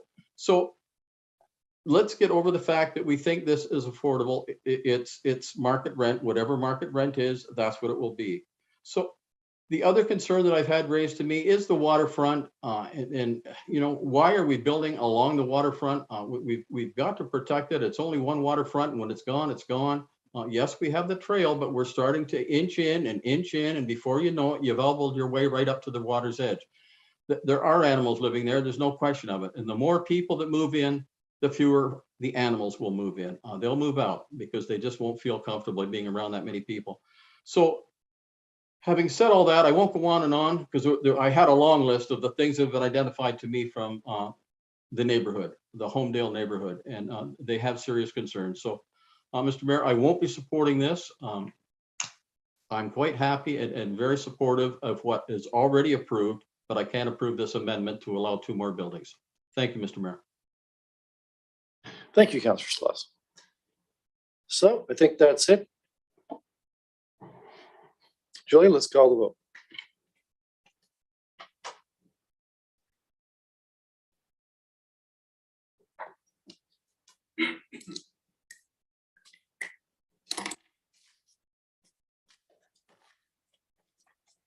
Item 5.2, zoning bylaw amendment PZ 1021 for 248, 260 Grand River Avenue with the friendly amendment carries on a recorded vote of 6-1. Those in favor, Mayor Davis, Councillor Sakoli, Councillor Utley, Councillors Martin and Toski and Wall. Those opposed, Councillor Sless.